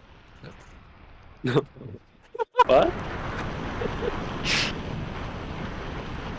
Back to you. Yes, amazing. So this is our latest technology.